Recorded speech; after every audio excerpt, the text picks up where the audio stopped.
Kiliak's eyes widened. My darkest child. There is only one being whom the sun god's self could describe as such. Hilurum. While conquering hundreds of dimensions, Kiliak never directly clashed with the true god of Hilurum. I only experienced a few battles with my self-immolation. It's not because facing Hilurum is burdensome even for Kiliak. Just because she always ran away. Into an abyss that even Misindi can't trace. Therefore, whenever Kiliak conquered or destroyed a dimension, he would erase her and the abyss itself with the demon stone of that world. There was no need to endure the trouble of forcibly entering the abyss, but simply erasing it from history was enough. Therefore Kiliak did not rate Hilurum very highly. He acknowledged that he was a transcendent being beyond the sun god's ego, but he was just one of the special immortals who could not dare to oppose him. Why? Suddenly a chilling sound of wind began to be heard, and the annihilation flame jade was covered in darkness of the same size, as if there was a solar eclipse. This power is not an alter ego. The terrible heat spreading across the battlefield was quickly subsiding. The annihilation flame jade, which no one had the courage to stop, began to cool down as soon as Hilurum appeared. This is my first time encountering the power of the true god. However, Kiliak was not very surprised when he saw the immense power of the annihilation flame jade covered in darkness. It's on a different level compared to the self-immolation I've experienced before. But according to the demon godstone's calculations, it's possible. It does not deviate significantly from the expected level. What should we do, Hilurum? Can you show me something that surpasses the demon godstone's calculations? Darkness completely covered the annihilation flame jade. Eventually Hilurum appeared within it. The author is the witch Hilurum.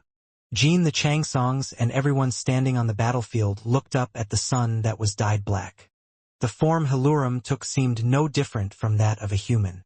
Her face was covered by a veil, but even from a distance you could see that she was white and her tight black dress was long enough to reach the ground. Aside from her clothes, she didn't look that special, but anyone could tell from the moment they first saw her that she was the witch Hilurum.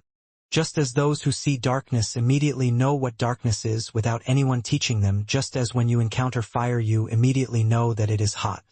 If it was original. Those who could not reach Changseong could fall into the abyss just by looking at Hilurum, unless she allows him to see her.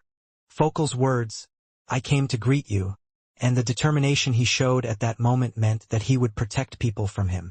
Therefore, as soon as Hilurum appeared, it was Fokal who suffered the most. Fokal's solar energy was being crushed by the power of the abyss and was causing unstable waves, but Hilurum didn't even care about her. If the foolish orphan just needed salvation, there would have been easier and better ways than this. Kiliak burst out laughing at that eerie voice. Salvation? In your eyes, do I look like someone who needs something like that? Everyone will look at you like that. Those who are mired in the swamp of desire and longing are bound to have the same empty eyes. Whether you stand high or crawl on the floor. You always try to judge me by running away and being erased from history. Well, I'm not curious about your thoughts. However, if you want to push through, show your strength and authority. I mean, try to make me despair. The annihilation flame jade was covered, but the rivers of magic it created were still twisting and interlocking fiercely. He roared as if nothing had changed even though Hilurum appeared. Then the darkness and soulfulness spread by the witch became even more intense, and the energies of the two people began to clash in earnest. Their power existed not only in the limited area of the battlefield but also in places that were generally unrecognizable, such as the cracks at the dimensional entrances to various subspace worlds that stretched out like uninhabited islands on the sea. Abyss and magic collide in all those spaces. The entire battlefield shook as if someone from outside was holding it with both hands and shaking it even though the smallest amount of force was involved. It wasn't just an earthquake. The entire space is turbulent like the sea in a storm. The ground tilted diagonally and the soldiers instinctively held on to the ground and looked down into the distance. Although they had already endured a fight that seemed unreal, the battlefield was now shaking like a midnight nightmare. The ground rises and tilts at a right angle and the fleet crashes into the ground. The ground actually broke apart due to being blocked by the protective shield. Then it sinks, sloshes, and spins again. In seconds, something physically impossible happened. Each time the space that was suddenly emptied by the bizarre movement such as the basement or the sky was replaced by something white that looked like a bubble. No one knows what's inside, but everyone on the battlefield had an intuition. If you fall into that white bubble even once you will never be able to return. What the hell is this? Aya! Please help me, Lord Rondo. In the meantime, no matter how the demon goddess was abandoned as an arrow catcher, no matter how fierce the coalition's attack was, no matter how Kiliak's mood led to the killing, there was never anyone begging for their life. They just rushed forward blindly like demons brainwashed by Jito. But now, for the first time, the members of the demon gods were acting like living people. Thinking that this is not the case, I raise my voice for survival, reflect on what value this war really has, and express my feelings on my face that I do not want to be killed like a dog. That was evidence of suspicion. The suspicion that Kiliak might face defeat was causing rifts in the loyalty created by fear and blindness. Kiliak's defeat meant that the demon stone would no longer be able to bring back the dead. After all, you will no longer be able to control time. Of course, that suspicion alone did not cause the magicians of the demon gods to suddenly change. The darkness spreading from her helium was coloring their inner selves. There were essential elements to overcome that darkness. Cause and bond. The desire to conquer matter and time can never become a cause, and those who become one only through desire cannot realize true solidarity. That's why Misindi was unable to clear the witch's abyss. Those who had previously not trembled after seeing tens of millions of people being crushed like insects were now feeling scared, as if they had been left alone in a cave. The enemy is agitated. Riders, protect your allies. On the other hand, the Bamul coalition was no different from before. None of the Union members stood on this battlefield to die. In the end, the determination to fight for the world, even if I die, and the mindset that it doesn't matter if I die are fundamentally different. The difference between those who have pride and faith and those who do not is finally becoming more prominent. The immortal and I make a tent to step on instead of the ground. No matter how the space is distorted, just find the tent we made and throw yourself into it. The response itself was the same for both Union and Misindi. Using powers such as spiritual energy or magical sun energy, it creates an area that can support the body instead of a distorted space. What was different was attitude. No matter how intensely the survival instinct pricked them inside, the Union members reached out more desperately to those they were fighting with than to themselves. Don't fall. The leader of the demon army will eventually be shaken just like those guys. If you hold on, you can go back. La Fra Rosa is still alive and well. As Runtia said, while the entire battlefield was shaking and distorting, La Rosa stood tall like a mountain. We must lift the curse and allow Jin to receive the Solderet legacy. Even with the advent of the witch, the Union's top goal has not changed. Rather, it should be said that it has become more important. All of the transcendental beings that help the Alliance on the battlefield now have different goals from the Alliance. Because Malugia wants the ultimate end, Halurum wants a world where light does not exist. Even if Kiliak was defeated and retreated right away, it would be a defeat if they couldn't deal with them all. Only the coalition was struggling not to lose this world. We were fighting to protect memories, land and people. Lord Ku Kiliak, how about stepping down? The damage is too much. The people who laughed so hard when they first encountered Halurum through the words the demon god stone showed them are now saying that they are scared and want to run away. If we destroy our enemies, we will be able to smile and reminisce about this day for a long time. Kiliak was bursting into laughter, as if he was truly enjoying the sight of the demonic platform collapsing. Both eyes were red and bloodshot, as if they were about to burst, and a bloody cough and heavy breathing came out of the mouth. Even before Halurum appeared, he finally seemed to be on the defensive. Now he was clearly exhausted and looked like he could collapse at any moment and never get up again. He. It seemed like something only you were allowed to do, not to fall when you should. Not dying when you should. Thank God I am truly immortal. Phew! Krantle struck Kiliak's head. This time the blade stopped after splitting his head in half, and for a moment he looked like a dead person, losing focus in his eyes. It was literally a momentary victory. Kiliak pulled out the axe sword stuck in his head with his left hand and threw Luna. It was only for a moment, but I definitely lost consciousness. Playback also became slower.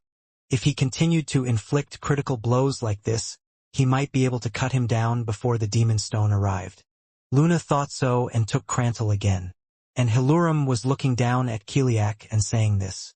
Kiliak Jiffle, is the thing you're waiting for completely intact? Why do you think I came to you now? Did the Orgle which give you an answer? Damn no. Although your words were relayed through the demon trio, it seems that no one can meet the witch now. Not just me but also them, the dwellers of the abyss. I think it was probably influenced by this battle between Malugia and Kiliak. A conversation between Jean and Orgle not long ago. At that time Jean had asked Orgle to tell him that he wanted to meet the witch in person. At that time Orgle only heard the answer from the demon trio that it was impossible, but the truth was related to the demon stone. From then on Hilurum made preparations to prevent the completed demon stone from arriving here in the 677th dimension, in perfect condition. Beyond the portals of the demon gods that are still open in the sky, there are complex dimensional passages. Kiliak has already experienced Malugia and Kragos damaging its roads and appearing on the battlefield. However, Hilurum was now saying that not only would the demon stone not arrive on time, but it would not be complete. It was his last move when Hilurum finally appeared, spreading the chaos of the abyss throughout the battlefield and subspace and competing head-on with Kiliak. You probably couldn't pay attention to looking at me, but now it's too late. Your demon stone is already covered in my blood and flesh. It is no longer the person you knew. The aftermath of the battle between Hilurum and Kiliak did not only distort the battlefield. It also affected the path of the demon stone beyond the portal and its body. It was no different than Kiliak failing to keep that phenomenon in mind. He conquered entire plains, trampled hundreds of spears, subjugated many gods, and slaughtered countless people, but none of them had power comparable to Hilurum. Moreover, Hilurum never once responded to a direct fight with him, even if its very existence was erased by the manipulation of history. This is the first time the two beings have clashed, and Kiliak has never used the demon god stone to calculate a situation like this before. It was never even assumed that during a battle with the Bamul alliance like now, the completed demon stone would be summoned, Malugia would invade, and even the true god of Hilurum would appear. So Kiliak didn't know what could happen in the aftermath. The fact is that if he and Hilurum stick together with all their might, they can even overcome the interference limit and even damage the demon stone that exists within the dimensional passage. So now the way you realize that great desire is entirely in your hands. I'm crying. Blood poured from Kiliak's mouth. The cracked skull in the Crantle was still visible. Soon he looked up at Hilurum, picking up something that had spilled from between his split skulls and putting it back into his head. You hate me so much, witch. I had no idea you and Malugia would hold me back this much. There is not just one completed demon stone. However, the only demon stone that could break through the interference restrictions was the item Hilurum had touched. In the Empire, if Malugia had not attacked the main base of the demon gods, Kiliak would have been able to try to summon one or even two again, but the demon gods did not have that much power now. Like many orphans, you also misunderstand. I have no reason to hate orphans. You are no different. I just came to see you to protect my foundation. Yes, you are the selves of the sun god Focal or Malugia. It would be nice to have parents like that. Phew. One guy delayed the arrival of the demon stone and the other one damaged the demon stone. And the other one made me come here myself in the first place. Kiliak turned his head. It was to see Jean, the person who made me decide to visit the 677th dimension in person. Jean was still struggling to keep his position in front of Valeria and Enya. Now I understand your expression, Jean Runkendall. Those desperate eyes. Look, Jean. I have gained unprecedented power in the world, and even though you are so weak, you are still able to block me and continuously renew miracles. But in the end, both of them are being toyed with by immortals who can slightly read time. Hilurum and Malugia had numerous reasons why they were able to corner Kiliak now. Kiliak's hasty visit to the 677th dimension, the Bamul Alliance's ability to far exceed the expectations of the demon goddess Soren Van and other Changsongs, showing such an amazing display that even Kiliak was shocked. However, the biggest factor was that Hilurum and Malugia read all the futures hidden between those events. If those two hadn't been able to read the future, Kiliak would never have been in as serious a crisis as it is now. They wouldn't have been able to attack the demon god's base in advance or damage the demon god stone at the optimal time.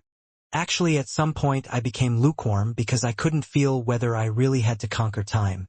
All dimensions other than this one were fragile worlds like dandelion seeds that scatter with just a breath.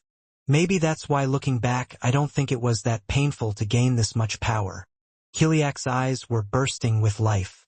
Even though I have already experienced death a couple of times. Either I fall or you fall. At that time, those damned immortals who are greater than time will move to achieve their own goals of darkness or destruction. If that happens, you and I will both be proven wrong in the end. Let's not end up like that. After Kiliak said that, there was silence for a while. The battlefield, which had been shaking like water, regained its original form in an instant, and the rivers that had been rushing like crazy calmed down. I didn't stop fighting to listen to his story like a fool. The spears and immortals were looking for an opportunity to attack Kiliak as he spoke. It just wasn't there. Even though he was more vulnerable than ever, Kiliak suddenly seemed to be a larger being. Soon he was pounding his chest with his fist and screaming at Jean. I don't mind the trivial order of immortals. You and I, in the end, we just have to decide who was right. I won't change my ways. The more the world denies me like it does now, the more cruel and vicious I will be in grabbing everything with my hands.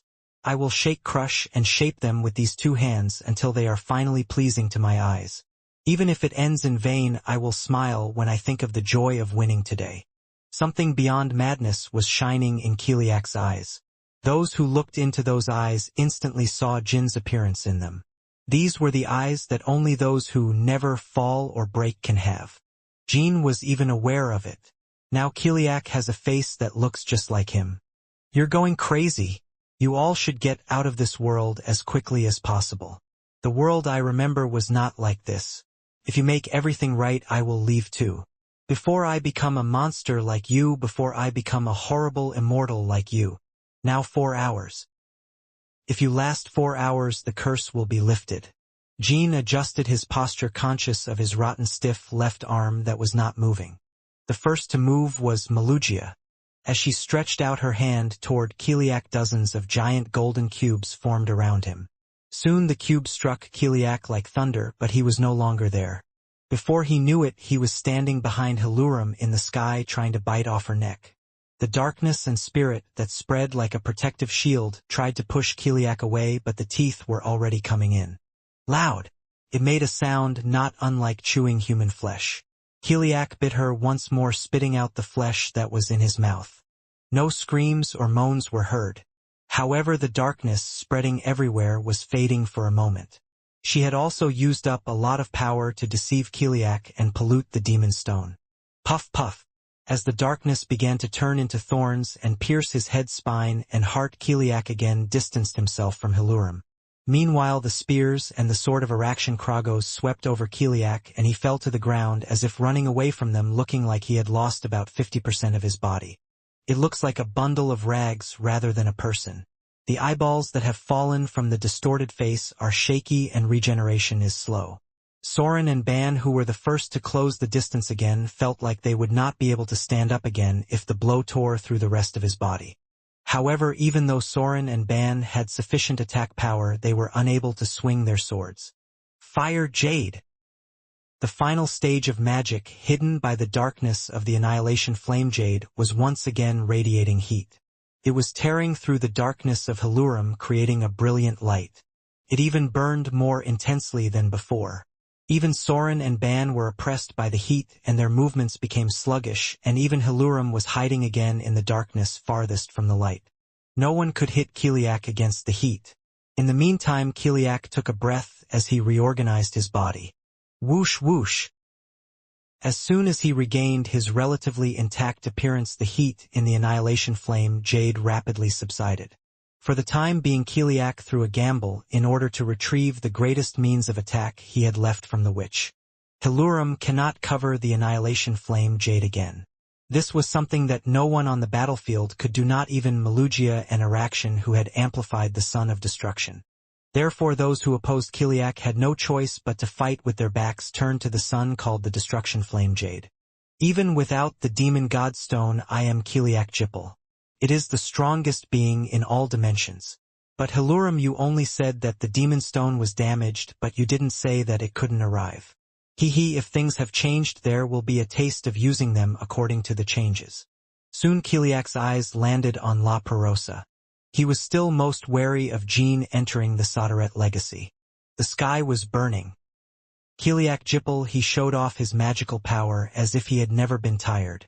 The darkness spread by Hilurum still remained throughout the battlefield, but it alone was not enough to offset the heat of the Annihilation Flame prison. Kiek dash! A sharp roar sounded like scraping metal. The sound started when the central part of the flame prison opened like an eye and a spear came out of it. Without a moment to stop, the spear fell towards La Perosa's upper armor. If Malugia had not amplified the Veltian solar energy that protects La Perosa's power at that moment, it would not have ended with the armor being torn apart. Kadudia-dudia-duk. The upper armor, which had barely withstood the blow, fell to the ground like a corroded shell. The shock wave alone created huge pits all over the ground, and people who lost consciousness or died fell helplessly into them. Still, Kiliak did not distinguish between his and his friends. As if it didn't matter that the demon gods would be annihilated if only La Perosa was defeated, he had no thought at all about his subordinates in the attack path. Not only the fleet, but even the phoenixes and gods that Changxiang had summoned. Ugh! How is Begungju in your studio? Fortunately, there was no damage to the seal of the Queen Mother. However, if another shock like this occurs, there is no guarantee. Amaris and Lokia's workshop and the Great Seal of Talaris spread out to protect it. If the Great Seal is broken due to shock, the Alliance will truly have only one chance left. Since there is no longer any way to protect Amaris and Lokia from shock from then on, they will have to fight at every moment in a state where they may fail to lift the curse. Now I really feel like fighting. Every moment death looms before my eyes and goosebumps appear on my skin. The next window was already appearing between the gaping flame bars. Kiliak's maniacal laughter was heard between the terrible clanging sounds. Shiren! It was half. She and Soren were already leaping into the sky and spraying sword energy to block the spear. Hilurum still needed time to recover. Instead, Malugia, Halin, and Kragos, who had barely come to his senses, rushed together to keep the flame jade in check. Soren and Ban's sword energy first pierced the center of the flame jade. At once the tip of the huge spear was seen to be bent, and immediately the solar energy fired by the sun god's egos spread into 3 branches like a chain tying up the flame jade. The flame jade is not just made up of Kiliak's magic power. It was a weapon in which parts of his body and true energy were completely melted together. Therefore, every time the flame jade struck, Kiliak spewed out gooey blood and bent his back. However, even though he was convulsing, as if he needed to die, immediately Kiliak glared at La Perosa until the end. You can't stop it like this. If that thing collapses, you too will become a handful of dirt. The spear lost its form for a moment due to the impact, but was able to crawl out of the flame prison. I even felt stronger and stronger than before. This was because it had absorbed some of the aura and brain energy and solar energy that had just hit the flame jade. I had to choose. It was a time when Leet's choice was needed, not the spear's fighting in the battlefield. Should I catch the spear once more on the spot or dodge it? The situation was so urgent that it was impossible to hear Jin's opinion. If you avoid it, the spear will naturally fall to the ground. To the allies who were under La Perosa's protection, most of them would not even be able to scream in the face of that enormous power and would disappear without even knowing what was going on. Initiate evasive maneuver. Try to avoid the attack by any means possible. Leet made a decision right away. She had already had the same problem once and decided to move. It was only because Hilurum appeared that I was able to catch my breath for a moment. Having just seen with her own eyes that Kiliak was on the defensive, she also wanted to hold out and protect her allies as much as possible. However, there is no guarantee that the battle in a fierce battlefield will end in victory for our troops. Kiliak looks like he's gonna fall at any moment, but that's just how it looks. He was showing greater strength than ever since the battle began. I'm sorry. Leet swallowed back his words and gritted his teeth. As La Perosa rose rapidly, the spear pierced the ground beneath it. Ah! Jean almost looked back at that moment. Death. So many deaths. The countless coalition members who came to help in the decisive battle and stop even one more enemy. About 50% of them were buried in Kiliak's spear and were turning into a handful of ash in an instant. The facial expressions they made at the end of those countless deaths were creeping into Jin's inner self as if they had happened right in front of his eyes. You need to come to your senses. If you are weighed down by inner pain and show even a moment of weakness, Kiliak's magical beast will never miss that moment. Fortunately, Jin's sword was still pointed forward. Kiliak smiled as if he was proud of that sight. You never disappoint me. Well, it's really small compared to the number of demons you killed, but it's been a long time since I've been this happy about making someone suffer. Not everyone on Earth died. It was thanks to the efforts of Murakan and the Alliance's superhumans to somehow fill La Perosa's place. Ice Princess, are you okay? Even in this situation, don't use such a name. Shout out to everyone to disperse Murakan. I don't know when it might suddenly fall again, Cirrus said, spitting out blood bubbles. Lucy, who was next to her, had 5 fist-sized holes all over her body but was slowly recovering. This time, too, the Ming dynasty was hit the hardest. It was the price of sacrifice to protect our allies. Lord Rinpa. It was Mary. She was unable to put on a protective shield the moment the spear fell. This was because he was already under pressure from one person from the Masindi Changxiang. The moment I thought I was dead, Rinpa appeared in front of me. She suffered several large holes in her body while protecting Mary but was unable to recover like Lucy. Why is it that Lord Rinpa is stronger than me? What does that matter, Mary? Rinpa stroked Mary's face once, then removed her rattling light heart from her chest and handed it to her. A brother's brother is a brother. Rinpa, with his characteristic slow-speaking style, frowned several times to get his last words out as quickly as possible. However, after removing the light heart, he smiled and said this. We live with our hearts. Rinpa's eyes closed. Mary had no choice but to leave after hugging her tightly. But he didn't leave alone. What is the importance of that? Those words were ringing in my head. Flame Jade spit out the next spear, but Mary raised the fallen and moved while looking at the dead. When I passed by my dead colleagues, for some reason a golden energy remained in their place. It was Jin's power of regeneration. This phenomenon was not unique to Mary. When anyone holds the dead in their heart, golden energy blooms wherever they pass. Resonance.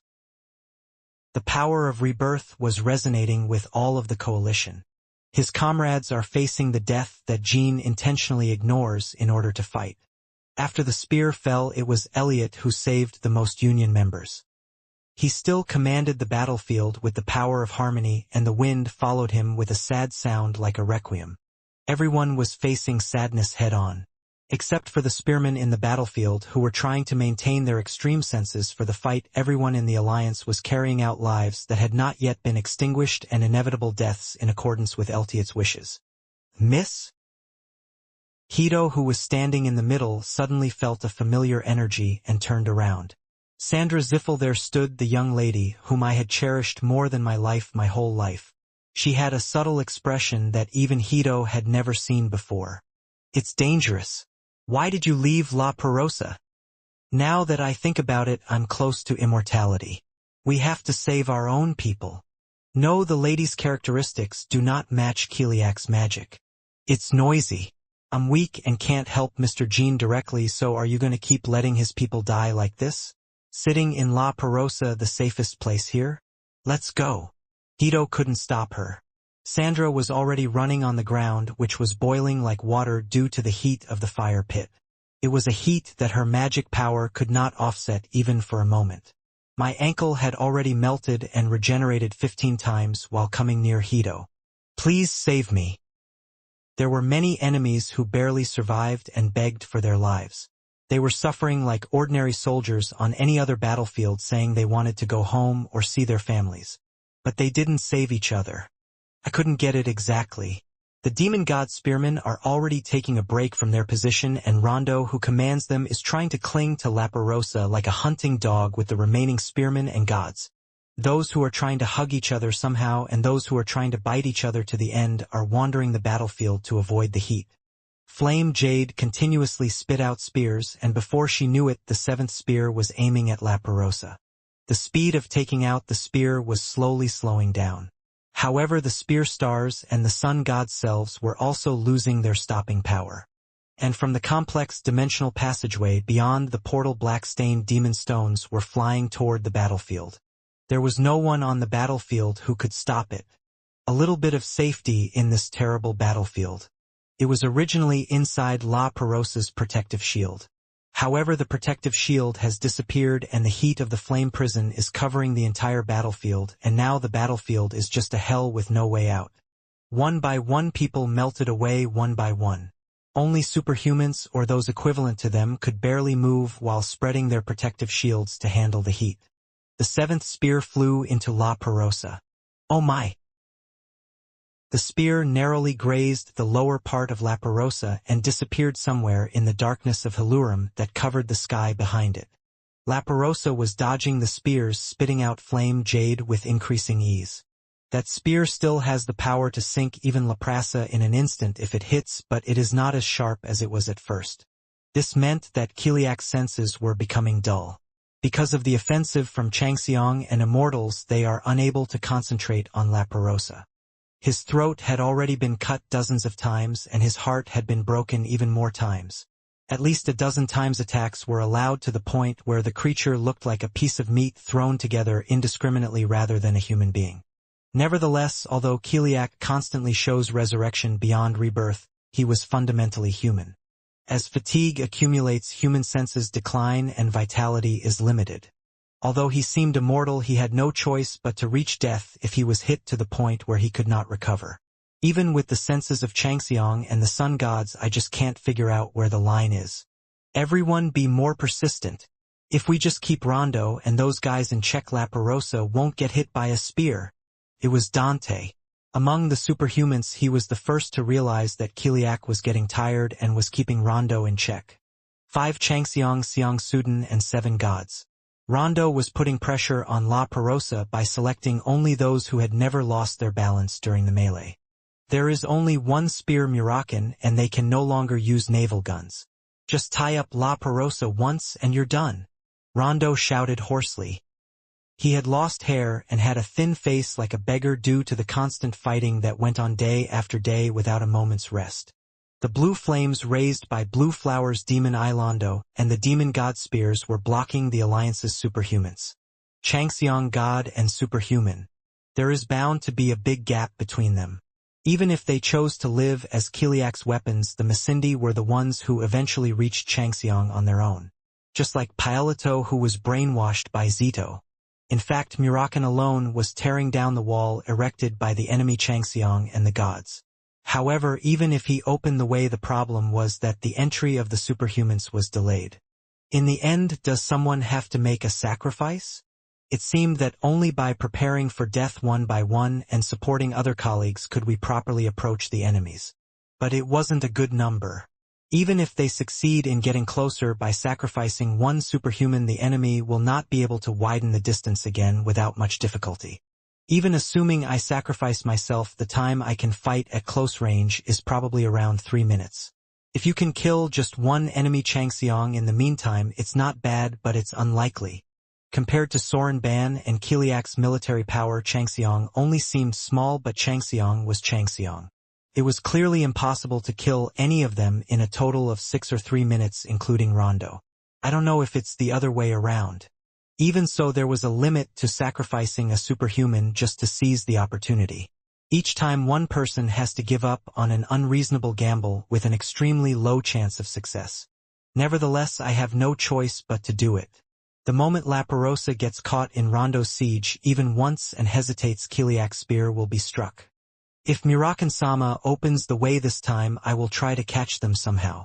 If you're going to do that, I'd rather sacrifice myself first. Lord Tuben. Wouldn't it be better for you, young man, to fight a little more than me? The moment Dante was about to answer, Baradin suddenly pointed to the sky and screamed, "The ship's power is returning." At those words, everyone looked up at the sky. Lights were coming on one by one on all the hulls that were still floating. Ships that had lost their functions due to Kiliak's influence began to move again. Woo! The power of the fleet was shaking the sky. The Bamul Alliance's fleet was not the only one that regained power. The white fleet of the demon gods also lights up. However, if the fleet war resumes, victory belongs to the Alliance.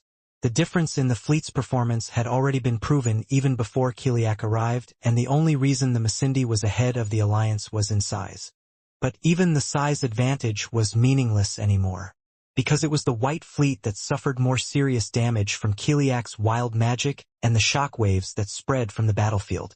Of course, the fact that the fleet's power has returned means that Kiliak is even more exhausted. Thanks to this, superhumans no longer have to sacrifice each other and fight against enemies. Charge the Geum Wangxian, Dante's sword and yellow ship, Baradin's Taikan Ninth Fleet, and even Kinjalo's fleet. The fleet, which had regained its power, was rushing towards the enemy as soon as the order was given. At once more than 100 main guns attacked the Londo group, and the white fleet seemed to be slow to react. Why not now? It seemed like if I put pressure on La Perosa just one more time, I would be able to insert the flame jade spear. Rondo gritted his teeth and glared at the rushing golden light waves. Stop it! Rondo's group had to form a protective shield and reorganize their battle lines. The main guns of the coalition fleet pounding the shield were heavier than expected. Ha ha ha, is it finally time for this body Anas to come into action? Buvar, let's shove Grenell into their heads. Hee, let's go. The person who actually commands Kinzalo's fleet is of course Vishkal. Anas and Bouvard are just shouting loudly. However, the moment their voices were heard, the superhumans burst into laughter for some reason. In all the 5 days of war, this was the first time that hope came as close as it did now. I am in charge of keeping the white fleet in check. Yes, immortality is yours. This time I'm gonna bite their necks off. The Golden Fleet's bombardment could not penetrate the Londo group's protective shield. However, immediately after the bombardment ended, the moment the ship Greenial directly hit the shield, they hesitated and fixed their gaze on the front. A crack appeared in the protective film. Without any time to replenish the magical power, the blades of the superhumans continued to dig in between them. Changxiang is strong. But I'm strong too. The first to break through the protective shield was Bianca. She swung her greatsword while maintaining her characteristic expressionless face even under the pressure of spears and gods. If she had been alone, she would not have been able to hold on for long, and her entire body would have been torn apart, but then Barak and Bardray supported her, and Zephyrin changed into her true form and exhaled. Rondo's group came to their senses to widen the distance.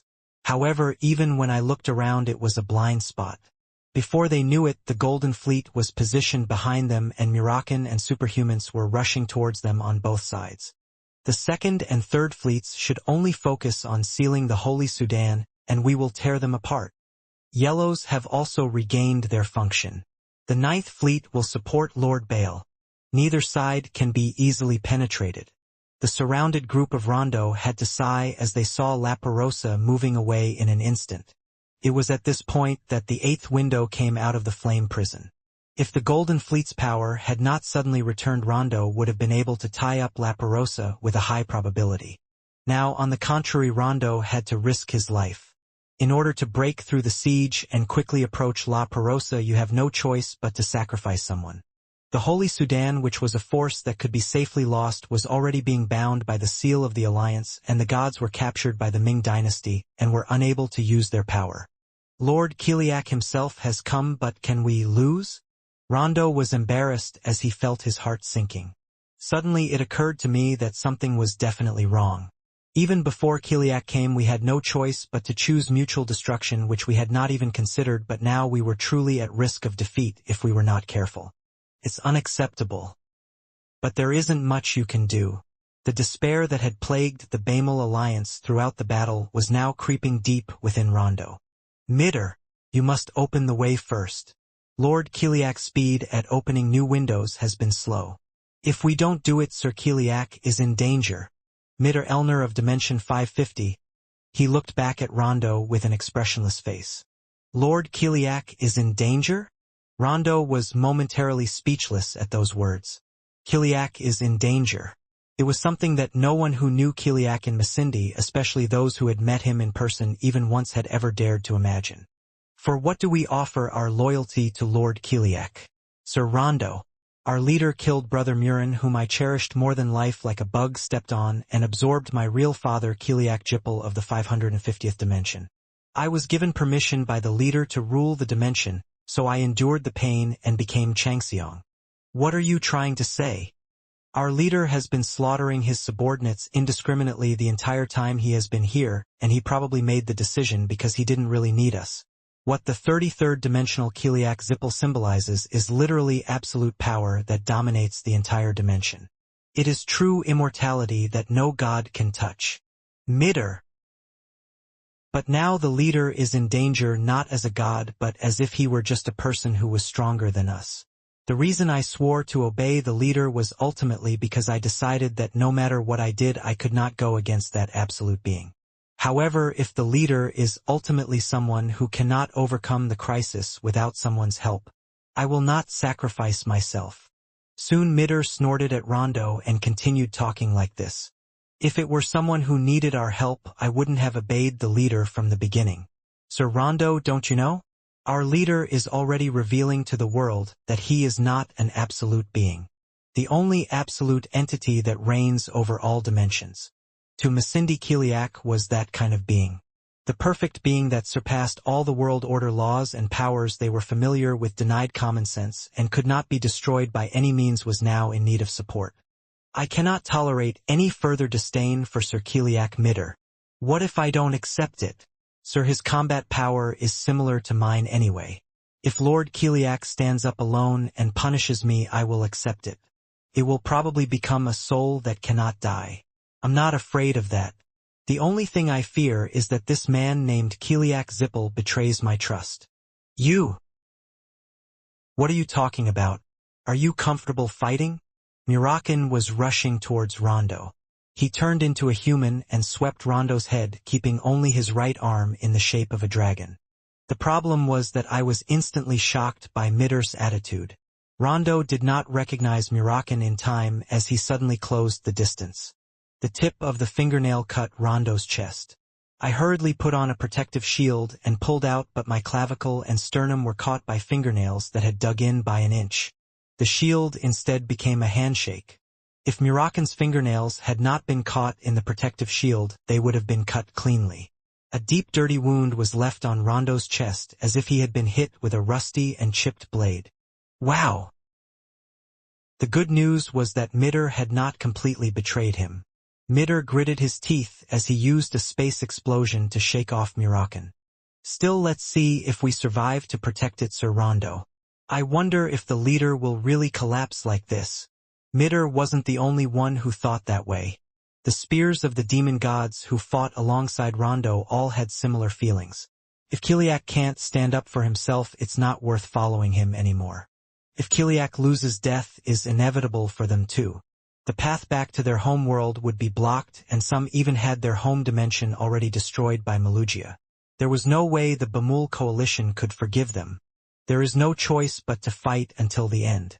Even though I can no longer trust Kiliak.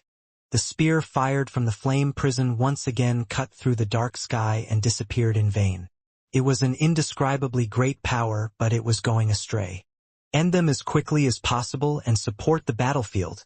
Because Rondo was seriously injured, Masandero had no power left to support Kiliak. It was best to withstand the pressure of Murakin and the superhuman fleet. Even excluding Rondo, there are 5 spears that are safe, and there is even a god's sacred weapon, so it is an indescribably strong force.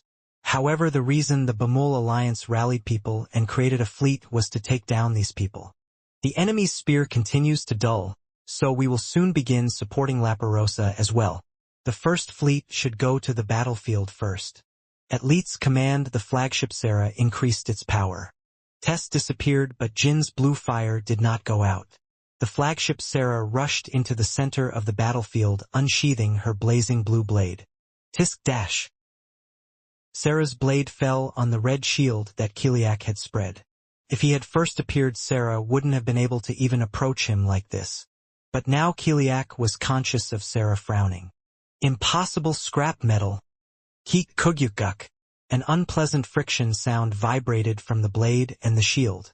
Kiliak grabbed the blade with his magic and tried to break it, but he suddenly recognized Van coming from the side and turned his head.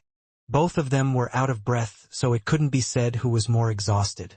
Van's sword wasn't as sharp as it should have been, and neither were Kiliak's senses. The moment Van's sword pierced Kiliak's neck, the shield collapsed and Sarah entered. Kaha'ak!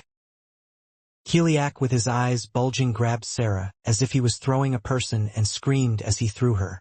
He tried to block Van's sword by using the hull as a shield, but Soren and Araction had also closed the distance between him and him. Flesh and blood splattered. Even if it was slow, it would be enough to play it back, but the singers paid attention to his reaction. I'm trying to avoid the attack as much as possible. Throughout the battle, Kiliak deliberately allowed attacks as long as he could create an opening for his opponent. The reason he started paying more attention to evasion was probably because his regenerative power had finally reached its limit. The life force that even I couldn't see the end of was now truly reaching its lowest point. Without realizing it, he shifted his gaze to the center of the battlefield. Do you mean that I am conscious of them? Are you saying you're frustrated about why they can't tie down the air fortress? Maybe it was because his head exploded and regenerated too often due to the attacks of the Alliance, and the Immortals. Kiliak mistook what Mitter had said about him about 10 minutes ago for what had just happened. Mitter, you bastard. You say the right thing. When I fall, feel free to laugh and spit on me, you deserve it. I don't think you will be able to withstand the enemy's offensive. When I moved my extremely heavy legs, the bones in my entire body rattled. The sight before my eyes was like a blinking light, and my magic power was like a torrent flowing randomly and not listening. There were many mistakes to get to this point. Suddenly Kiliak felt that he was no different from the countless other people throughout history who were often believed to have achieved absolute power. He is arrogant because he is strong, he is complacent because he has nothing to fear, and he is boring because he has everything in the world. In fact, I was the same as some of those idiots in history. Change the unchanging. It has the power to distort even things that never change in any world or at any time. Kiliak thought that was the only desire he had left. Conquering the entire dimension and resurrecting the sun god was just a process for him. But now Kiliak realized. First of all, I should have been different from those common guys. Because I couldn't do that, I'm stuck in this situation now. I want to live. I want to enjoy it. I want to change history, move time, and shape the world as I wish. A stronger desire than ever before was stimulating Kiliak's inner self. And that desire wasn't just stirring inside him. What is this again? Suddenly an unpleasant and sticky liquid was filling the ground of the battlefield. It was a liquid that glowed red like blood. The change brought about by Kiliak was clear, but it was not magic or blood. Craving. It is as if warriors who have reached the state form a sword with only their will and emit a sword energy that can cut even mountains with a single blow. Kiliak was reifying his desires. I was embodying my inner feelings. Before less than 5 seconds had passed, the liquid had already covered the entire battlefield and was heading towards the end of the Black Sea. Kiliak Zippel's desire spreads. Kiliak Zippel's desire spreads. Kiliak Zippel's desire spreads. Kiliak Zippel's desire spreads to the world. Town. Valeria let out a gag as she suddenly saw that all the records in the record window were covered with the same sentences. Valeria. Valeria. Despite Jean and Enya's calls, Valeria did not respond for a moment, as if she was having trouble maintaining her sanity. As a guardian of records and someone who can read history, she sensed the consequences of this desire. Come to your senses. Records like this shouldn't remain in the world, they can't be erased. Hurry up and put an end to that monster. What is that? Listen carefully, Jean. This red liquid is the materialization of Kiliak's desire and will spread throughout the world before today is over. The land that has become like that can never be restored. It's enough to swallow up even the power of regeneration you have. Desire? This? When I looked around, it was as he said. The red liquid was already covering up all the golden energy left behind by Jean and his colleagues, making them disappear. Even though it is a light that has never been erased by the darkness of Helurum or the solar system of Malugia. Desire swells. The desire that had been soaking my ankles just a few seconds ago was now about to reach my knees. The spear saints and immortals were also attacking Kiliak, looking for high ground to avoid it. However, Malugia floated into the sky and looked down at the red liquid spreading quietly, with a face as devastated as a person. Malugia, you failed in the end. Kiliak looked up at Malugia and burst into laughter. Now, no matter how much destruction you cause, you will not be able to erase these red marks. An apocalypse that can simply be called nothingness can no longer be realized. A trace of desire that will never be erased even if the entire dimension comes to an end.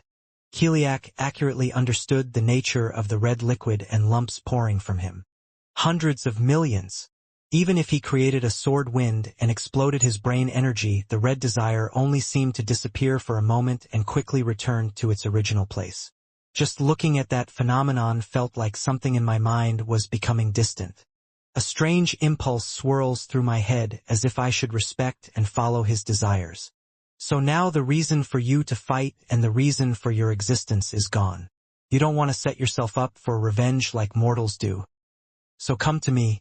I will make you comfortable. Malugia did not answer. The same was true for Heilin, who stood next to her. Soon they appeared to fall to the ground like dolls whose strings had been cut. It was Helurum who saved the two beings before they fell into the Red Sea of Desire. Helurum looked down at Kiliak, holding the two people as hard as stone in her arms. You ruined this world, you orphan. To those words Kiliak answered with shining eyes. This is just the beginning, witch. Can you feel it? The demon god stone that you damaged with so much difficulty has just arrived here. Rolling, rolling, rolling. Kiliak's desires were fluctuating. Now, no matter where you look at the battlefield, there are no elements that make it possible to recognize that this was the Black Sea. There was only sticky red desire floating around like the ocean. There was still a lot of high ground left, so it was no problem to stand on the ground, but it seemed like even that would soon be buried. It was a sight everyone saw for the first time. Even Kiliak himself never thought that his desires would materialize in this way. This was something only Helurum had foreseen. If Kiliak succeeds in escaping once more, something like this will probably happen. His desire will fill the entire world, and all life and objects will be trapped and suffocated within it. Helurum also wanted that kind of ending. However, it is not an unpleasant desire like now, but a form of darkness and abyss filling up. Twaff! The middle of the Red Sea of Desire was opening like a mouth. Inside it was a portal that had never appeared on the battlefield before, and a long stone emerged from it. Demon God Stone. An unprecedented abomination that was first completed by Kiliak in the 33rd dimension. It was definitely damaged. Kiliak clicked his tongue and grabbed the demon stone with both hands. The surface that was supposed to be hard was as soft as a rotten mushroom, and the power of manipulation and distortion that was supposed to be conveyed just by touching it felt only minimal. But Helurum should have been completely destroyed, so that I can't even think of fixing it. With a plop, Kiliak threw the demon's stone into the flowing Red Sea like releasing a caught fish. In any case, this desire was all part or itself of the Kiliak Jeep. To him, it was no different from putting it in his arms. It will take some time, so until then let's enjoy the remaining fights, everyone. As you can see, thanks to you, I crossed a line that even I didn't know about. It became something that never happened before and never will happen again. Yeah. You were still wearing human skin earlier, but now I don't know what to say about you. Kiliak nodded at Jin's words. You're still wearing leather. Well, what should you call me? The embodiment of desire? Absolute? That's a cliché. But even if it's cliché, I don't think there is a more accurate way to describe myself. One God. Kiliak smiled. Not among the immortals that have ever existed in the world. Beyond that, no one, not even the one who created the world, had greater power than me. I don't even have to suffer self-destruction like Kinjalo. Won't it suit me to worry about whether to maintain, destroy, or rebuild the world? If it's lacking, fill it in, get rid of what's useless, and if it's not to your liking, fill it with it. Kiliak continued talking like that and even whistled. All signs of being tired from being on the defensive had disappeared. He just stood defenseless, but no one dared to attack him. The reason was to prevent Kiliak's desires from surging inside. All Union members, including the Changsongs and even Hilurim. Masindi, who was losing faith, was bowing to Kiliak. I doubted you. It is true that I tried to rely on you, Midder. You along with the Bamul coalition are the last people to alert me. What can I do? I still need you, so keep fighting. Until the demon god stone finds itself. You won't need it after that, but that doesn't matter now, right? Of course. As soon as Midder answered, he felt his body relax. This was because Kiliak temporarily released them from the waves of desire. This is the final battle of the demon goddess. Let's end with victory. It wasn't that magical power became stronger than before or that combat power suddenly increased. Rondo's group was still exhausted. However, the coalition had to continue to fight against Kiliak's impulses. My mind was dull and my body had no choice but to be late. Oops. The first to be struck by the magic of Rondo's group was Tuben. He died standing with a hole bigger than his head in his chest, and his entire body was reduced to ashes before his companions could even call his name. The Golden Fleet was unable to pressure the enemy as heavily as before, and Murakin, the only spear star in the central battlefield, was experiencing the most extreme stress in the entire alliance. This is not reality, damn it. No. Murakin was already shouting to himself as if he was half out of his mind. He was seeing a fantasy created by impulse instead of the reality of the war with the demon gods, the Red Sea, his dying comrades, and Kiliak Jippel. Murakin's impulse, Kiliak's desire. What Kiliak is trying to do as a single god is the same as the creation that Kinjalo the sun god did in the beginning. Shaping the world and giving birth to life. For example, the creation that Kiliak desires is to create the world one wants.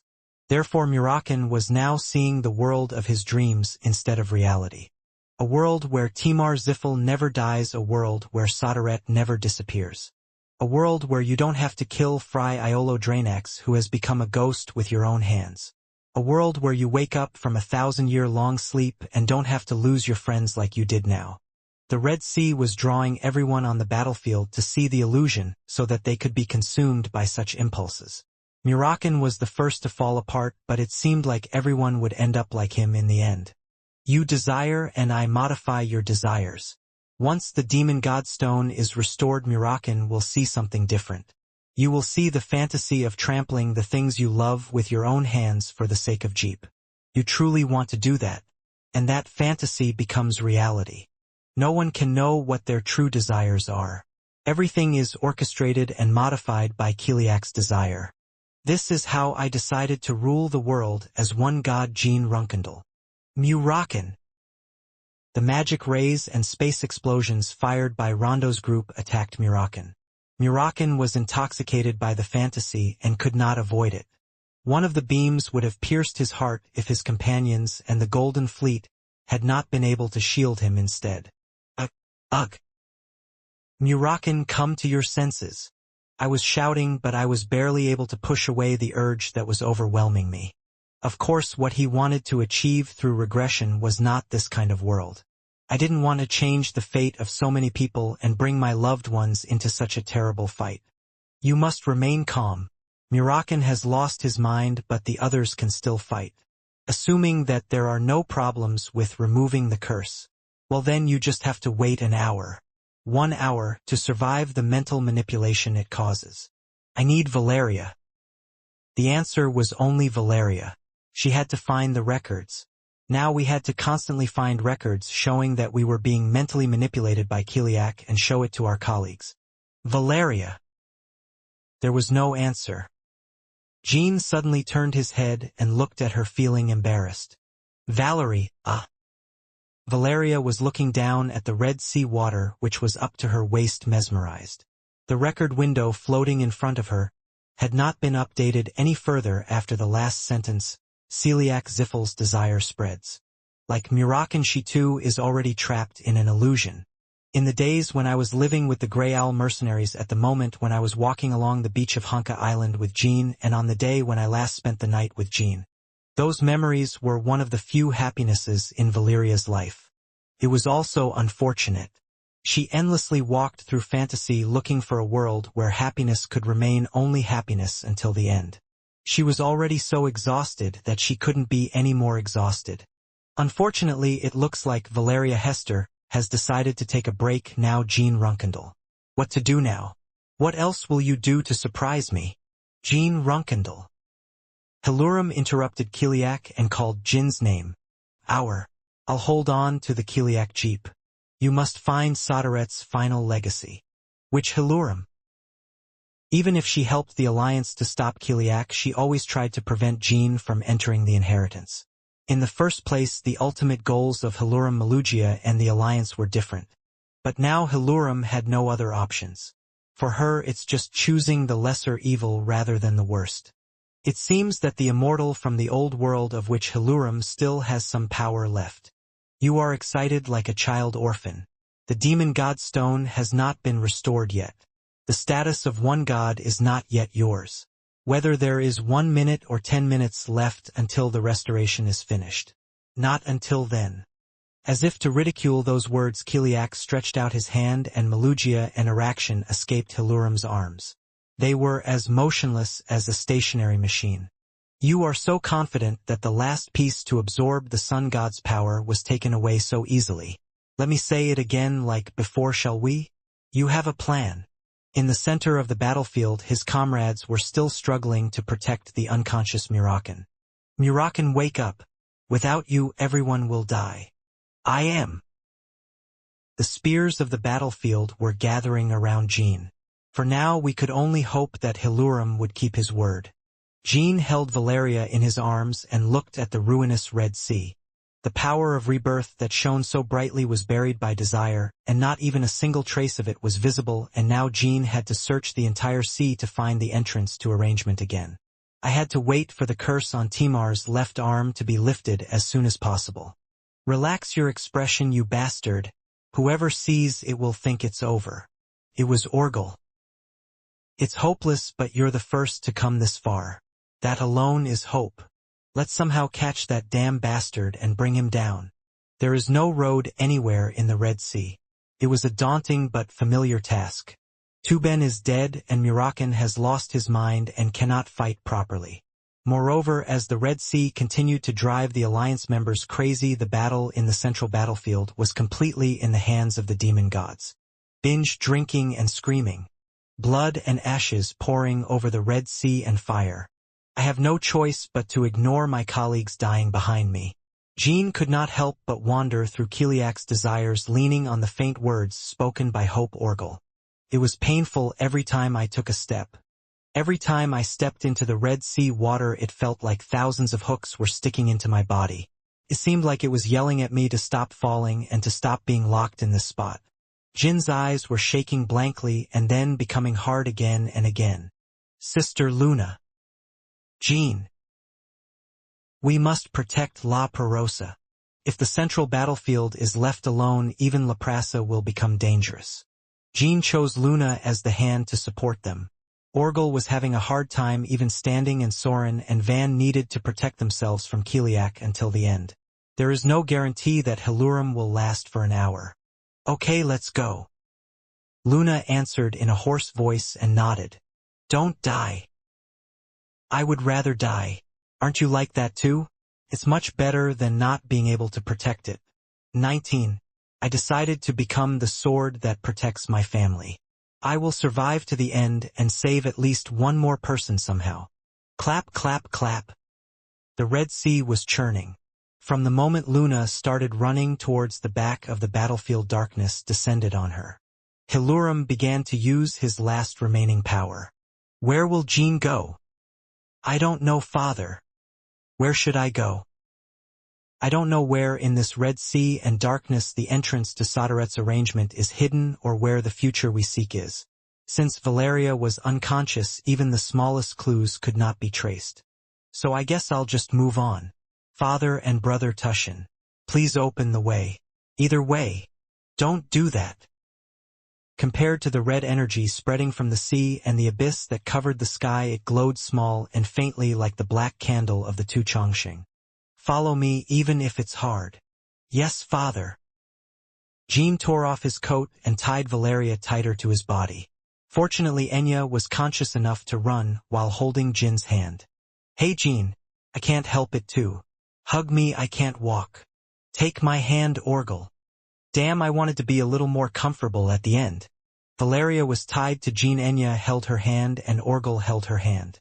Jean suddenly burst out laughing at their ridiculous appearance. And I was grateful that I still had the strength to smile. Looking back, most of those who were called gods, starting with Kinzel, were not very beneficial to people. In the first place, Jean never passionately believed in and followed even the Soderette, so he was not grateful to the divine being. For some reason, I just felt grateful to the world. Even though it was so hopeless and so sad that I couldn't handle it, somehow I felt like I had to do that. Kaha! Soren's roar, which would normally have been enough to shake the entire battlefield, became an empty cry as it was submerged in desire and darkness. As if responding to that voice, the sea of desire was rushing wildly. Like a ship caught in a storm, the singers had to endure Kiliak's desire flowing into their mouths, ears, and noses from the beginning. However, Jean and Valeria Enya Orgel did not get covered in Red Sea water. It was thanks to Soren and Ban desperately protecting them. Ha! How are Kiliak and Hilurum fighting? The Changsongs couldn't even afford to look at them. If I looked back even for a moment, I would have been swept away somewhere by the rushing waves and disappeared. I was just distracted by the sound of blood-thick sea water sloshing around. When I spit out, regurgitate, and swing my sword, the area in front of me is immersed in darkness for a moment and then turns red.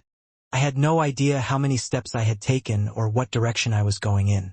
The waves were getting higher and higher, and it seemed like they would soon cover up even the shock waves spreading from the central battlefield. Lucky. Looking back, you were always lucky, Jean. That's right, Prince Jean was always blessed with great luck.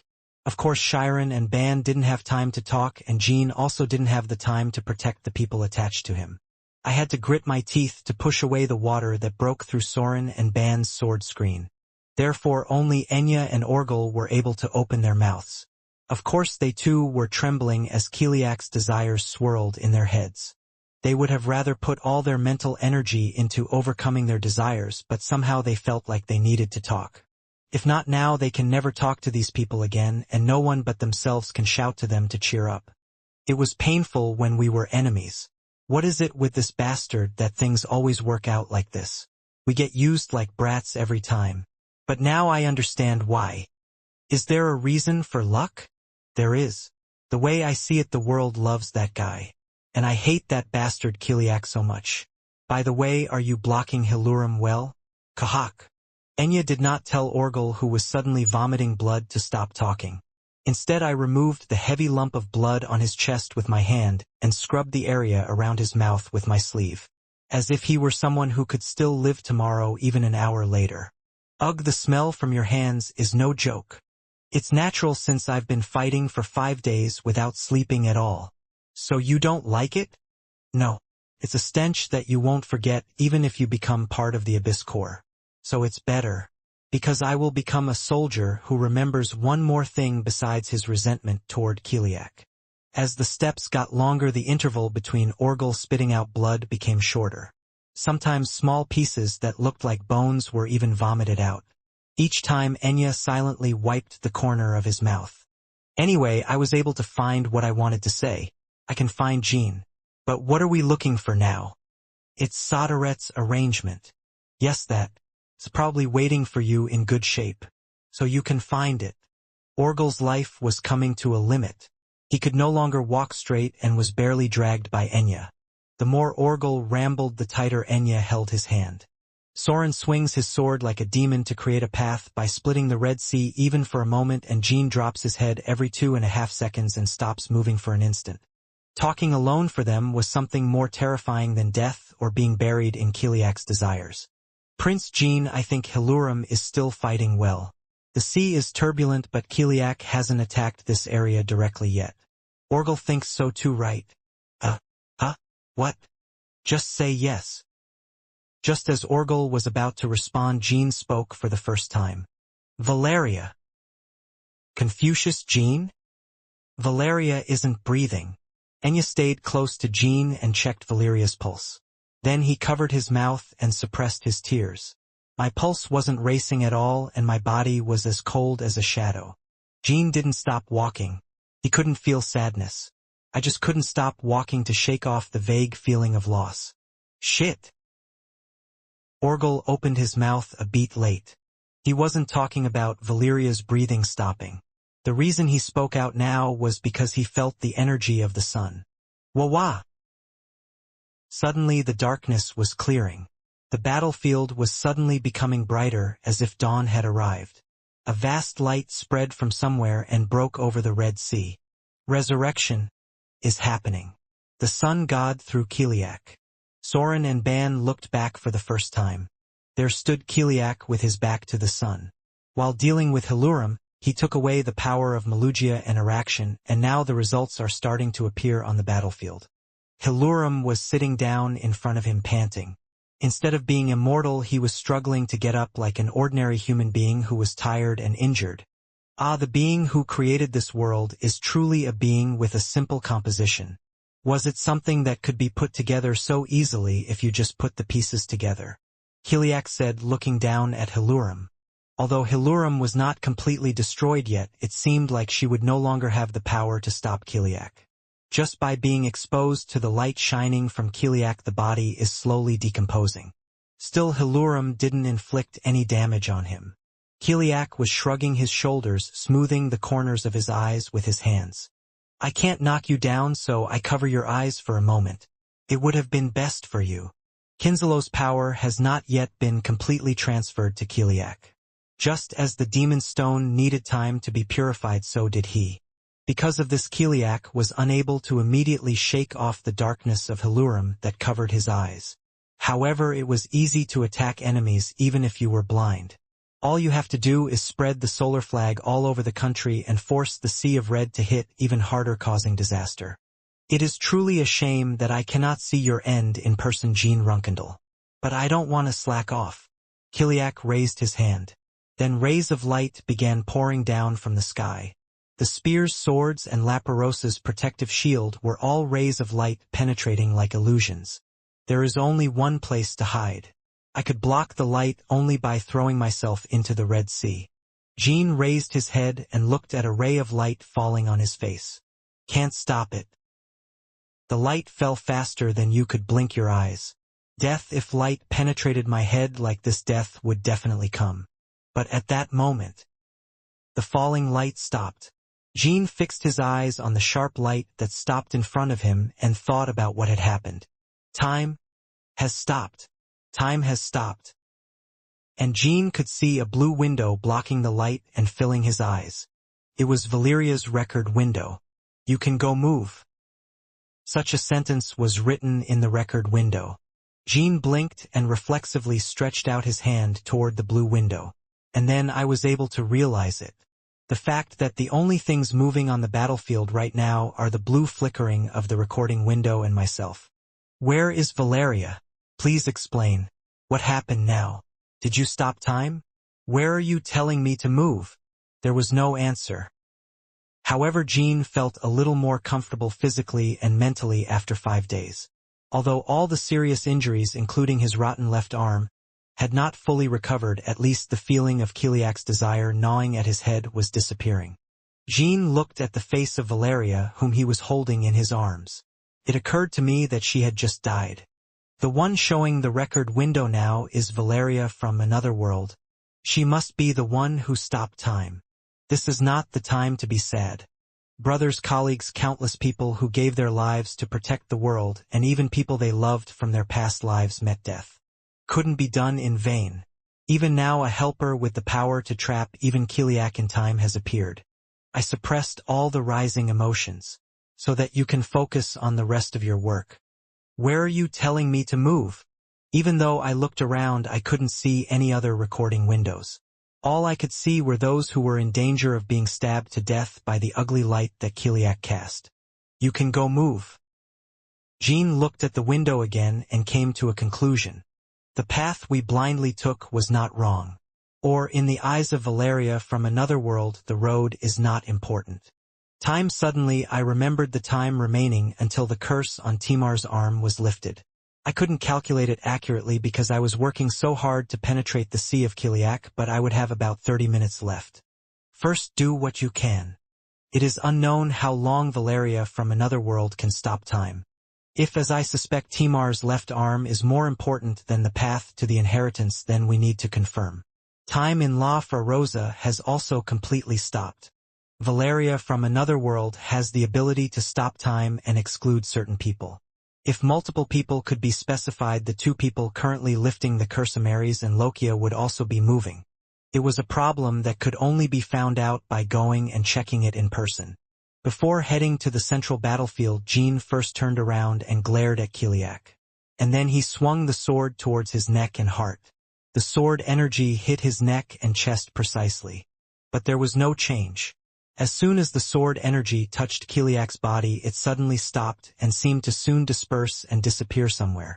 In other words, it is impossible to hit Kiliak in this state. I didn't have high expectations in the first place. Even if Kiliak's body can be torn apart unilaterally, he will regenerate in an instant the moment the time stop ends. So far, even with the combined attacks of the Changsongs, the sun god selves, and the witch, they have not been able to stop him from breathing. Jean then touched the colleagues nearby. They also didn't move at all. Even if I pushed hard, there wasn't even a slight movement. At this point, there was nothing more to check. Without hesitation, Jean began to walk towards La Perosa. You never know when time may suddenly start flowing again, so you have to move quickly. I was sick of feeling like I was leaving behind my father brothers and colleagues, but I had no choice. Father and half-brother. If it weren't for you two, I wouldn't have even dared to try something now. Please take care of Enya and Orgel. Jean took a look at Enya, who was frozen, as if she had been holding her hand just a moment ago, and Orgel, who had collapsed next to her and started walking. The Red Sea, which was rushing like crazy just by looking at it, also stopped like a picture. When you step on it, it is as hard as steel. I ran wild. I jumped over waves that reached my head, and when huge waves like castles blocked my path, I turned around and jumped over them. There was no need to know the direction like when I was looking for the entrance to the heritage site again. Far away in the central battlefield, the last light left by La Perosa, the Golden Fleet, and their comrades before time stopped was sharpened. Hoo-hoo! I'm out of breath. I had only run a few hundred steps, but I was out of breath up to my chin. Jin's body was pushed to its limits the entire time, even though he had forgotten about it for a moment.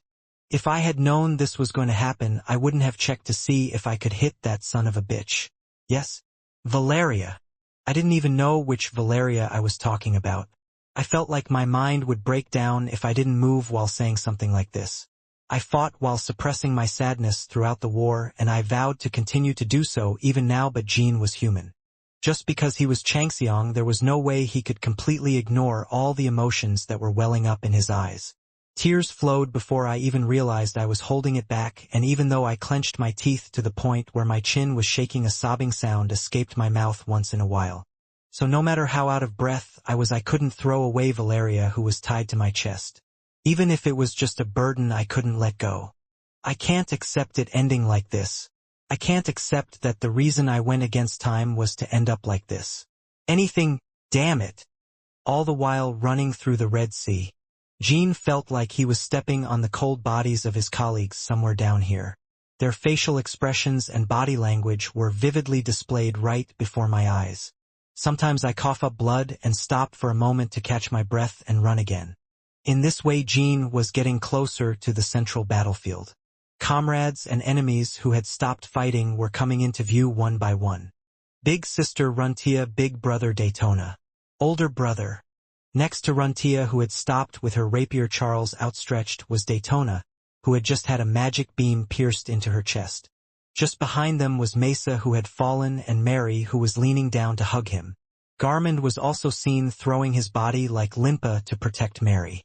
Jonah was wielding the body of Owl, who had only one arm left like a sword, while Tasha and Alpin Ballas were conducting an examination. Among them, Ballas had about half of his upper body missing. Luna, standing in the center, was swinging her crantle towards the enemy fire. Baba and other Tuangs supported her, but there were not many left. The further I went, the more I saw my colleagues. Murakan, what do you do when you lose your temper when this bastard is like this? Murakan was lying down, transformed into a human. I said it as if I was complaining, but I didn't mean it. Jean felt sorry for him. The only contractor he found after enduring for 1,000 years in a coffin in the basement of Stormcastle was finally himself, and he finally collapsed because he could not escape the pain of the past. I'm sorry, Murakan. Tychon's colleagues, who could not bear to give up on Murakan, held their swords with difficulty around him. If Sandra hadn't ordered Hito to somehow protect Murakan, he would have already been torn into dozens of pieces and disappeared. Every time I passed them, my vision became blurry. As I wiped away my tears, black water spread on my fists and face. Soon the area in charge of Kingelo's members appeared. They had already suffered damage close to annihilation. 2 magicians from the demon gods were ovulating Zephyrn's huge body, and among the members fighting under her protection there was no one in good health to be seen. They who had been enemies that had to be annihilated not long ago seemed to be fighting while embracing each other, just like the Bamul alliance. Ranka, who hated Anas so much, protected her instead of Bianca, and Barak was gritting his teeth as he looked at Joe, who had just died. Buvar was carrying the fallen Bardray and running to his colleagues. Vishkal and Margila were trying to escape the crashing ship Grenell. Your leader is still alive, so hold on, you guys. Don't die. La Perosa is getting closer. Time was still frozen, and Jean suddenly felt anxious. What would happen if Amaris and Lokia were stationary like everyone else? What should they be thinking about, and where should they move? There was no other way to think of it. What I saw then were Dante Baradin and Cirrus. They were forming the final resistance line right in front of La Perosa. Lucy's dragons were observing the battle situation ahead. Elthiot was adjusting the front lines based on that, and Dante was commanding the entire central battlefield. Baradin stopped while putting up a shield behind Cirrus, and Cirrus barely managed to get up by supporting himself on the full ice before stopping. Maybe it was because they were friends, but Jean felt something warm spreading in his heart as he looked at them. It should be called strength. The power that helps you shake off anxiety, even if just for a moment. The power that helps you face vague hope, even if just for a moment. Everyone please pray that Amaris and Lokia, those damn traitors, continue to move within La Perosa. Jean raised his head and looked up at La Perosa. My heart was pounding like it was going to burst, and my body had no strength at all. It seemed like I couldn't possibly jump up in one go. But fortunately he had more magic power left than that. If she hadn't learned magic directly from Valeria in her previous life, her magical power would have been completely gone by now. Because there is no wizard in the world who knows how to use magical power more efficiently than her. Soon Jean slowly and carefully began to use his magical power to create a staircase leading to the sky. Then I took a deep breath and climbed the stairs one step at a time. Ha ha ha! Now even climbing the stairs is difficult. More and more heavy breathing came out, sounding like metal, but the moment I got halfway up the stairs, Jean could feel it. The fact that a very busy flow of magical energy and soul energy is forming within La Perosa. It was the energy of Amaris and Lokia. My heart was racing. In fact, it was closer to an expectation than a guess. Jean kept turning his head to look around just in case. Time on the battlefield was still not passing. The only things that were moving were myself and the flow of magic and chaos pulsating inside La Prasa, who had begun to climb the stairs. Jean hugged Valeria. My cheeks became moist again. Valeria in the other world probably went through countless painful days just like she did in Jin's arms. You must have forgotten, lost, and given up on many things to create this situation. Valeria, when I first found out about the multiverse, I was going to tell you my secret. I died once. He died at Akin in 1808 and returned to the day of my birth, September 9th, 1780. But today I feel like I'm crying more than the day I became a baby again. I was out of breath, so I spoke late and kept looking down. The ground is distant.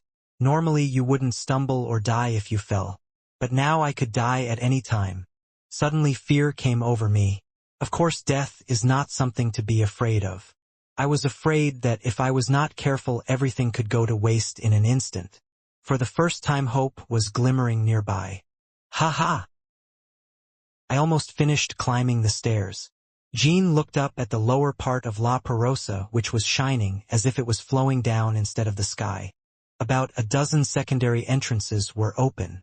Lucy's dragons carrying the wounded people trying to provide ground support, enemies looking for an opportunity to infiltrate Yellow and Magic Knight troops, waiting to descend, were scattered around the entrance and in the nearby skies. Jean took the stairs to the deepest entrance leading to the bridge and entered. Even the non-combat crew members, as stiff as stone statues, all had desperate faces. I don't know exactly why I regressed. It must have something to do with Soderette. But did he know everything? Did you know this would happen? I hope so. In the end, at the end of this terrible fight, there is actually a future where salvation is planned. I'm just a chip to make it happen. Predestined fate. Jean is a person who transcended fate countless times and rose to prominence, and I always thought that way even before he became prosperous. What is stronger than fate is a person's will and fighting spirit. No transcendent being would dare to decide and toy with the fate of the human world. But now, for the first time, I was wishing I could. In the end, it was better than having an entire dimension submerge in Kiliak's desires. However, even before a few seconds had passed, the tantrum reached its peak. It seems like I'm having a hard time. You were talking like a beggar. Soderette even brought me back to life and condemned me to this dirty and cruel fate. We fought so fiercely, but we created a force that will never be seen before in the world, but in the end we were all broken by one Kiliak, and now I am helpless, unable to do anything without your help? Don't give a shit. Jean screamed in agony as he held onto the wall of the passage and dragged his heavy body. Soderette, the world. And it was anger towards himself. What are you doing, you bastard? Let's go quickly. La Perosa is big. We have to go faster. It is a huge aerial fortress. Just climbing the stairs, going inside, and passing through a few passages wasn't enough. I want to make my body lighter. But I couldn't abandon Valeria. Even if he died, I couldn't abandon him. Jean looked at his left arm, which was no longer moving. Suddenly a strange thought occurred to me. Why are we still keeping this in this situation? Big. I just held it with my right hand and applied a little force, but my left arm fell off like a rotten tree splitting. Ugh! A bucket of black blood poured out, causing intense dizziness. After holding on to my spirit and using sealing magic to stop the bleeding, my body felt noticeably lighter. There was no sensation, and I didn't even feel any pain, so it felt like the poison had been taken out, not my arm.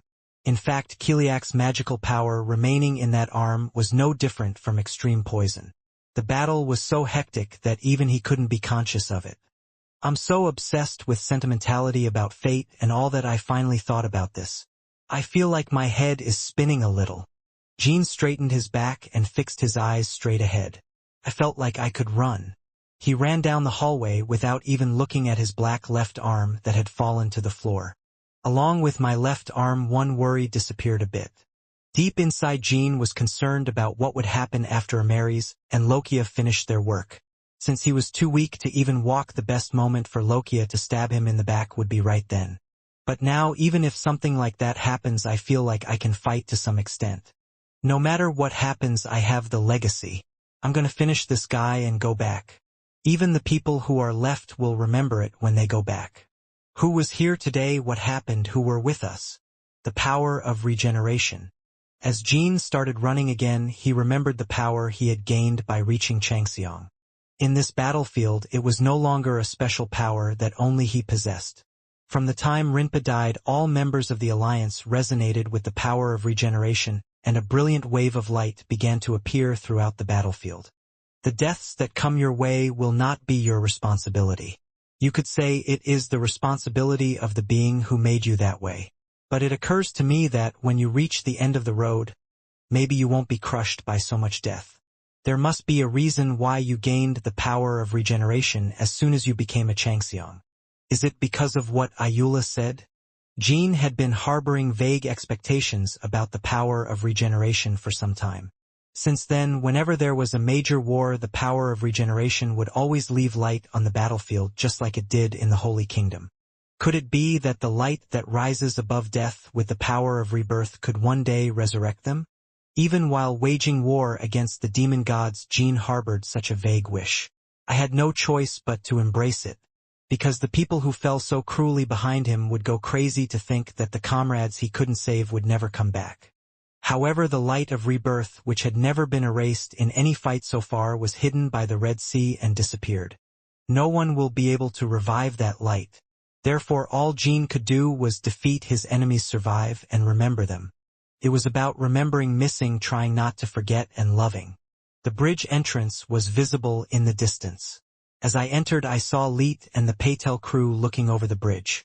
Those fighting outside and those supporting inside all had desperate looks in their eyes. The workshop where the curse is being lifted is directly connected to the bridge.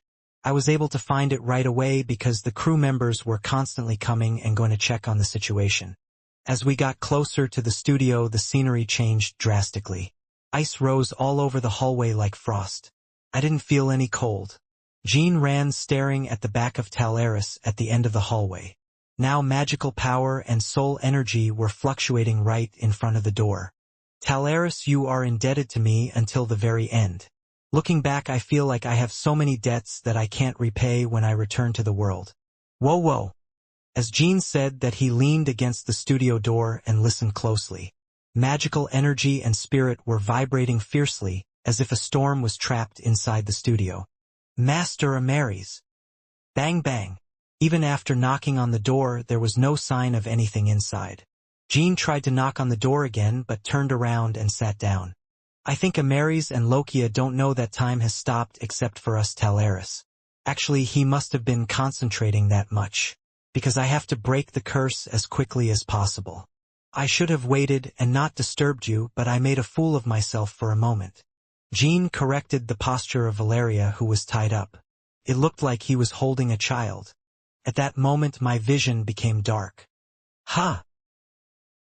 He lost consciousness. Jean opened his eyes and looked around, gripping his sword. He was unconscious for only 2 seconds and nothing happened. Jean wiped off the cold sweat and leaned back against the wall again.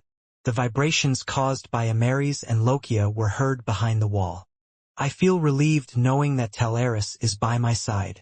But, Talaris, can I close my eyes for a moment?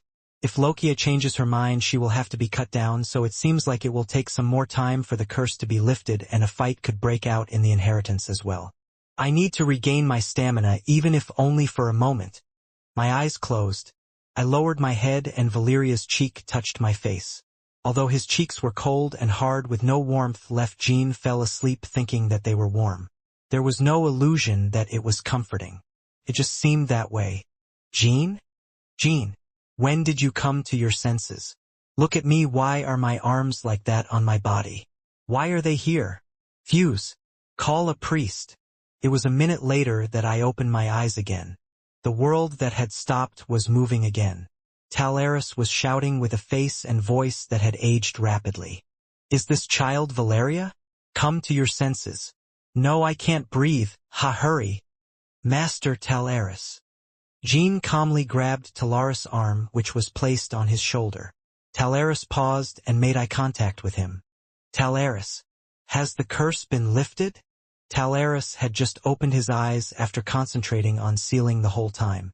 She also had just woken up and was unaware of the events of the past 12 hours. However, Talaris thought, there must be a good reason why Jean, who lost his left arm due to severe internal injuries, is here with the dead Valeria. Okay, it just finished. The magic and soul energy completely stopped moving. That's why the seal was broken. Rattling Chi 3. The door to the studio opened. The steam created by neutralizing the magic and soul energy poured out, and the figures of Amaris and Lokia appeared. A distant explosion was heard before the footsteps of Amaris and Lokia. As time began to flow again, of course the battle resumed. No one knew that time had been stopped by Valeria from another dimension. The hallway was getting noisy. The great seal of Talaris was lifted earlier than expected, so Leet and the crew came running. Leet had a thoughtful look on his face, thinking something was wrong with Talaris. The seal of the big palace? No, the Sojieju? My arms don't work, Valeria.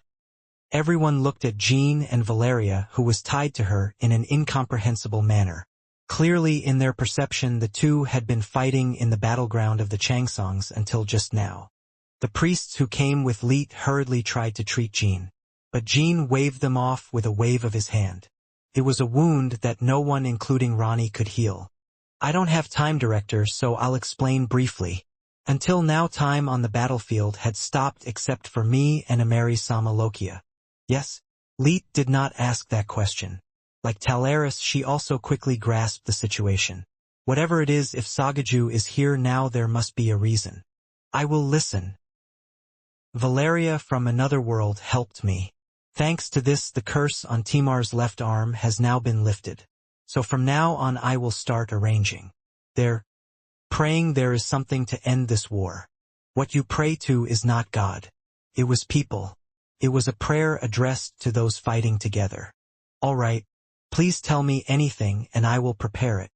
Soon Jean walked into the studio.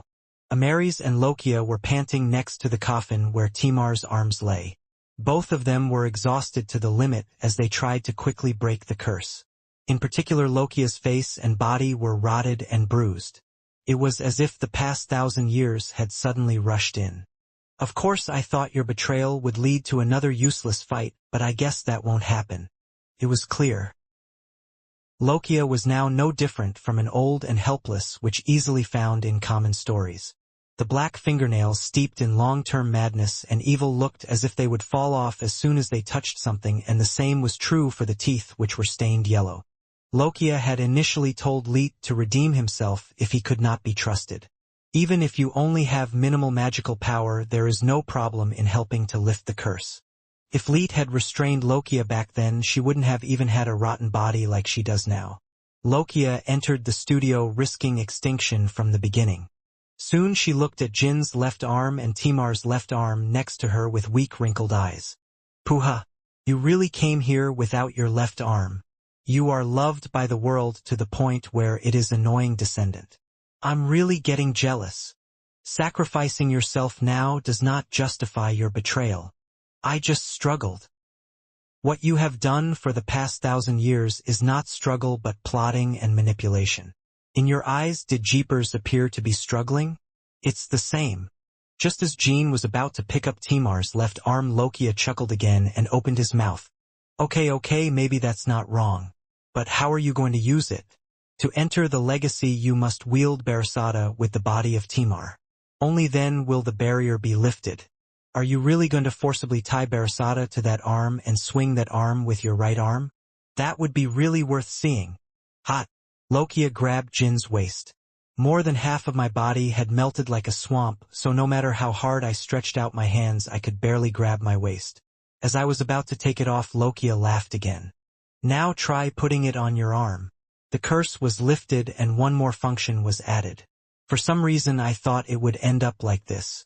For some reason I thought it would be like this. Jean didn't answer but looked at Ameris. When Ameris nodded, Jean placed Timar's left arm on his left shoulder without hesitation.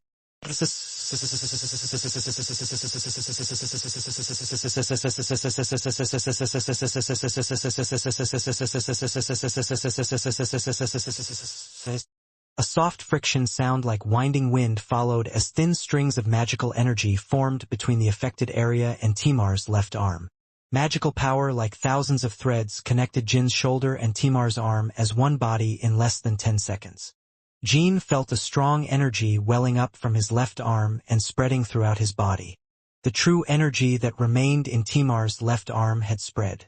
As it has suffered from all kinds of curses and experiments for 1,000 years, it cannot be said to be as full of true energy as one of the 8 nights of the Changxiang night, but there is no way to immediately restore Jean to a greater extent than this. Ha ha ha! As expected, it fits well. It is the last gift from a failed ancestor. Don't lose it, use it well. Seat. Lokia's breathing became sharper. Extinction was approaching. Deacon. Only then did Jean release Valeria from his body. Valeria, who was so heavy, was transferred from Jin's arms to Leet as lightly as a lie, perhaps because she had recovered her true spirit. Leet, who accepted Valeria, did not say anything about her. Hester, the descendant of the fairy race, is the last survivor, a blood relative who has been lonely all his life and has finally found a place to rest his mind. However, on this battlefield there are more than one person who died while fighting in solitude. Jean had no choice but to hug Valeria the whole time in order to defeat him but not Leet. She could not give special attention to Valeria. No matter how much you want to do that. I will go. As each second passed, the offensive of Kiliak and Masindi became more intense. Now La Perosa was constantly being broken and shaken by the merciless bombardment of the sun. However, Jean was no longer afraid of people dying due to Kiliak's power. Of course it's scary, but if there really is something in the legacy that can take him down, I could stick a sword into his neck. We will finally be able to slaughter the crazy monster that claims to be the only god. You Kiliak should have finished us off before I got this. Every single person should have been killed. But even with that great power I couldn't do it. I found a way. All that remains is for me to receive my inheritance. It means it's my turn. Timar's left arm wasn't the only thing left.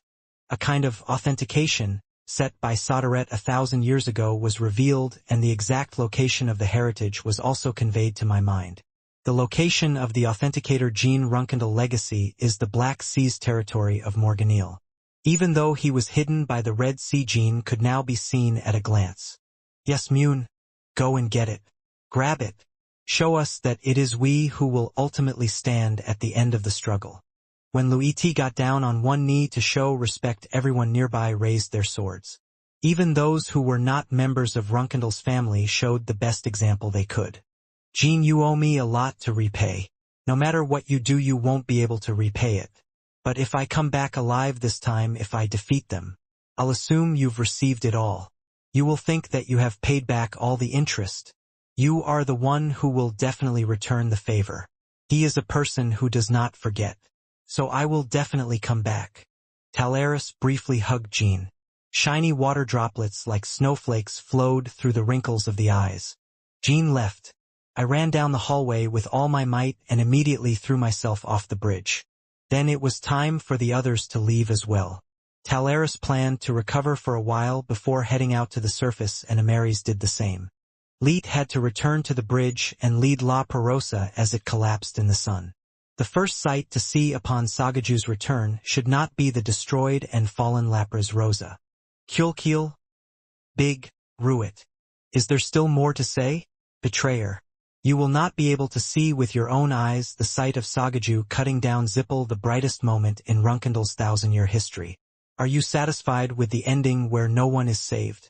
The final twisted affection for the family was still meaningful. That's all. Leet tried to leave Rokia to die and go to the bridge. It was inevitable that the friendship from when they fought together 1,000 years ago and the sense of betrayal from now would intersect in an instant. But that didn't mean I felt any sympathy. Listen. It's about my nephew. At those words a fire spread in Leet's eyes. What? We? Us? Haylin is not your niece. Lokia took something out of her pocket with trembling hands. It was an incredibly clear bead that Lokia possessed. Haylin. Phew, that child's body is alive. To be exact, he was alive. It looks like it has now been absorbed by Kiliak, who has gained the power of the sun god. But anyway, this is Haylin's soul that was separated from her action. Haylin's? I wanted to show this kid, Lokia Ganesto. She has been looking for a way to return the world for the past 1,000 years. After returning the world to a state without light, darkness, or matter, he attempted to fill the void with the land he had created. And when that time came, Lokia was going to show Haylin's soul that world. The scenery of the proper world that he created as a reward for his 1,000 years of betrayal. For example, to Lokia, Haylin's soul was the last desire she had as a Runkendal. This was the reason why Haylin's soul was separated cleanly over hundreds of years, even though it was of no help to the ultimate goal. We couldn't see it, but our child will be able to see a world where Runkendal won. Rokia did not explain the inside story to Leet. It was a story that no one could understand anyway. Actually, I didn't even understand it myself. Give it to Lucy, just in case we can see if Jean Runkendal defeats Ziffel. Haylin too. Leet had already grabbed the marble and was walking away. It was because I could no longer listen to Lokia. Cluck. For the last time, Lokia thought of the members of Ganesto who died fighting on the battlefield. Ran Vigo Mu and Joshua. These were children who could never be satisfied with the reward they received from 1,000 years of betrayal. They were children who could not be liked at all. In the first place to Lokia they were merely consumables that could only be used as needed. But for some reason I remembered them now. I was hoping they were by my side. However, all of Ganesto's riders had already met a miserable end on the battlefield. Even Joshua, who fused with Eloanu. It's the end. Ganestoga disappeared from the world like that. All those fighting were constantly looking up at the sky. It was because of the sharp light shining down. Light which cannot be blocked by shields or weapons is so fast that even superhumans have difficulty reading its trajectory. Even most of those fighting on the ground were struggling in the Red Sea water, making it almost impossible to avoid them. I just opened my eyes and begged. I hope that the light will bypass me one more time so that I can fight for the world even for just a moment longer, even if it is a meaningless resistance. Meanwhile, those fighting were being distracted by a particularly brilliant ray of light. It wasn't the light that Kiliak shot. Is that a shooting star? Amidst all the blood and death, a ray of light was falling to the ground, leaving behind a beautiful meteor-like tail. It was in the direction of the battlefield. For some reason I felt like I had to make a wish, because the terrible despair continued to the point where I wanted to rely on superstitions like shooting stars and wishes. At the moment when the Union members who were looking up at the sky had this thought, without realizing it, the light approaching the ground took on the shape of a human being.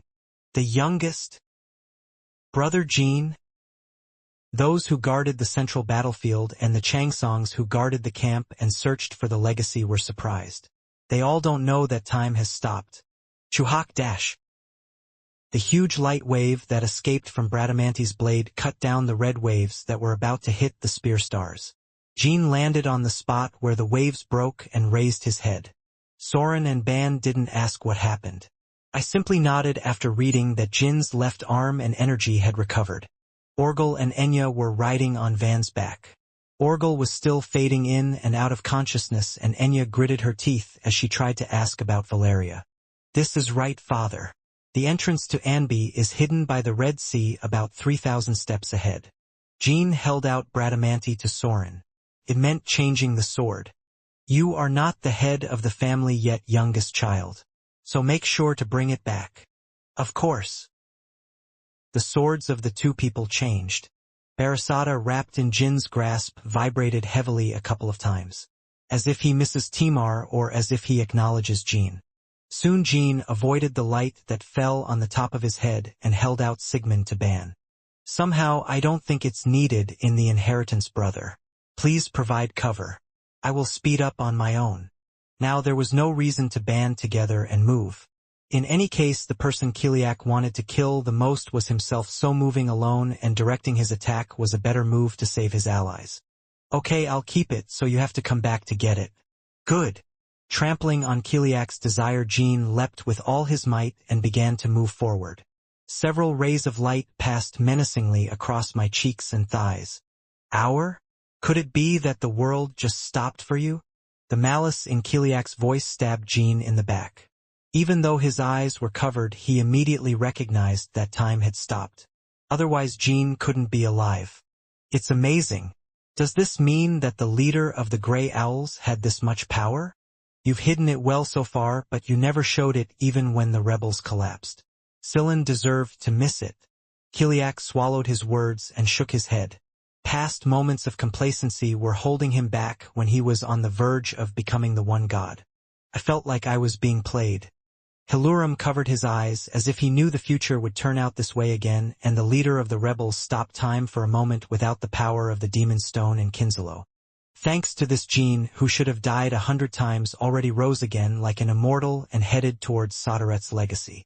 Then I will destroy the whole world, until there is nothing left to move or sacrifice for you.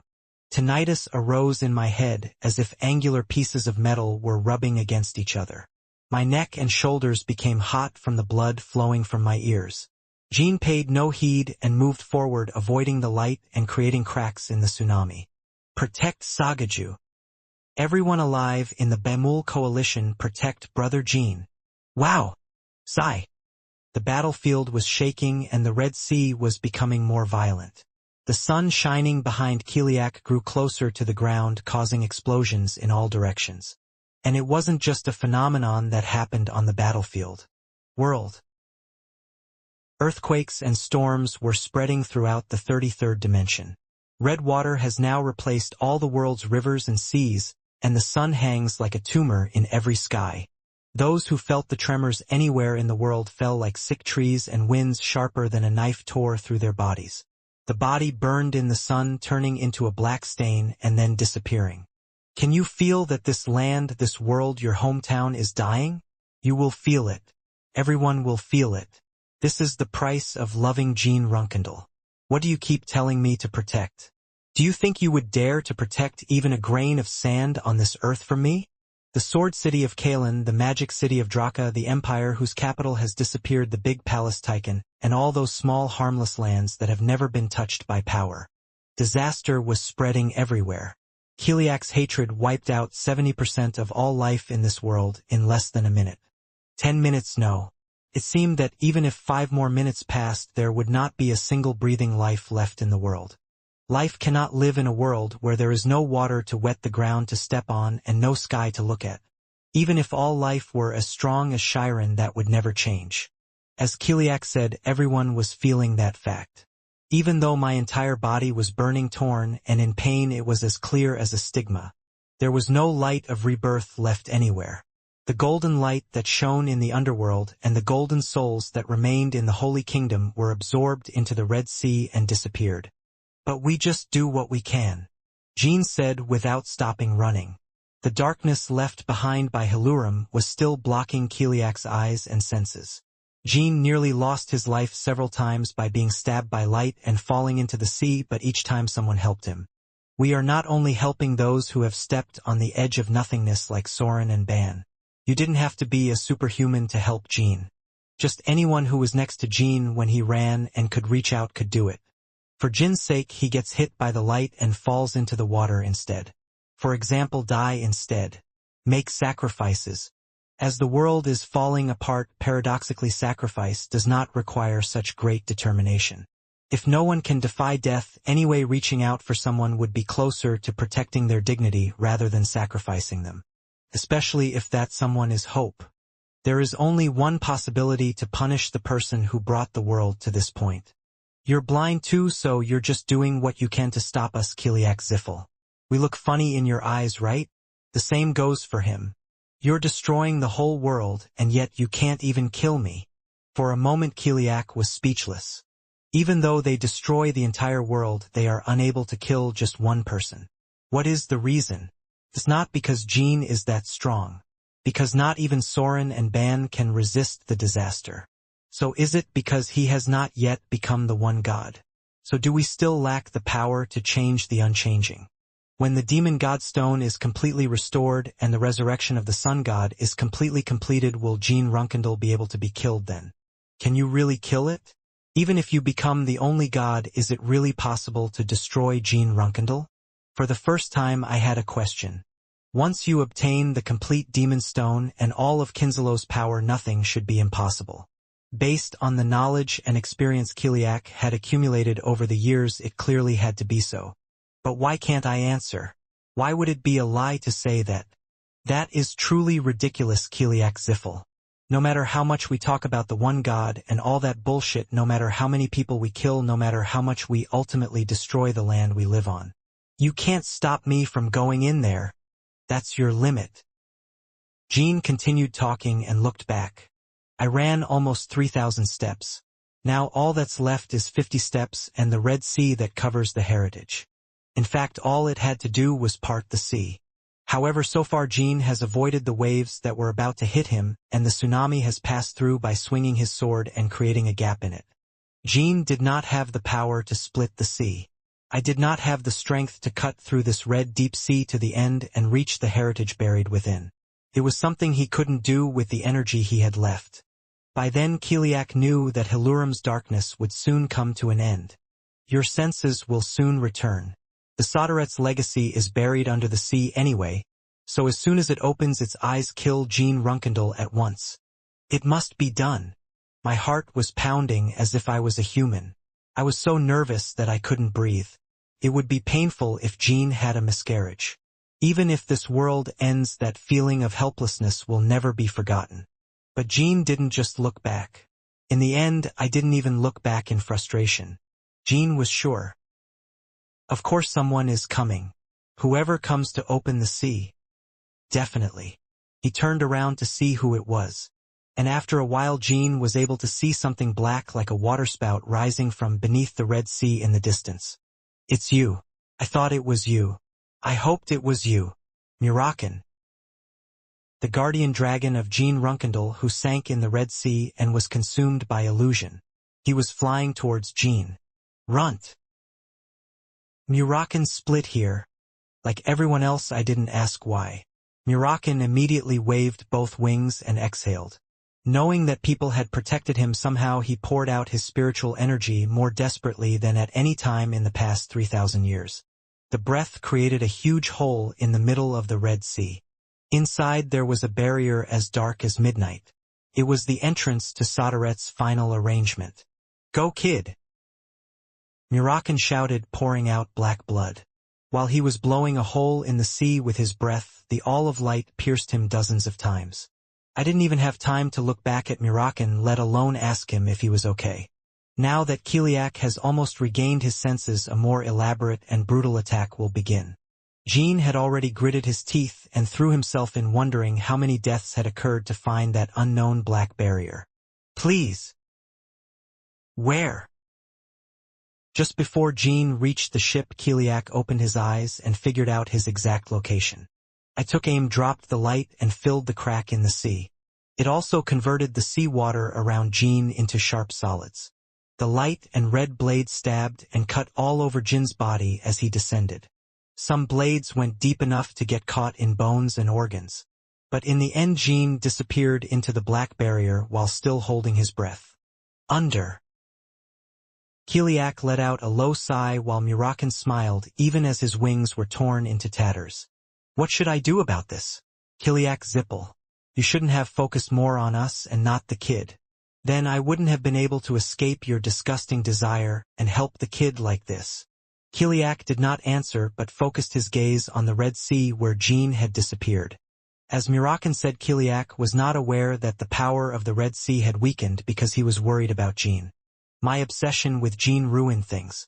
If he had truly trampled on his enemies with the composure of a single god, a situation as absurd as the present could not have occurred in the first place. Suddenly Kiliak appeared right in front of Murakan at the spot where Jean had disappeared. Teleportation. Kiliak looked down at the sea, paying no attention to Murakan, who was hurriedly trying to widen the distance. When I lightly waved my hand, the sea split on both sides, revealing a black barrier again. Sodaret's last legacy. Kiliak harshly dropped a pillar of light on top of him. However, the barrier only rippled like water and showed no signs of being destroyed. Even when I tried to descend and enter the barrier directly, there was no reaction. The barrier even became blurry after a while and appeared to disappear into space. Even if I strained my senses, nothing bothered me. Jean can no longer be traced. That's your limit. Kiliak pondered what Jean had just said and stretched out his hand to the surface of the water. Then a pure white staff shot up from beneath the sea and wrapped itself around his hand. It was a demon stone that had just been restored. Okay, today is a day when I feel funny several times. But from now on you will no longer be able to remember that a man named Jin Runkendal ever existed in this world. Ugh! Jean spit out a handful of blood and recalled the memory from earlier. It was the moment when I swung Barasada and cut the barrier. Unfortunately, I almost lost consciousness because I was stabbed by Kiliak's light and the sharp red sea water. There was a hole the size of a thumbnail in his right ankle, and a piece of bone and flesh had been torn off on both sides. There were countless penetrating and stab wounds that were less fatal. I woke up shakily. Jean held his sword tightly and looked around. Is this Sodaret's final legacy? It was dark. There was no light at all, so I couldn't see an inch in front of me. He created a lump of flame on his palm and illuminated the surroundings, and all he could see was his own shadow. Drip, drip. The blood dripping from the body was seen seeping onto the floor. Even though the ground was as hard as a rock, not even a trace was left. I have already experienced this type of subspace several times. Jean began to move forward at a shaky pace. 1 o'clock is urgent. Time probably flows differently in subspace and outside, but I had to gain strength and go back as quickly as possible. Strength. The reason Jean came here and the reason so many people sacrificed. It's not spirituality, but it seems to be a power of a higher level. Brother Tushin. There's no way the youngest is talking nonsense. First of all, it's good news. If you gain that power, you will become stronger, right? I remembered the moment I first visited the entrance to the heritage site. That day Jean encountered for the first time the presence of a power superior to spiritual energy from the barrier surrounding the inheritance. A black energy that cannot be named. If you get your hands on it, you could become what Kiliak calls the One God. The darkness that filled the place right now was that energy. 5 days ago I was terrified that I would lose my humanity just by facing this darkness, but now I was just desperate. I just wanted to gain black power as quickly as possible and go out and defeat Kiliak. I just wanted to take revenge on the world of people. Ha ha ha. Because of the severe bleeding, my body was becoming increasingly heavy. The true energy no longer flowed from Timar's left arm. Valeria Soderette. Jean yells. Just when I thought I was going to collapse just walking through the heritage, I saw a faint light ahead. The magical power of the lonely blue hister was evident like a star rising alone on a cloudy night. Valeria! Am I not hearing your voice, or am I seeing something wrong? Jean became anxious and kept shouting as he headed toward the light. It's not an illusion. Clearly the light was getting closer with each step. In the midst of despair, a milestone occurred. Enduring the pain and dizziness wasn't difficult considering the outside world. Just like when she saved Runtia from the evil spirit's subspace in the past, Valeria is giving directions. The moment Jean thought about it, he realized that the light he saw was not just a recording window. It was Valeria. She was lying on the floor holding the blue light. Valeria? Valeria, come to your senses. Valeria Hester from another world was definitely her. She helped the Alliance find a way through the Mayawang Cannon when dealing with the demon gods Chongsung and saved Jin's life by stopping time the moment Kiliak began to awaken the power of the sun god. If it weren't for her, Jean wouldn't be here right now. Jean realized this intuitively. The reason Valeria is lying here now is because of all that has happened. I felt like my heart was sinking. Jean hurriedly looked at Valeria. His entire body was filled with wounds deeper and more serious than his own. Ugh! Jean. The wound is deep, so don't say anything for now. I'll bring someone. Those words almost came out reflexively. But now there were only 2 people in this dark and desolate space. Jean and Valeria. No one could help them. So what should I say? Should I ask what happened? Should I say thank you and sorry first? Or should I ask how to take the power of the legacy since my life is at stake? I couldn't figure it out. But Valeria was different. I'm really glad it's you. I'll take some of your magical power. Valeria's cold palm touched Jin's chest. Jean stroked her head, feeling his magic slowly draining out of his palm. Stayed like that for a while. A sound of easier breathing was heard from Valeria, who had finished absorbing the magic power. However, it was not fundamentally cured. Phew, I think I can talk at this level. Soon Valeria raised her upper body and made eye contact with Jean. She stared at Jean without even blinking, as if trying to keep it in your eyes. I felt strange. Jean came here after leaving Valeria's body with Leet. But then there was this very familiar face looking at him. In some ways it was a gaze that felt closer than the dead Valeria. You probably have a lot of questions. Okay. I'll tell you as I go. This is the beginning of the legacy.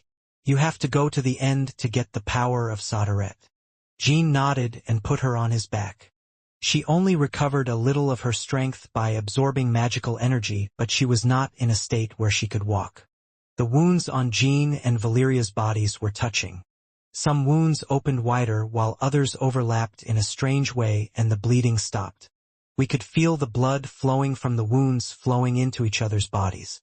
You can go in that direction. Jean began to walk in the direction Valeria's finger pointed. He also couldn't run fast because his wounds were so deep. If we went too fast, it seemed like Valeria wouldn't be able to endure it. I never thought I'd see you in Legacy of the Soderette. Because this future was designed by him and I. Lokia contributed to the creation of subspace, but that's it. She didn't get along with Soderette. Design Jin's brows narrowed at those words. Valeria, did you know I would be here? To some extent. So did you and Soderette know from the beginning that the world would eventually be destroyed by Kiliak Zippel and the demon goddess? Asmil's foresight, Ulta's ability to control time, the power of witches, and Soderette's Kinzelo's power and the demon god stone. No matter how powerful the future is, it can never be read accurately. Those powers are just like high mountains. Alp. Okay. When you see a river right in front of you, you have no idea where it flows until you follow the waterway all the way to the end.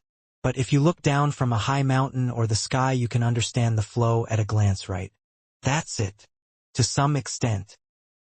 That was why Valeria answered Jin's question that way. Instead, if you look at it from a distance, you can see the flow right away, but you can't see what's happening inside it. Who comes to the river to drink water and who pollutes the river?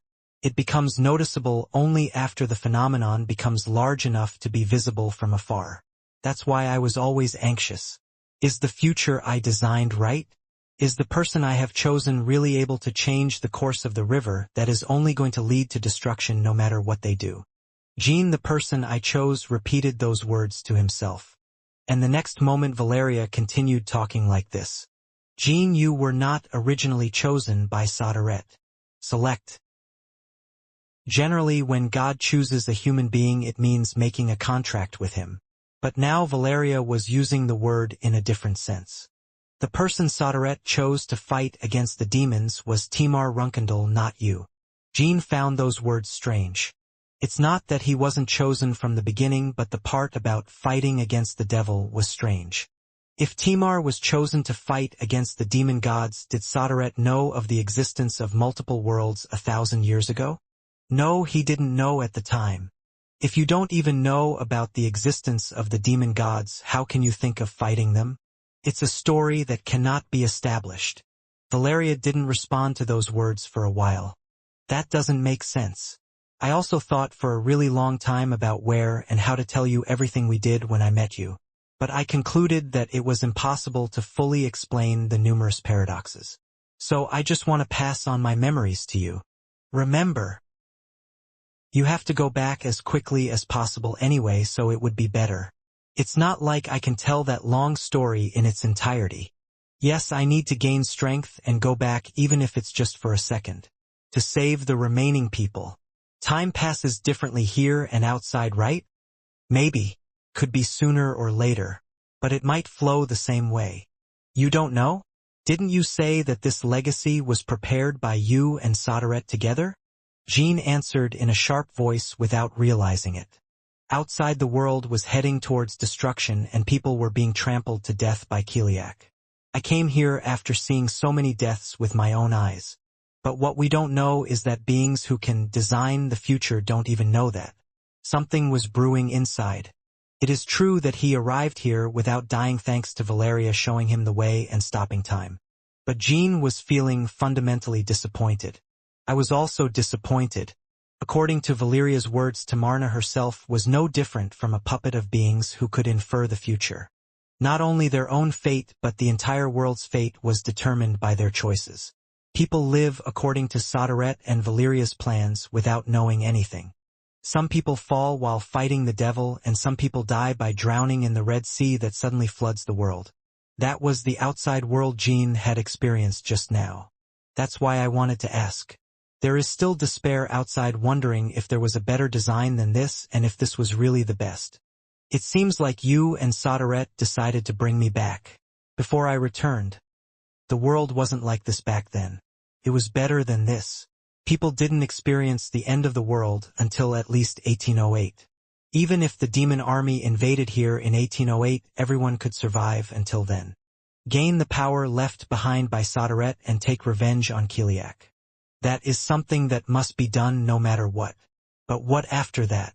If we just put an end to Kiliak and Masindi, would it be possible for those who survived until 1808 before the return to still be alive?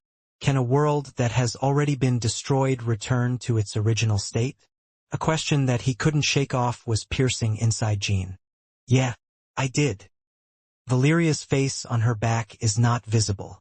But Jean seemed to know what kind of look Valeria had in her eyes. It must be a miserable expression.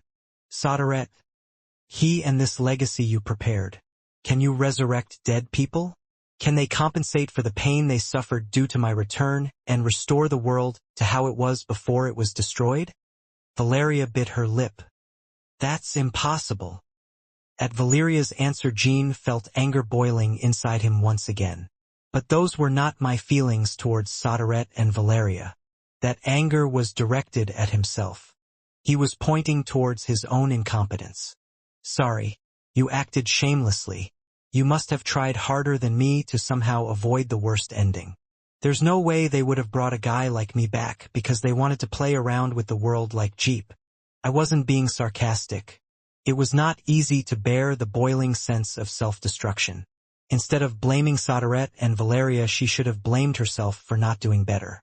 It's us who are sorry. But what's important now is that you take the power that Soderette has left and defeat Kiliak. If you keep going, you'll come to a door. It may be painful for you to move slowly because of me, but please be patient. I have to survive until then to open that door. By absorbing Jin's magic, Valeria recovered enough strength to be able to talk, but her wounds were so deep that it wouldn't be surprising if she lost her breath at any time. I'll leave as little as possible to cause trouble to you. It'll probably take about 10 minutes at this speed. Until then, I will be creating memories to pass on to you. Okay. Jean. Valeria wrapped her arms tighter around Jean's chest and buried her face in his shoulder. Ha! You can't know the future. Nothing can completely confirm this. No one can know the ending first. Valeria also knew the situation outside well. The fact that the world was irreversibly destroyed and that even the light of rebirth spread by Jean had been completely extinguished. Even if the dead don't come back, at least they leave behind a ground for Jean and the rest to stand on. I hope so. She just hoped that if Jean defeated Kiliak, there would be a better ending. So don't relax when you gain Soderette's power, and don't think that the world is already over even if you defeat him. It's the same even if you lose just once. I'm sure you would do that even without my advice, but I just wanted to tell you. Thanks. Ugh. A ray of blue light appeared above Valeria's head. Jean looked at the light and silently walked down the dark path. Suddenly I remembered the time I spent with Valeria before my return. Their relationship started as teacher and student, but at some point they started lying together and falling asleep together at night. No one ever said we were lovers, but everyone we happened to meet saw them as lovers. If I remember, before the regression, those were the best times. Before his sudden death, Inakin, Jean had believed that there would be more happiness than pain in his life. Now that I think about it, the disappearance of you and Soderette before my death might have something to do with this legacy. Soderette. Did he disappear to bring me back? Or did he disappear while trying to preserve the power he would give me here? Or is it alive beyond that door? There are so many things I want to ask. I knew I wouldn't get an answer. Valeria was concentrating to the point where she completely blocked out external stimulation. Anyway, once your memories are passed on, everything will be known. What is it like outside? I hope time passes more slowly than here. I hope no one else dies when I get out. I guess so. Grumbling. Suddenly blood from Valeria's abdomen poured out onto the floor. Jean was startled and stopped walking to take her pulse. Fortunately, his breathing was stable. But Valeria will eventually die. Jean knew that she was merely delaying death using sealing magic. No, as you said, the future is unknown. You can live too, Valeria. I don't want to let you go again today. Anyway, when I gain strength, we will go out together. Let's go to Ronnie then. Ronnie is alive, right? No matter how many times I scooped it up, the terrible thoughts like an endless sea would not stop. The more it happened, the more Jean strained his eyes and looked ahead. It's really soon. The power to tear Kiliak apart was waiting for him at the end of this desolate road. 10 minutes felt like 10 years. Still it seemed like the road was almost over. The once dark landscape was changing little by little. It was getting brighter. Light? As I took a few more steps, the whole place suddenly became bright, as if light had bloomed out of nowhere in the cave. I reflexively looked back. However, the endless darkness that had spread until just now seemed to have disappeared everywhere. The entire subspace began to shine brightly. When I looked back in the direction I was heading, I saw a huge white door standing tall about 100 steps in front of me. If there was made of light, it seemed like the door was made from it. I think Valeria is here. I just finished to Jean. I'll open the door now. As Valeria waved her hand through the air, a blue window opened in front of them. Following her hand, the familiar Hister code system was being written on the window. For Jean. Jean was able to read the code. Valeria burst into laughter. It's a bit cliché. I think I would feel burdened if I were you. Rattling dash. Wow! The white door was splitting on both sides. The inside was filled with darkness and nothing could be seen. Let's go in now. And now here. Valeria held out a blue orb slightly larger than her fist in front of Jin's face. It was a memory from the past that had been created with magical power. If you hold this, my memories will be passed on to you. The moment Valeria said that, Jean hurriedly pulled out his sword and turned around. Tisk dash. Tisk. Suddenly sword energy flew from behind. This was the direction the two people had walked in just a moment ago. Jin's balance collapsed from the shock and Valeria fell from Jin's back, spitting out blood. Jean! Valeria shouted Jin's name with a thoughtful face. She now had an intuition as to who had attacked them. It was certain. I don't know how it came in, but it was definitely a loaded Zipple. How can you do that? Rebel leader Valeria Hester. I guess I didn't have enough time. I guess you didn't think I let you go on purpose in the dimensional passage. Loaded Zipple. As far as Valeria knew, she was someone Jean could never handle in his current state. Jean, go quickly. Sillin was already saying this as he extended his sword to Jin's forehead. There's no way I'd leave it like that. Fast. Even if the body was intact, it was not something that could be taken lightly. Sillin used a sword that was incredibly destructive and sophisticated, even though it was just a jeep. Sigh. Jean barely managed to block the blade that flew at his forehead and glared at Sillin. His face couldn't be seen because of the hood and white mask, but his eyes were so cold that it gave me a chill. It's Changxiang. Damn it, why not now? Changxiang Knight. No, it was a magic swordsman. Jean stepped on the step, conscious of the blue flower that had formed in Sillin's hand. It was definitely a magic that applied secret energy that only pure-blood jeepers could master. I created a magic recently. I can trace blood traces even in dimensional passages. That's why I didn't kill you even after tearing you apart like that. Tracing the blood traces scattered across the dimensional passage. That was something only Sillin could do in the Demon Goddess. Valeria was completely unaware of Sillin's recently developed ability, and under her sword headed to the entrance of another legacy in the passageway. And at that time Valeria used all her remaining power to temporarily stop time in the 677th dimension. She was practically a corpse when she searched for the inheritance, so the moment she opened the entrance, she did not notice that Sillin had entered along with her. Valeria guessed the whole story at once. It's pointless because there's no way to respond, and it's just painful because I've already made a mistake that couldn't be more fatal. But Valeria Hester, you didn't even notice that the enemy entered here with you. In the end, you two were just a human being. Although he has shown such great abilities so far. In all of Jin's past and present lives, this was the first time he had seen a human named Valeria Hester look so terrified. She also isn't afraid of death. Like the feeling Jean felt when he built the stairs and climbed La Perosa, he is afraid that so much sacrifice and pain will disappear like bubbles and lose meaning. Sillin had enough power to do that. Unlike the other two, Sillin was not injured or even tired. Valeria! Go! Jean, you just have to go in. Abandon Valeria and break through alone to the white door. Even though it was painful, it was a choice that had to be made. Jean was already devastated and was trying to abandon her and go to the door. But Scyllane's sword could not pierce it. She continuously fired sword energy every time Jean moved. My body feels infinitely heavy. The reason Jean is able to withstand the sword energy now is only thanks to the level of creativity he has achieved. However, holding out was the limit. Even that can't last long, and the fight can't even be established. To begin with, he was a person whose victory could not be guaranteed even when his body was perfect. Wow! Give up, Jean Runkendal. Shut up! The sharp blue flower stretched out from Scyllane's grasp and pierced Jin's right shoulder. Chonghua cut into his bones and flesh like a knife, tearing at his body from the inside out. In an instant, fire spread throughout my body. Normally, I would be able to brush it off in an instant, but now there was no way. Tess, who will help him, was destroyed by Kiliak earlier. Kaayak! Jean let out a scream.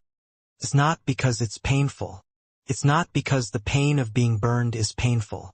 It was because I couldn't think of a way to go beyond the author and take the power of Sodaret.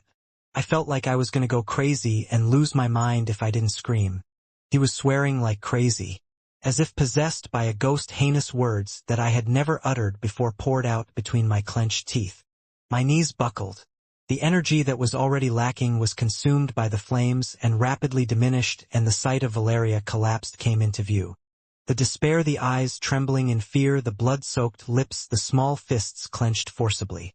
Scyllane roughly grabbed Valeria by her hair and lifted her face. I knew you would make this kind of expression. Yes, Valeria Hester. Don't worry, you will be saved.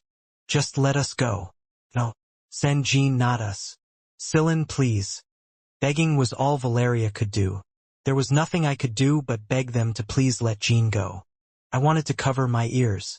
I don't think I've ever heard anything more cruel and horrible than this in my life. Jean screamed louder to avoid hearing Valeria's voice. Scyllane, you are a human being too. You too are a human being with a will. Do you really want a future where Kiliak Zippel has conquered the entire dimension? Do you want an ending where the whole world follows his desires?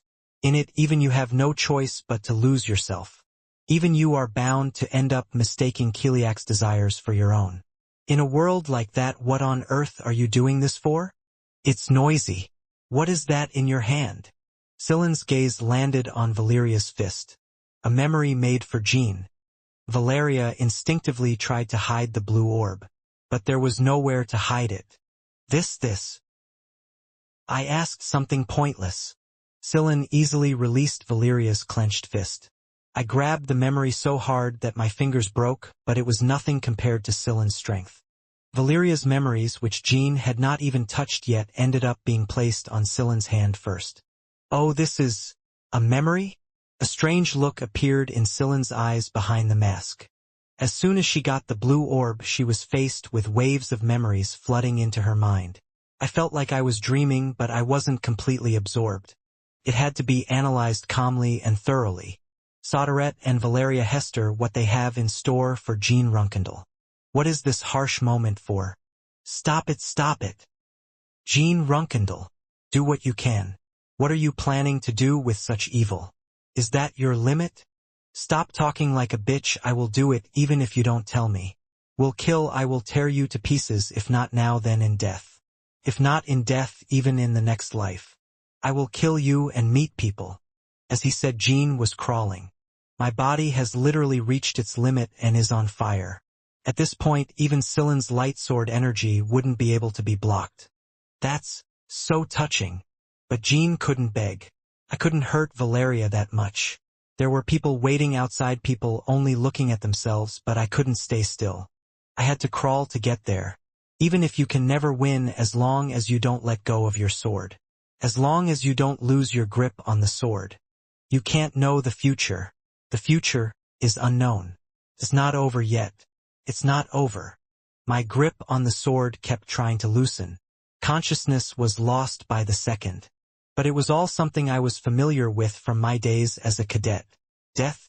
I had already seen with my own eyes a great knight who transcended death through struggle.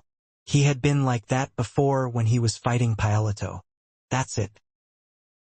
Even if I die like Ron, I will get up and fight. I will do it again. Even if his entire body turns to ashes, he will rise again and plunge his sword into Silen's neck. And I will cut Kiliak and meet my loved ones again. I will protect you. We will protect the land on which we must live, even if there are only a few intact places left. I will protect that much. Jean was crawling on the floor with just that thought in mind. I was able to overcome the endless agony that seemed to compress eternity at every moment. So that was it. I never thought I could turn back time. Silen analyzed the memories flowing into her head and looked down at Jean, who was stubbornly crawling towards her. Killing Jean now would have been so simple. He could grow the blue flowers planted on his body, or he could swing his sword and cut off his limbs in an instant. But Silen waited quietly. May more of Valeria's memories flow to Jean, and may his struggles bring him closer to himself. What are you doing? Zippel. Are you savoring your victory? Do you think you won? Cut me down, and I will be reborn. Does this seem like a lie? I've never seen anything like that before. I'll show you, I'll tell you what it is. So Valeria, stop crying. Don't cry. Don't even beg. We haven't lost yet. You said you don't know the future. There is no conclusion yet. Silen stared at Jean, still holding the bead. Now the distance between her and Jean was only 2 steps.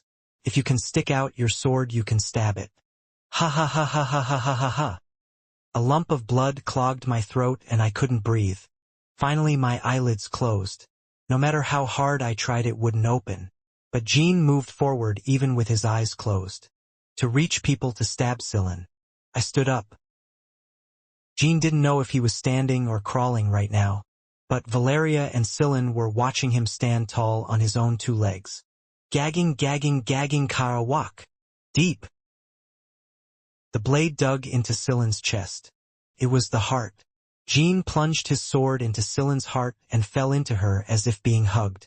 Silen watched all of Jin's slow and crude movements without closing her eyes even once, and did not take her eyes off the 10 or so steps Jean had crawled along even after Jean fell into her arms.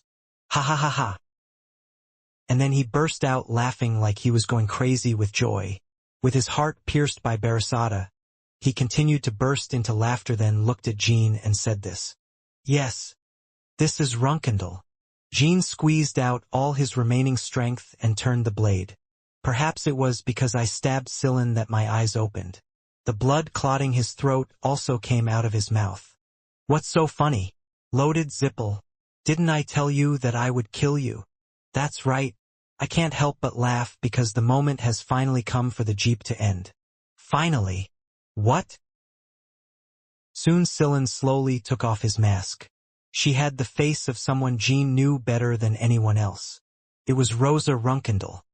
Rosa looked at Jin's trembling eyes filled with hatred, fighting spirit, and bewilderment. Inside, his past days were flowing.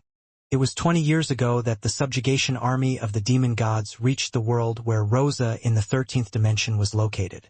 At that time, the demon gods had already conquered over 100 dimensions, and Runkendal of the 13th dimension was powerless to stop them. Even though Kiliak didn't come forward in person, he couldn't last a day. Soren, who returned in a hurry, could not do anything on his own. Rosa then begged for her life.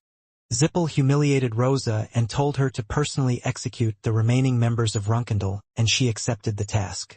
Masindi did not trust her loyalty. However, Kiliak showed a strange interest in Runkendal, the first of many dimensions to surrender. Celiac didn't trust me. No voice came out. Awesome.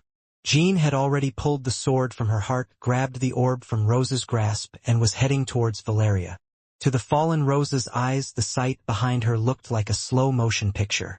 It seemed like no time passed. But I guess I had fun. He gave me the name Shilin Ziffel and took away my oath. Betray me whenever you want, you can't go against me anyway. From then on, Kiliak regarded Rosa that way. From the beginning, not only Rosa but Kiliak thought of all humans in the demon gods in that way.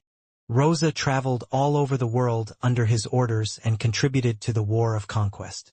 In the demon gods, the people who killed more Runkendels than she could be counted on one hand. In the process, he reached the level of creation and learned arcane magic that only pureblood Zippel could learn. By the time she withdrew from the battlefield and focused on tracking down the rebels, there were not many people left within the demon goddess who knew that she was from Runkendal. Rosa Runkendal of the 13th dimension has been officially declared dead. Ever since she killed about 30 Grey Owl Valeria Histers as Scylla, the members of the demon gods have revered Rosa as a legendary being. She is the only one who has succeeded in dimensional passage missions hundreds of times. I was always longing for it. I hope that in any world there exists a Runkendal that can defeat the demon gods. If not Runkendal, then I hope any of the rebels have the power to kill Kiliak. Runkendal, who can't even stop himself, can't overcome the demonic force anyway, and the rebels who can't even defeat him can't kill Kiliak anyway. That is why all wars and fights were made more vicious. He trampled on them so cruelly that even the members of the demon god team who competed together had their tongues hanging out. That was Rosa's way of finding hope. And now here in the 677th dimension where it all began, I have finally found it. Having her heart pierced by Jin's sword was nothing short of salvation for her. Life was probably good. If only Runkendal could prosper again. Soon Rosa looked at Jin's back becoming increasingly blurred and mustered up the last of her strength to open her mouth. Long live Runkendal! At the time Rosa died, Jindo felt as if time had stopped. It was because of the memory bead I was holding in my hand. The sense of reality became blurred in an instant and Valeria's past memories began to surround Jean like water. I don't understand. Soderet's voice was heard. He didn't understand why he had chosen Jean 1,000 years ago. In order to choose Jean, you had to know in the first place that he could exist 1,000 years from now. Even 1,000 years ago I thought Timar was the only hope. Certainly was. So I prepared everything for Timar. We created this space together with Lokia and took steps to ensure that only he could enter. Because I believed I could resurrect him. That was the reason why the memories of me and Timar lost due to Jeep's manipulation were sealed in the tombs. Only Jean Runkendal is the Runkendal that the Demon Lord does not know. Therefore he is our only hope. Soderet found out about this when he met me 1,000 years after the Sword Demon War. Because I was the first to recognize the multiple worlds. One day in 1808 I stumbled upon a record of multiple worlds in a lore site. It was a record that described everything, including the leader of the numerous dimension demons created through the manipulation of history, Kiliak Jippel. In every world Soderet always used his power for Timar, but there was no history of him defeating Ziffel. All of the records were detailed as if they had already happened once. I was convinced after looking at the record. The end is coming. The world will definitely come to an end due to the 33rd dimension's Kiliak Zippel. I don't understand, Soderet. In the first place, this is clearly a subspace created by you and Lokia. But the legend of Hister exists. It was here that I saw the records of the multiverse. The subspace we are currently preparing for Jean is clearly created by Soderet and Lokia. This is where the legend of Hister was located. Even Soderet and Lokia, who created subspace, don't know. But why did I choose Jean? I don't think that has anything to do with all of this. When I first met Jean 3 years ago, I reached out to him unlike usual. I still don't know why I reached out to Jean when I couldn't even afford to take care of myself while running away from Zippel. It's just that the moment I saw him, I had a strong urge to do that. 3 years ago, Jean became my student, found new meaning in life, became my lover, and became a contractor for Soderet. And now I am missing the dead Jean and planning a future for him in this dark space with Soderet. Jean died in vain while we were away looking at the records of the multiverse. Is all of this really a coincidence? Actually, I've already experienced everything once, and I ended up leaving a record because I couldn't stop Zippel. Or since time flows differently in the multiverse, it may be that Valeria Hester from some dimension created a legend here. A certain Valeria Hester is active as a rebel named Grey Owl. My head is complicated. As Soderet said, it was incomprehensible. It was unclear where the incident started, and it was full of paradoxes that were difficult to accept. Anyway, one thing was important. The only mission given to me and Soderet is to stop Zippel. And we chose Dead Jean as our hand for that. Because he was the only Runkendal that the demons didn't know about, the person chosen by Soderet 1,000 years ago, and the only person I reached out to first. Above all. If I hadn't met Jean, I would never have seen the lore that exists in Soderet's subspace. If I hadn't met Jin, Sodaret wouldn't have known the truth about the multiverse. If I hadn't met Jean, I too would have died one day while resisting Jeep without knowing the truth. Therefore I chose Jean. If it weren't for Jean, there were too many worries that couldn't even begin in the first place. But even if that weren't the case, I would probably have chosen Jean. Just like Sodaret 1,000 years ago chose Jean without any basis. 2 years have passed since then. No matter what I did, there was no way to revive Jean. Parts of Jin's body were found, but that alone was not enough to save him. So much time had passed since his death that even numerous tears which he had saved with great difficulty had no effect. August 2, 1810, 7:22 p.m. The invasion of the demon gods has begun. Sodaret and I left Ince, which quickly became a hellish island, and evacuated to subspace. Ronkandel and Kinjalo did not believe us until the end. But even if they did believe it, what did it mean?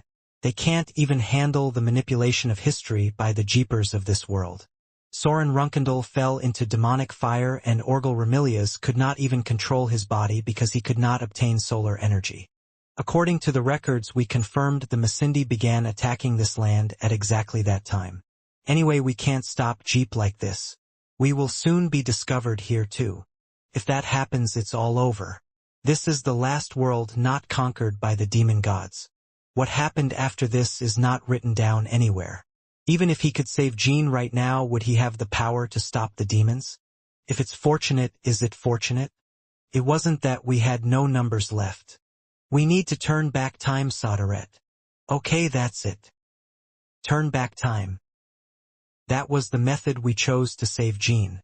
To be exact, not us but me. Sodaret was able to turn back time at the cost of extinction.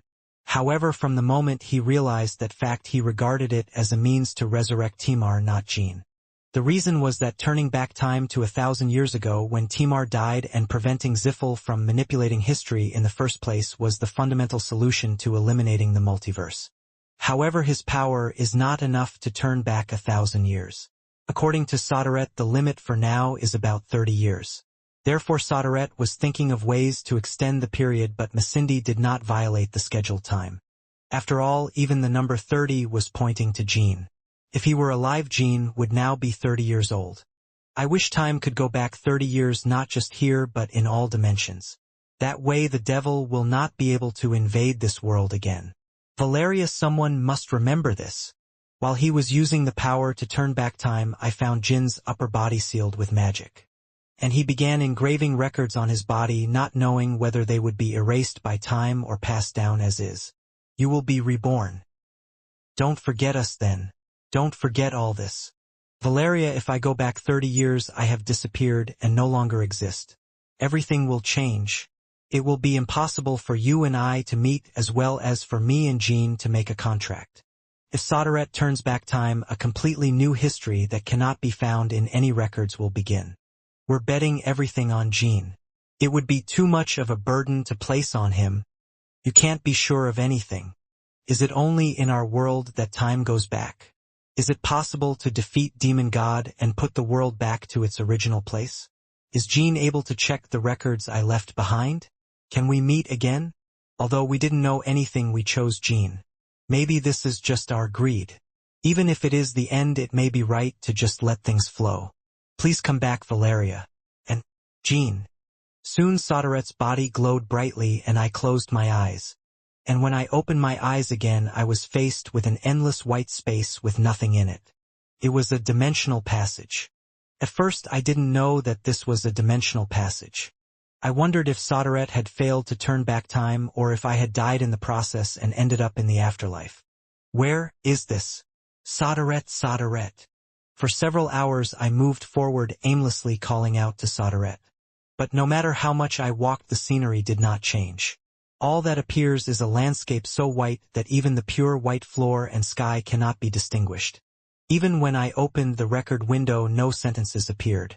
I have experienced many subspaces while searching for places of legend, but this was the first time I had encountered anything like this. I don't know how much time passed before I realized that this was a dimensional passage. Day and night did not exist, so I couldn't read the passage of time, and I was so desperate that I even went to sleep on purpose, hoping that, when I open my eyes, the world I knew will appear. But no matter how much I moved, I didn't feel hungry. I didn't feel any fatigue. The same was true even when magical power was used to its limit. While wondering what the reason was, I suddenly realized that the whole place was shining. Light? There was no sky or sun, but wherever I looked light was reflected and sparkling. Suddenly Soderet's last moments came to mind, the image of it shining brightly and disappearing. And I thought, perhaps the light that colors this space is Soderet itself. Maybe it's because of that light that I can use my magic power without feeling hungry. Since I was neither hungry nor depleted of magical power, I began using recording magic every day. The intention was to do this forever until something appeared in the record window. There was nothing else I could do anyway, and I couldn't give up on life just because I couldn't see a way. Consider the knowledge you have accumulated as a Hester transform and strengthen your magic and try new things. As I continued to use the recording magic, I was able to see a sentence appear in the window for the first time. Time in all dimensions returns to 30 years ago. Soderet becomes light again. That was what I wanted to know first.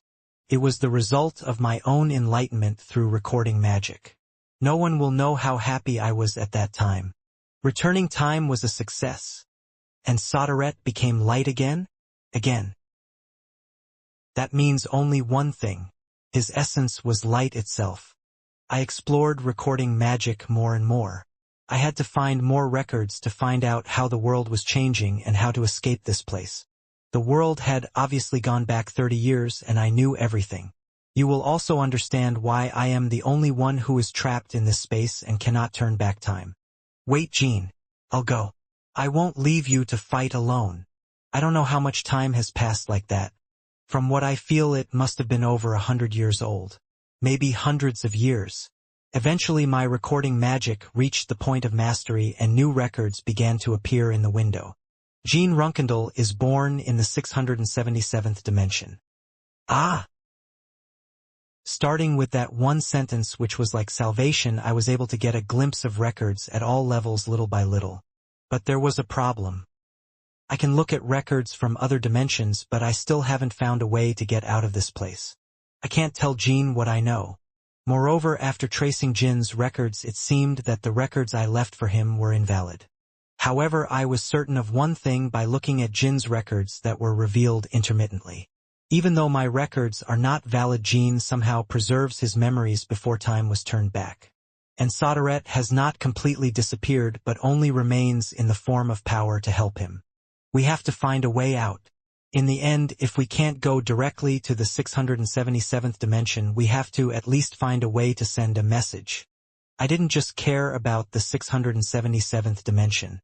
I was looking at almost every dimension derived from Jeep's manipulation of history. However, other dimensions where return Jean does not exist show a history almost similar to before Soderet turned back time. If possible, I wanted to make some changes to those dimensions as well. As we saw earlier, even if there was no world like the 677th dimension where Jean and I had a deep relationship, Valeria Hester definitely existed there too. Even without Jean, Valeria Hester would have died fighting against Ziffel in any world. And all Valeria Hesters use recording magic. Therefore, if I can send recording magic to that world, and if even the slightest change occurs in that world, someone will be able to look at the records. It will be able to inflict damage on Misindi. A lot of time has passed since then. My message first reached Valeria Hester of the 233rd dimension. Unfortunately, it appears that the full text of the message was not received, but the information about the existence of Misindi seemed to have been conveyed. For example, should I say distance, it was different in each dimension. The dimensional passage I am in here is the closest to the 233rd dimension. The distance to other dimensions could be determined to some extent by the amount of information flowing into the recording window. The place with the most records is close and the place with the fewest records is far. Unfortunately, dimension 677 was the furthest away. Among the numerous dimensions, the least amount of information appeared. I don't think it's a coincidence. It was not possible to select a dimension and leave a message. It was no different from throwing a glass bottle containing a note into the ocean. I sent numerous messages to another dimension praying that they would reach someone. Gray Owl. This is how the gray owl called the rebels of the demon goddess was born. But in fact we have never met each other. Valeria from another dimension simply received my message and independently devised a way to respond to Misleading. In some dimensions Valeria created quite a large force, while in some dimensions Valeria worked alone until the end. Everyone used the name Grey Owl and it all ended up failing. That was something all Valeria had in common. In the end, the 677th dimension, everything depends on Jean. If this continues soon all dimensions except the one where Jean is will be conquered by the demon gods. Even though the message began to be delivered I became impatient because history did not change. Only the occasionally appearing history of the 677th dimension was a source of comfort. There Jean met my other self and I was building a bond with her from an early age. So it wasn't just comfort. March 1799 Jean Runkendal of the 677th dimension searches for Valeria Hister in Marmot. Jean and Valeria Hister. I felt strange. Who is Valeria who is currently in the 677th dimension? Is it me? If so then I am here. What? It would have to be called jealousy. I was feeling jealous of myself. I was jealous of her living a new life thanks to Jean who had memories of her previous life without knowing anything about it. But I didn't forget my past. Before time turned back my life was just a dark time of hatred until I met Jean. It would be the same for Valeria. Even Valeria wouldn't want to live like that. Let me do my job. Thinking like this doesn't do anything to stop the devil. A lot of time has passed again. And I saw another person for the first time in this distant dimensional passage. Valeria Hester was hiding here. You must be the leader of the rebels. Loaded zipper. Even though I was so lonely I never even imagined that the first person who appeared was a member of the demon gods. They seemed to have conquered other worlds and discovered many secrets about dimensional passages. Because I was looking through the records of the world, I didn't know what was actually happening in the dimensional passage I was in. From then on I crossed the maze of dimensional passages every time avoiding Jeep's pursuit. At first I couldn't figure out how to move through the dimensional passage, so I had to use the traces left by the loaded zipper. But if they can come here it means I can go outside too. I was so excited about that fact that I couldn't even feel the pain of the wound. Fortunately the wound was healed as the light remaining in the dimensional passage seeped through. You can go out. I have to get out, I have to go to Jean quickly. By analyzing the records left behind by the demon god's pursuers I learned how to cross dimensional passages. They were tracking me risking the risk of becoming a lost child in the dimensional passage. According to the information they analyzed with the demon god stone the dimensional passage was similar to the Black Sea events. Because the road changes every time. It seemed that even the demon god stone could not fully analyze the path of the dimensional passage. Nevertheless, I recorded a map of the dimensional passage every day in the hope of going directly to another dimension, the 677th dimension if possible. Record and destroy, record and destroy. Meanwhile, he read records from other worlds, guessed the distance to that dimension based on the size of the records, and then ran away when pursuers came. Even though my life was at risk at every moment, it was better than when I just sat back and looked at records and sent messages. Even though I was an enemy, I didn't feel like I was completely alone in the world anyway. The first dimension I entered directly was the 262nd dimension. By that time I had reached the point where I could create matter through magic, and through analyzing the dimensional passage and the remaining light there I learned that the light that existed before the matter called the sun god was Sodaret and the darkness was Helurim. To be precise, they are beings materialized through Kinjalo in light and darkness, so they are not light and darkness themselves. In any case, the 262nd dimension had already been conquered by the demon gods when I entered it. In fact, for the first time in a long time the outside air smelled only of blood and ash. I hid in the dimensional passage again to avoid their pursuit. 1231, 632, the 55th dimension, etc. All the dimensions I entered directly were in that state. Later I only observed the situation in that dimension from the passage and did not go in directly. Even if I went in, the place was under the control of the demon gods anyway, so it would be easy for Kiliak to track me down. Just as I knew history, all dimensions are falling into Kiliak's hands. I finally got closer to the 677th dimension that I had dreamed of so much. At that time, Valeria in the 677th dimension had already received several messages I left. However, unlike the worlds I could enter directly before the 677th dimension, I could not enter it directly. Why can't I just go in here? I muttered to myself with a blank face, but in fact I knew it intuitively. Valeria Hister is currently fighting against the demon gods with Jean. She and I cannot coexist. Why can't we coexist in the same world as Valeria Hister from the 677th dimension? Why did it happen to be the farthest place from the 677th dimension when we first fell into the dimensional passage? Maybe it's all because she and I are the same person. Me in the past and me now. Because the past and present cannot exist together. Haha. It wasn't easy to accept. If the common sense that the past and the present cannot coexist applies, what are the other paradoxes we have experienced so far? Why are they inexplicably complex and yet have a simple and clear order that only applies to me and Valeria of the 677th dimension? But there's nothing I can do about that. On the other hand, I had a lot of other things to do. We must save Jean and prevent the entire world from falling into the hands of the demon goddess. Anyway, from the beginning I said let's turn back time for that. I wasn't the only one who was lonely and sick. I wasn't the only one who felt unfair. All the Valerias and people who fell while fighting against Zippel and the demon god must have been so hurt. The record that Jean had just liberated La Perosa was emerging through the window. I sent her a message. Numerous messages were sent starting with the sentence, "Your Jean Runkendal was a success."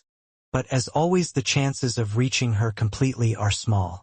Let's find a way to directly intervene in the 677th dimension. Even if coexistence is impossible, we must help Jean in some way. The history of the 677th dimension has changed too much because of Jean. We also found a record showing that the demon gods had begun to become conscious of the 677th dimension in earnest, so there was a need to hurry. It's all about me and Jean. And it's up to us. That was the only unchanging fact. While looking for a way to intervene in the 677th dimension, I continued to attempt direct entry from time to time. Then I found just one space where I could enter. It was the same subspace where Soderette and I looked at the records of the Demon Core before turning back time. This place is not classified as Dimension 677 in the first place. That means it corresponds to a dimensional passage. Still, it was the closest dimensional passage to the 677th dimension. In my record window, more things happening in the 677th dimension were being recorded than ever before. You, like me, were kicked out into a dimensional passage instead of being turned back in time. Since Soderette had turned back time here, it felt like he had returned to the starting point. This is a door? Has there been anything like this? A white and huge door. Clearly, before the world returned Soderette and I had never built a door like this. But I intuitively recognized that this was Soderette's legacy. Just as Soderette still remains in the form of power to help Jean, what remained in this subspace was also the power he left behind. I looked at the records about the door and it turned out to be true. Beyond this door was the power that Soderette left behind when he realized what he was in his final moments. There was light. If you get it, you'll be able to fight against the 33rd dimension's Kiliak Zippel. It occurred to me that this was the reason why I had been wandering through the dimensional passage for so long. At the same time, my fear soared. With Timar's body and Barasada, anyone can enter this space even without Soderette's permission. You can even enter without them by using the dimensional passage. Was there another dimension where Timar's body remained? Barasada had one in each dimension. Once the demon gods learn of the existence of this legacy, they will never let this power go. And since I entered this space, the pursuers would eventually find this place someday. Because demon stones from each dimension are constantly digging into my whereabouts. In that sense, this legacy was a double-edged sword. We need to place a seal on the subspace and the door and guide Jean to reach here before Misindi. Now we're really there. The 33rd dimension's Kiliak Zippel invaded the 677th dimension faster than I expected.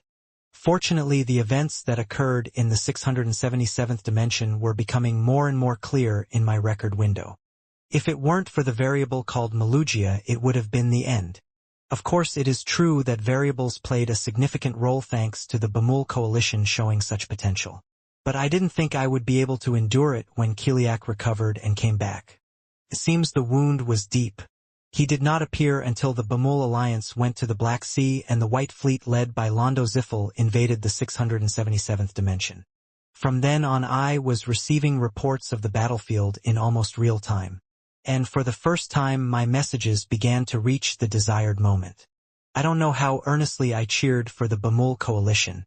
Because of Macindy's tracking, it was not possible to send messages every moment. The power of the Bamul coalition was not lacking to the extent that it was necessary to continue sending messages. Please hold on just a little longer.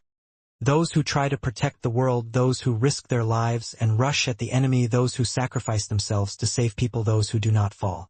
I felt so sad that I was going crazy. If possible, I wanted to rush to the battlefield right away and fight alongside them. But my fight began here, not in the Black Sea. It's a tracker. It wasn't long before the Bamul alliance could lift the curse on Timar's left arm. This place had to be protected. I immediately went out of the seal and guided the enemies to another area of the dimensional passage. The pursuer is Silan Zippel and the 3 wizards who work directly under him. That's not enough to catch me. I had reached the point where I could create materials through magic. Normally it would definitely have been like that. But the fact that I had to conserve my strength held me back.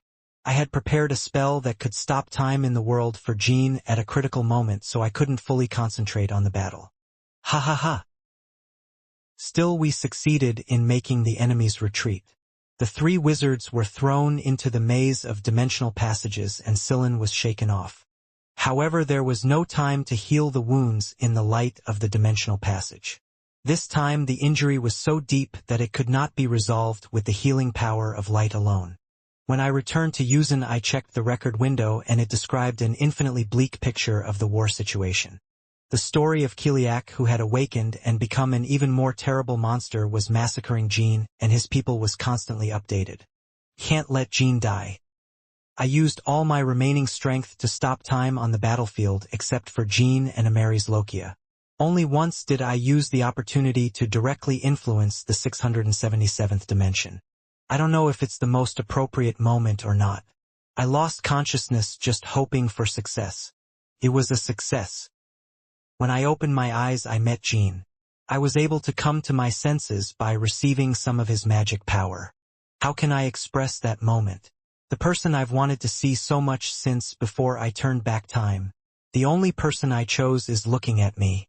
What should I say to the person who has crossed countless dimensions, as if crossing between stars, and wandered through countless empty dimensional passages and waited?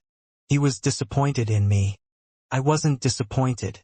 If someone had chosen me and tried to change the world according to their will, I would have done so, no matter how right it may be. Still, the 10 minutes or so I spent carrying him on my back and heading towards the white door left behind by Sodaret was a warm moment that I will never again have in my life. Even if the world is destroyed in the meantime, I want to stay like this just for a little while longer. Jean. Jean. Ah. Jean hugged the fallen Valeria. Valeria. Valeria. The moment Jean saw Valeria for the first time, he realized why she felt so familiar. This person is a teacher. This is the person who saved me in my past life. When time was turned back, that person like me was banished to a dimensional passage, with all his memories. However, I did not give up and came this far. It came to me as I endured an unknown future in an endless dark time that could be called eternity. I asked such a person why he couldn't prepare for a better future and asked if this was the best. Valeria was smiling at Jean. Thank goodness I was able to create a memory for you. I forgot everything. I'm sorry, Valeria. I forgot everything. Don't forget us then. Don't forget all this. Jean locked eyes with Valeria, remembering the memories she had engraved on her before Sodaret turned back time. Valeria was smiling, showing her white teeth. Jean, let's go now. The white door where Sodaret left the power of light. I knew because I read his memories. Valeria found out everything about the power of light by examining the white door with recording magic. The moment Jean gains that power, the space will collapse. Then she disappears, because it cannot exist with Valeria in the 677th dimension. If you do that, you will. Anyway, even if this space doesn't disappear, this is it. You know. Valeria's arms wrapped around Jin's neck. He kissed my cheek and patted my back. Jean, I saved my Jin Runkendel. So you get your Valeria Hister. Save our world. My throat was so tight that no answer came out. I nodded with my eyes tightly closed. In the end, Jean put Valeria on his back again. Let's go, Jean. Pick me up. I started walking towards the white door. Every time I took one step or two towards the light beyond the door, I felt my back becoming lighter and lighter. The present, past, and future are somehow connected. So we can now feel each other's body temperature beyond that tangled time. The same goes for death and life. Remember, Jean, this is what we did. Please, take care of me. Please take care of the people I couldn't protect in any world. Valeria's voice was fading away in the blinding light. Ha! Valeria opened her eyes. Dream? Is it a dream? She recalled the moment she lost consciousness. While fighting, she became intoxicated by the illusion of Kiliak's desire, and within it she faced a future without pain. She felt happy in a world where the Grey Owl mercenaries did not die and people did not die. If it was a dream, I never wanted to wake up. The reality so vivid and terrible that it could not be considered a dream quickly disappeared and left no trace. But one day painful things suddenly started to come to mind. The day I realized Jin's death, the day Sodaret turned back time, and the days after that I spent endlessly wandering through a dimensional passage as white as a desert. It wasn't a dream. Valeria? It was Leet. Everyone, including her who had seen Valeria's body, had their eyes wide open. Mr. Leet. You are obviously dead, but how on earth? No, whatever the reason, I'm glad. Ronnie. Hurry and call Ronnie. Valeria needs to be treated to the point where she can fight again, so she can respond at least to some manipulation. Valeria looked at Leet as memories flooded her. It wasn't that he died, it was that time stopped. Yes. The moment someone from the future, or perhaps even from the past, became involved in this world, my time stopped for a moment. I felt like I could understand what had happened to me. In the sense that Sodaret turned back time, he was his future self, and in the sense that he saw the records of the demon goddess before she turned back time, he was his past self. Although confused, Valeria remembered her last words to Jean. The present, past, and future are somehow connected. What connects us? The feeling of wanting to protect people and the feeling that the world cannot be lost. For some reason it seemed like that was it. It seemed like that was all there was to it. The wound hurts. Pain was felt throughout the torn and stabbed body. Even missing a single fingernail hurts like death, but the people fighting here have been suffering incomparable pain for a very long time. The smell of ash wafted through the broken glass of the bridge. There was heavy drinking, people screaming, and unidentifiable terrible sounds. How much time has passed since Jean left? Approximately 10 minutes have passed. Only 10 minutes. Meanwhile, many people died. Chiron and Ban were no longer able to attempt a counterattack, and most of the superhumans disappeared into the Red Sea. At least Hito reached Changxiang and defeated the demon god spears with Murakan, but human battles now had little meaning. Because the demon god stone was restored immediately after Jean entered Yuzan. Even that was endured thanks to the head of the family and Tucson, who resisted manipulation. You two are now being eroded by manipulation. Valeria, I need you to find the falsified record. Murakan was forgetting about Jean. Hito forgot Sandra and Baradin, and Dante forgot who they were. Talaris forgot Cirrus, and Lucy forgot Heylin. Currently, there were only about 10% of the remaining people on the battlefield who remembered the person named Jean Runkendel. While history was being manipulated by the demon god stone, they just fought blindly. Even as his memories were fading, the only thought left was to fight, and all he could do was swing his sword forward like an abyssal army. The swords are sometimes pointed at each other rather than at Kiliak. No, they were often facing each other. Even before the demon stone arrived in the first place, it was impossible to attack Kiliak without anyone other than Changxiong. Forgetting who Jean was, forgetting who he was, forgetting what he was fighting. It wasn't just the battlefield. The whole world was being manipulated like that. The entire starting point of all dimensions, the 677th dimension, was being manipulated and broken as it was submerged in red seawater.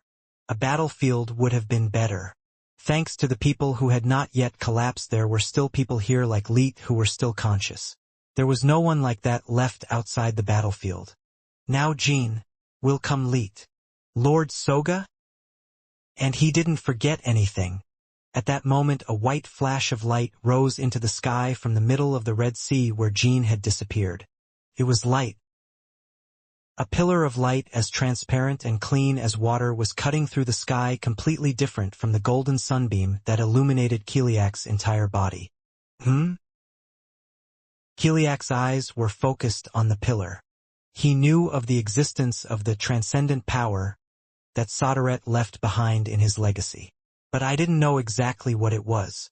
In any case, the restoration of the demon godstone was completed, and even the power of Kinzalo, the full sun god, was in his hands. If so, it means that there is nothing in this world that can go against you anymore. Jean Runkendal.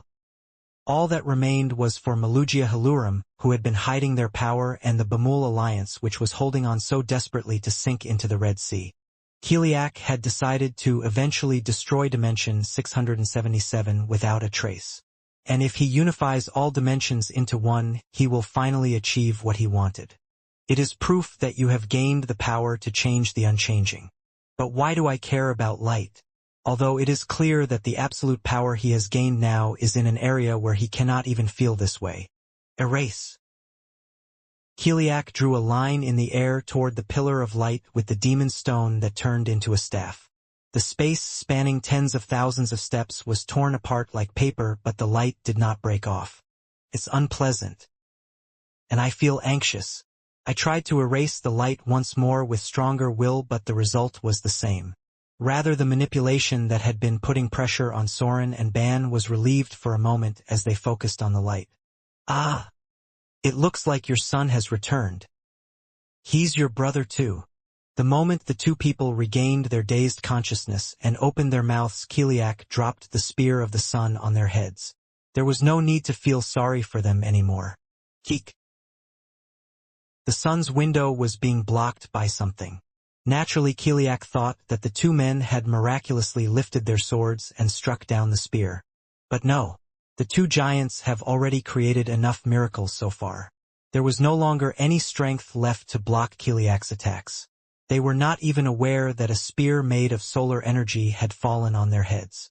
What blocked the window was the light. There was a flash of light as if a bolt of lightning had struck, and at that moment the spear of the sun was cut into dozens of pieces and scattered. Kiliak reflexively swung the demon stone. If the window was blocked, more manipulation was enough. All you have to do is distort the space they are in and completely crush their consciousness. The disaster that was destroying the world stopped for a moment. At this point, Kiliak concentrated his power to eliminate the two people before Jin's eyes. However, this time too the power of the demon stone was unable to reach Soren and Ban, as if it was blocked somewhere. It appeared that it was only twisting and shaking near them but could not reach them. The moment Kiliak saw that scene, he suddenly remembered about 10 minutes ago. Can you really kill it? Even if he becomes the one god, is he really able to destroy Jean Runkendal? It was only about 10 minutes ago. At that time, Kiliak could not answer his own questions, and the ominous intuition was becoming closer to reality. Are you saying that the power Jean Runkendal gained from his legacy is superior to the power of the demon stone and the sun god? That can't be possible. Kiliak looked at the pillar of light again. Disappeared. But the pillar disappeared as if it were a lie, and Kiliak felt his heart beating like a human and wrapped a protective shield around him. Celiac Ziffel. Light flashed again. Jean was already standing right in front of Kiliak. To Kiliak's eyes, he looked like a ball of light. He recognized the light as Jean Runkendal regardless of its form. However, to the people looking behind him, he just looked like the Jean Runkendal they had known and forgotten. Jean was covered in wounds and was not letting go of his sword. It was the same as I was familiar with. Under his throat was cut. The moment Jean appeared in front of him, Kiliak realized that something sharp had cut his neck. It was shocking that he was not aware of the moment he was cut at all, even though he had manipulated it into something that had never happened. He thought he had become one god. No, I was sure. Now, in the world, things that you don't know should not happen. However, Kiliak was belatedly realizing what Jin's power was. Light? Light was before Kinjalo? Are you saying Sodaret left that power to you? This time my left arm fell off. Jean cut off the demon stone he was holding in his right hand and decapitated him again before Kiliak attempted to manipulate it. But Kiliak was standing behind Jean looking fine. The demon stone looked fine, as if it had never been cut. That's absurd. Only Valeria Heister knew the truth of the world, that the beginning of everything is ultimately light. Jean didn't mind. I already knew before entering the estate that the power he had gained was enormous. I didn't even think that the light I got was superior to that. The only thing I can be sure of is that it is right. But what Sodaret left you is only a very small amount of authority over the light. Does that alone mean it's enough to fight me? It's interesting in many ways. I'll take that too. Wouldn't it have been better to run away to another dimension? If you had that much power, you would have been able to escape from me for quite a long time. Are there any regrets left over this world that has already been destroyed? It's truly humane. From the moment Jean approached Kiliak, people who had been immersed in manipulation and desire were waking up one by one. Kiliak could not encroach on them again as easily as before. Soon Jean pointed his sword at Kiliak and continued talking like this. In his eyes he only saw a slightly wavering round light. Yes, Kiliak Ziffel. And so on. Don't be afraid of me. Stay confident that there is nothing left in the world to be afraid of. So that I can cut you down more easily. Kiliak smiled, turning his back to the sun, which was so large that it felt like it was trampling on the sky.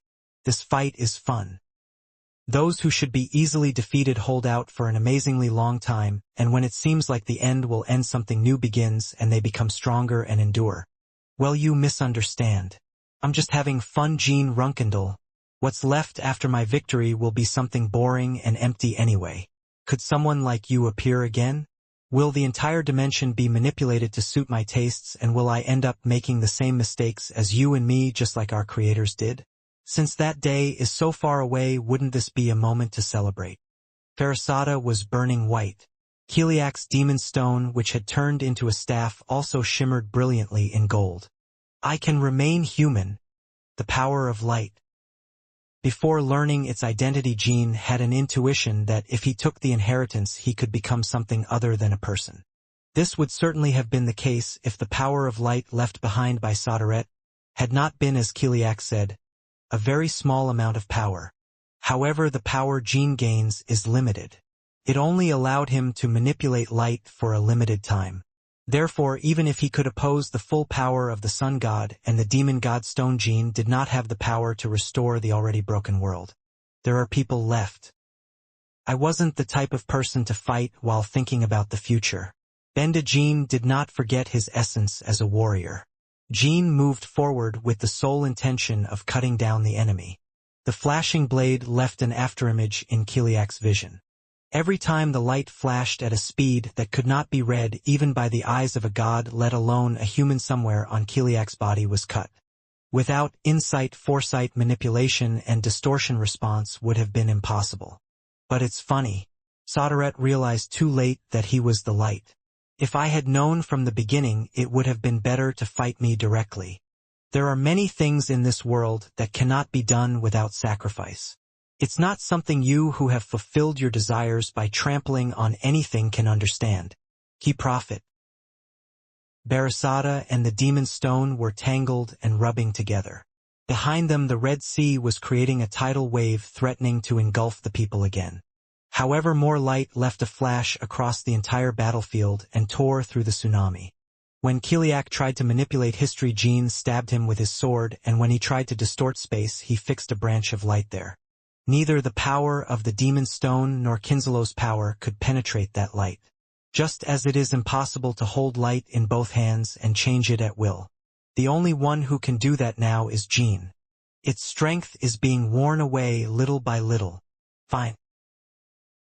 However, every time he cut Kiliak with Barasada, Jean could feel his strength weakening even slightly.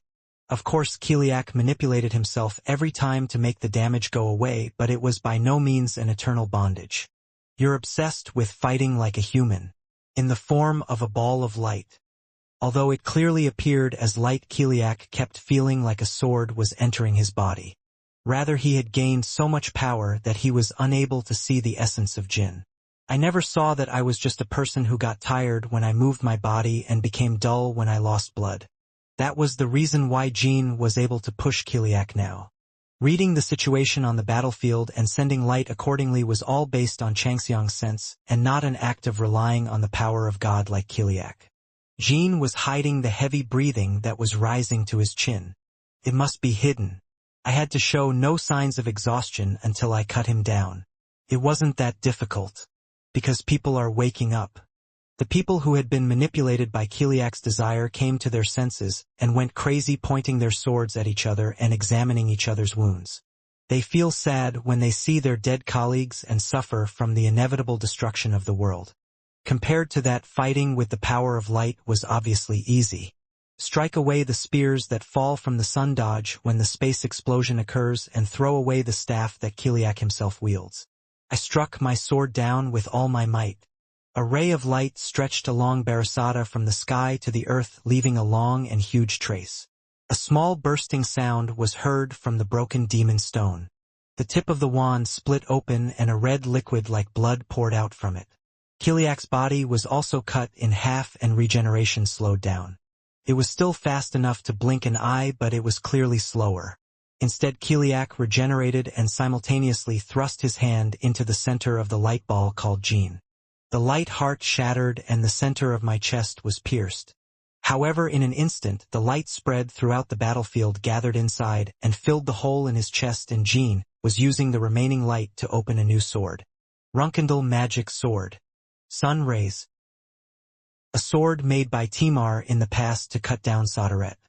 At that time, not only Timar but also Sodaret himself did not know himself. Therefore, the sword that Sodaret had vaguely designed in preparation for when he was returned to the sun god by Zifil was now targeting Kiliak's sun. The huge trajectory left behind by Barasada began to rotate. The pure white circle that formed after turning once swallowed up the sun and colored the entire sky with dazzling light. It was Kinzelo's power that he had finally achieved after traveling through all dimensions. However, Kiliak confirmed that even if he revived his power, the sun could not appear through the light. Are you saying that even this level of light was a force that could not be overcome? It was absurd. Kinzelo's power is literally intact. Without the demon god stone, it alone can create and destroy the world. On the other hand, the light Jean gained was only a handful. It would be more appropriate to call it a handful. Such a small force completely blocked the sun. Because of this, I crave it more and more. But how could the light be taken away? Kiliak had this question throughout the fight. How on earth should I take away the light that cannot be manipulated by the demon god stone and cannot be grasped with both hands? I couldn't think of an answer. As soon as you become a monotheistic god, things become more incomprehensible than when you were a human. It's unpleasant. Even the sun was not just buried in light, but was constantly being split apart by something within it. Kiliak thought it was light too. But it was a sword. It was the will of a warrior named Jean Runkendal. Kiliak still couldn't figure it out. I just thought that Jean was fighting with a superior power that had never existed before in the world. The heavy breath I was holding was forced to come out of my mouth. My grip holding the sword was trembling, and my legs felt like they might collapse at any time. Kiliak was unable to look at the human figure at all. A weak entity that, if only known, could be killed more easily than trampling on an insect. How do you feel? Jean Runkendal. To be honest, at this point I feel more absurd than happy. If I knew I had this kind of power, I wouldn't have had any reason to be obsessed with Kinzelo.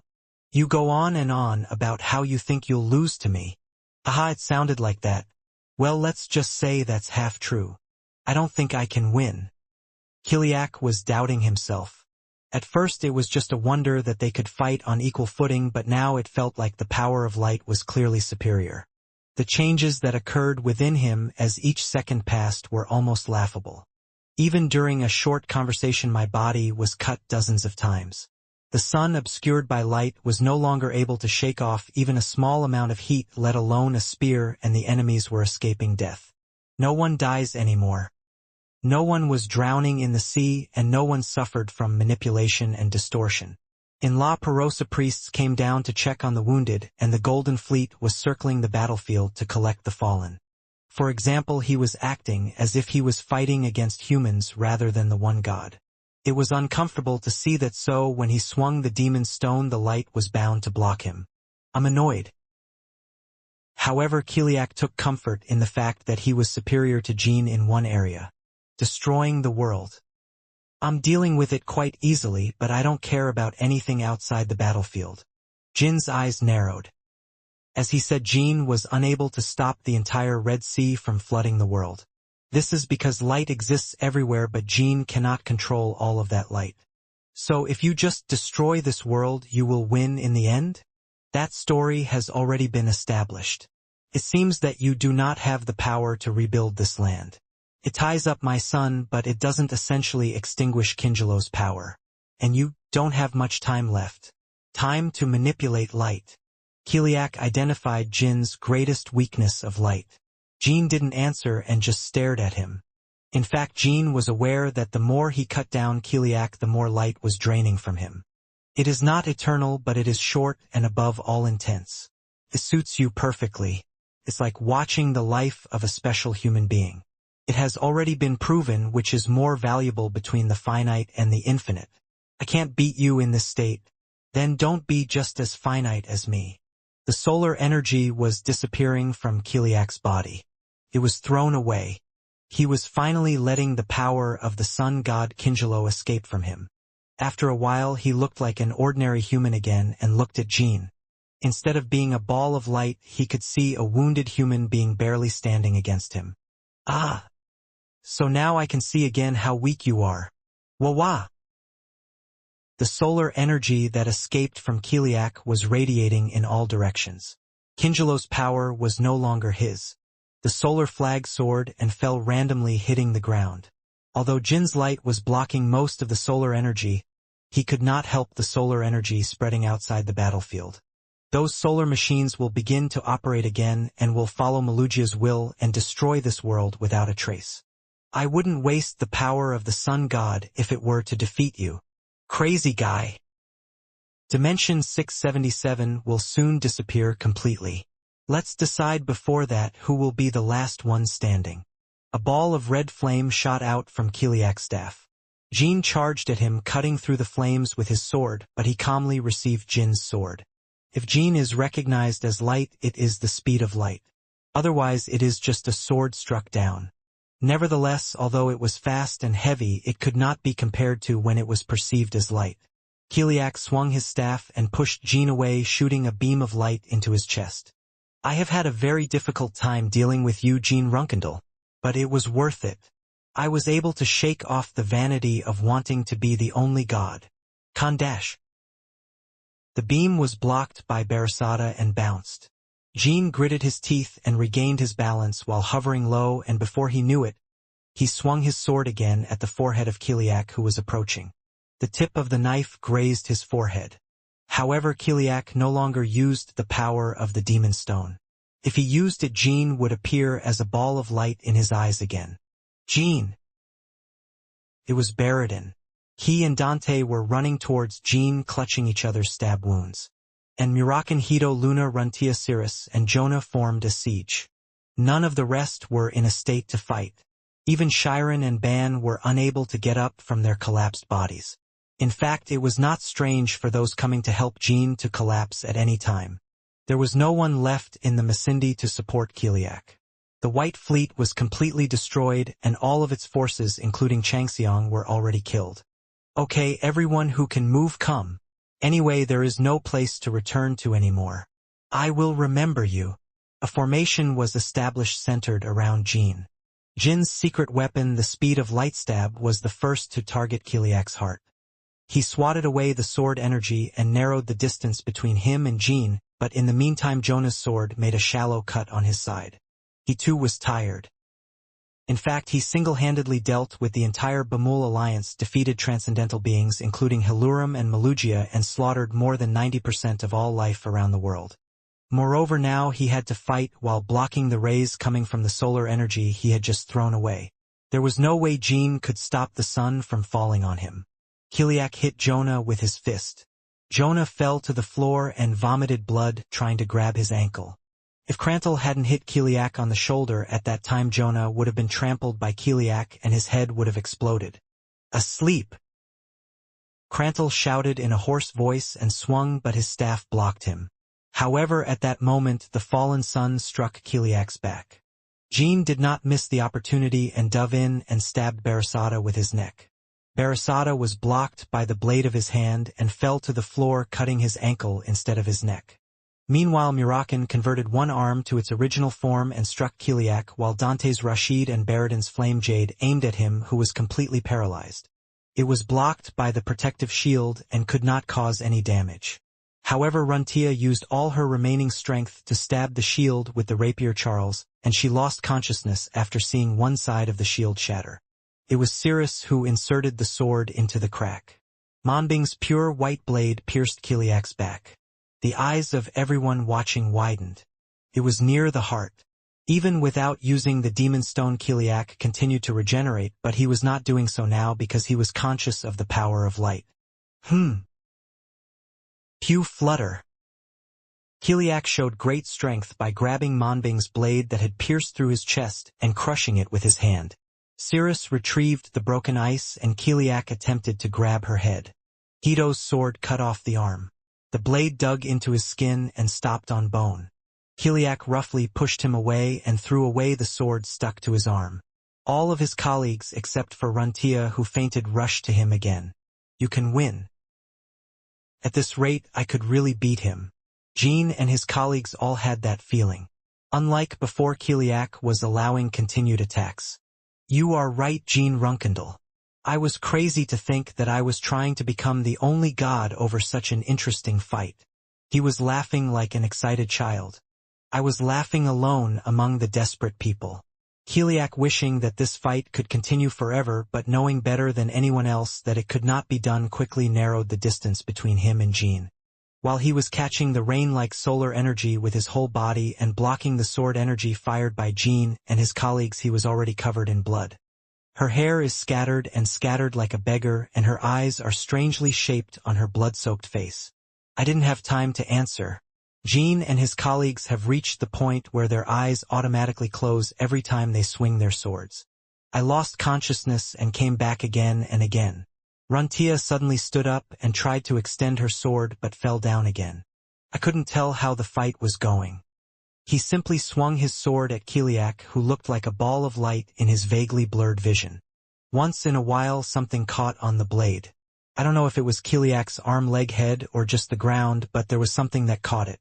At that time Jin felt the power of light disappearing. No, if the light disappears, people will die again. If there is no light, it is impossible to block the solar energy pouring down randomly. But for some reason the sun flag was now falling only towards Kiliak, not the battlefield and the world. Jin and his colleagues just weren't aware of it, but it had already been like that earlier. Jin, who looked up at the sky without thinking, realized that fact belatedly. Why did the solar energy start targeting only Kiliak and not people in the world? There was only one reason. "Lord Alona? Is it, sir?" The intact solar energy Malugia and Alona's will remaining within it. Alona, who had mercilessly killed people as a slave to Jeep, was now trying her best to save people. Even if the destruction of the world cannot be prevented, the people fighting here want to save at least Baradin. Kiliak was reeling from the sun beating down on him again and again. The cane he was holding also fell to the floor. Now not even blood flowed from his body. Kiliak did not pick up the demon stone that fell on the floor, but instead approached Jin. The power of light also completely disappeared from Jin. Just like Kiliak, he also swung Barasada without any heed. My sense of distance disappeared and I fell to the ground, cutting through the black air.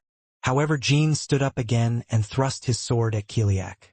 Now even the thin sword energy cannot be applied to the blade. But Kiliak also had no protection. When I stopped walking with Jean just a step away from me, he had holes bigger than his fist all over his body and was left with only one eye. It was the result of being stabbed dozens of times by Jean and his colleagues' swords and being crushed by the sun. Still he was standing. As expected, you never take a step back. Kiliak's cracked voice was heard. Jean couldn't understand him. The empty desire to conquer the entire dimension, the reason why he is so strong, the reason why he fought himself to the point of throwing away the sun and the demon god stone, and the reason why he is smiling in satisfaction while being broken beyond recovery. I couldn't understand anything. I just ask one question. Kiliak Ziffel. What is it? Why didn't you run away? What if Kiliak had run away instead of throwing away the sun flag and demon stone? If only Jean had opened the portal and escaped somewhere to buy time until the power of light disappears. He would definitely win. Kiliak clearly saw that Jin's power of light would soon disappear. Even if Jean had followed the dimensional passage and given chase, Jean would have eventually lost the power of light and become trapped within it. Deep. Farasada stabbed Kiliak on the forehead. Kiliak looked down at Jean with a sword pierced through his head. And he grabbed Jin's neck with both hands. No one could protect Jean from him. Those who fought until the end were all unconscious. The finite has a higher value than the infinite, so is there any reason for me to beat you so badly? What? I won the fight the moment the Red Sea first flooded. At that time, the 677th dimension had already faced irreversible destruction. Even if a few of you survive here, when will you and yourselves fill this world with life again? It will take several thousand years. Jean felt Kiliak's grip on his neck gradually closing. But when I couldn't breathe, my grip loosened. After a while, Jean watched Kiliak's body disintegrate into particles. You will someday forget me, Jean Runkendall. But I will remember you forever. And when that time comes, it might appear again. On a day when everyone forgets today. Damn! Farasada, who was stabbing Kiliak's forehead, fell to the floor. Ha ha ha! Jean let out a rough breath mixed with blood and looked back at the spot where he was standing several times. It was not easy to believe, even after seeing it in person, that he had finally met extinction. Soon Jean sat down and looked around. I could see my fallen comrades and the sun flag that had stopped moving. What remains are those who survived the battle. A world that finally faced destruction. In the midst of this vagueness, a dimensional door suddenly opened in front of my eyes. Jean Runkendall. The voice that was soon heard was Octavia Ziffel. Jean glared at Octavia and clenched his fists. Although she looked younger than Kiliak, the person who came out of the portal was clearly Octavia Ziffel. I had no strength left in my body and could not clench my fists. Now Octavia could easily take his life with a snap of her fingers. Could have crushed the entire Bamul coalition. Currently there was not a single person left in the alliance who could fight Octavia. Jump, jump, jump. She slowly walked towards Jean, and along the way she bent down and picked up a staff that had fallen on the ground. It was the staff demon stone that Kiliak dropped. She stopped walking and fixed her blank gaze on the cane for a moment. The staff vibrated in her hand and radiated magical power. It seemed as if he was shouting to kill his enemies and avenge Kiliak. I want to change things that don't change. Octavia held her cane tighter with a complicated expression. Now you can believe everything I told you. Multiple worlds, endless wars of all dimensions, etc. That's right. Then survive in this world. Yes? Eliminating and conquering countless dimensions. Sometimes things stand out that never change. Strangely enough, one of them is you, Octavia. In all the worlds I've known, you've never survived. He remembered what Kiliak had said after saving him. You were successful, sir, because even though the world and Jeep were destroyed, I still survived. Octavia Zippel. Ugh. Jean barely got up and fell forward. The sword just didn't fall out of his grasp. I couldn't say I was holding it. Just when it occurred to him that the only hope left was Alona's solar power, Jean could see Octavia approaching him and bowing down. It looked like he was trying to hit Jean with his cane. Baradin, who had just opened his eyes, screamed at the sight. "Aunt! Stop! Keep your voice down, I'm not trying to kill you." "Ugh. Anyway, even though I look much younger, you still managed to recognize me right away, Baradin." Octavia's wand, the demon stone, stopped lightly touching Jin's body, and she gave some of her true energy to Jean through her wand. Jean stood up again and faced Octavia. "What are you thinking, Octavia?" Now if Octavia wanted to, she could not only massacre the Bamul Alliance but also revive the demon gods. "Because I have the completed demon god stone. I was a member of the Jeepal, not the Masindi. We were defeated by you before the devil came." While speaking, she looked back on her past life. Gray area.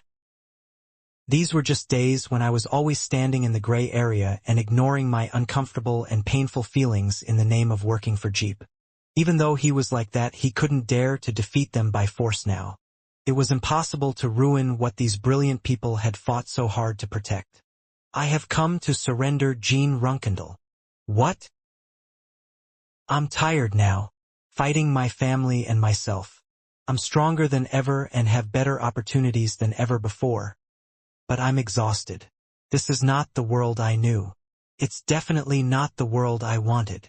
The multi-world demon goddess and the 677th dimension facing destruction. Like everyone else who lived in this world, these were all unfamiliar and terrible things to Octavia. So my ancestor, please stop being cautious and come out here." As Octavia said that, the center of the sun flag split into two sides and a person appeared. It was Alona Ziffel. "Lord Alona! Lord Alona!" Jean and Baradin shouted. Alona was not in her awakened form as Malugia but in human form. "Please hand over the demon stone to me," Alona said, instantly closing the distance between herself and Octavia. Octavia obediently handed the demon stone to Alona's outstretched hand. Only after seeing the demon god stone handed over to Alona could Jean feel at ease. Malugia's will never encroach on her again. "Octavia Zippel, even if you do this, no, we cannot be forgiven." Susasut flutter. Suddenly small explosions erupted from Octavia's wrists and ankles. Red blood poured out of the mouth. It wasn't Alona who did it. Octavia caused reflux and destroyed her limbs so that she could no longer use her magic. I know. But as a person who didn't do anything stupid right now, I'd like to thank you. You are the second best person I have ever seen in all my years as a family slave. The first would be Baradin. Haha, but he shouldn't be compared to me. I can exist as a person and think as a person. I'm also glad that these final moments won't be filled with battles and killings. Alona turned and looked at Baradin. Zippel, the only person who did not treat him as a slave and was not afraid or disgusted, was breathing a sigh of relief. Baradin was the only ray of light in her life which was filled with destruction and massacre. It was the only light she had ever touched. "Jean, I have a favor to ask you." "Lord Alona?" Zippel has committed unforgivable acts over a long period of time. Octavia's admission of defeat now and what I'm about to do from now on cannot be taken into account. Alona did not take her eyes off Baradin. Jean, whose shoulders were narrow and trembling, looked at her back and thought he knew what she was going to say. "Nevertheless, I would like to be shamelessly greedy just once." Baradin Jeep. "Sir Jean, please help my Baradin live in this world from now on." When Alona stretched out her hand, Baradin's body rose into the air. He was soon wrapped into her arms. Baradin touched Alona's crying face. "Lord Alona, it looks like you are leaving soon." Jean is the kind of guy who will do that even if Kyung doesn't ask him to. Of course, what we have done cannot be forgiven, but if we live we can at least pay for our sins. I will pay as much as I can until I die, so I think the end will be more enjoyable. Alona turned around again and looked at Jean while holding Baradin. "It's a bit embarrassing to see my friend while being held by someone like this. Jean, you still understand. This is the last time I can do this with Lord Alona." "Yes, of course. Jean, from now on I will restore the world." Did you say you were restoring the world? Alona nods. Soon she lightly hit the demon stone on the floor and golden curves spread out in all directions from the sun flag placed behind her. That light seemed to seep into all the fallen. Ha ha! Kiliak. Suddenly my body feels strong? Did we win? The solar energy spread by Alona rapidly restored the energy of those who survived. Few people watched the battle with Kiliak until the end, so those who regained consciousness looked around frantically to understand the situation. The fight is over. Jin's loud voice echoed throughout the battlefield. The fight is over, the fight is over, the fight is over. Jin shouted the same words at the top of his lungs. Like any other battlefield, there were no shouts. Instead, people walked towards where Jin's voice was heard with their eyes wide open. I ran like crazy. I was able to see Jin standing there one by one. Only when people saw Jin in person and confirmed for themselves that it was he who was shouting did they sit down and cry. They protected it even though the entire world was destroyed and countless people died. The fight is truly over. And Alona was saying that she would now restore the world. The power of Kinzalo, the demon stone god of the sun. And with the light left behind by the Lord, and the sacrifices of a few people including me, we can turn the world back. Is it really possible? Yes. Not only will the broken lands be restored, but the dead will also be brought back. Fundamentally, there are some similarities to what Kiliak Zippel was trying to do. However, my desires are different from his. I want the world to be beautiful. I want a world where there are no monsters like me, no fights this cruel. No gods who want to control people's lives, no demon stones. So I want a world without errors called multiple worlds. Alona has the full power of the sun god and the demon stone. Like Kiliak, she could achieve anything she wanted. Just like Octavia before she passed the demon god stone, she could do anything if she put her mind to it. So she chose to restore the world. As the sun god, he decided to help rebuild and maintain the destroyed world. I decided to love the world as a human being. Jin, I killed many people against my will, by manipulation and by my essence as Malugia, but now as a whole person I want to save people. And I also have a bad desire to live and pay for my sins with Baradin forever, but I will not do such a thing. I may be a monster, but I'm still a better monster than Kiliak Ziffel. Is that such a bad thing? This is a terrible thing, Baradin. That's not restoration, that's manipulation. Yes, it's a bad thing. I can't ask Lord Alona to do something like that again. Lord Alona, it means a sacrifice is necessary. If anything is possible, I will do it. Alona shook her head at those words. Lord Jin can't do it. Even if it were possible, the people of Jiang would not allow it to happen. Sacrifice is the responsibility of those who are called gods like me, and of light. After saying that, Alona raised her head and looked up at the sky that had suddenly started to darken. It was Helurum. A ray of darkness fell from the sky.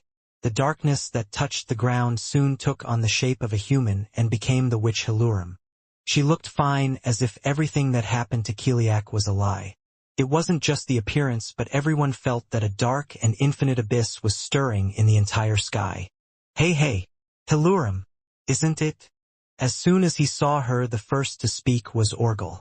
What is not Orgel? You're not going to fight us from now on saying you're going to destroy the light, are you? No, anyway, why are you so fine?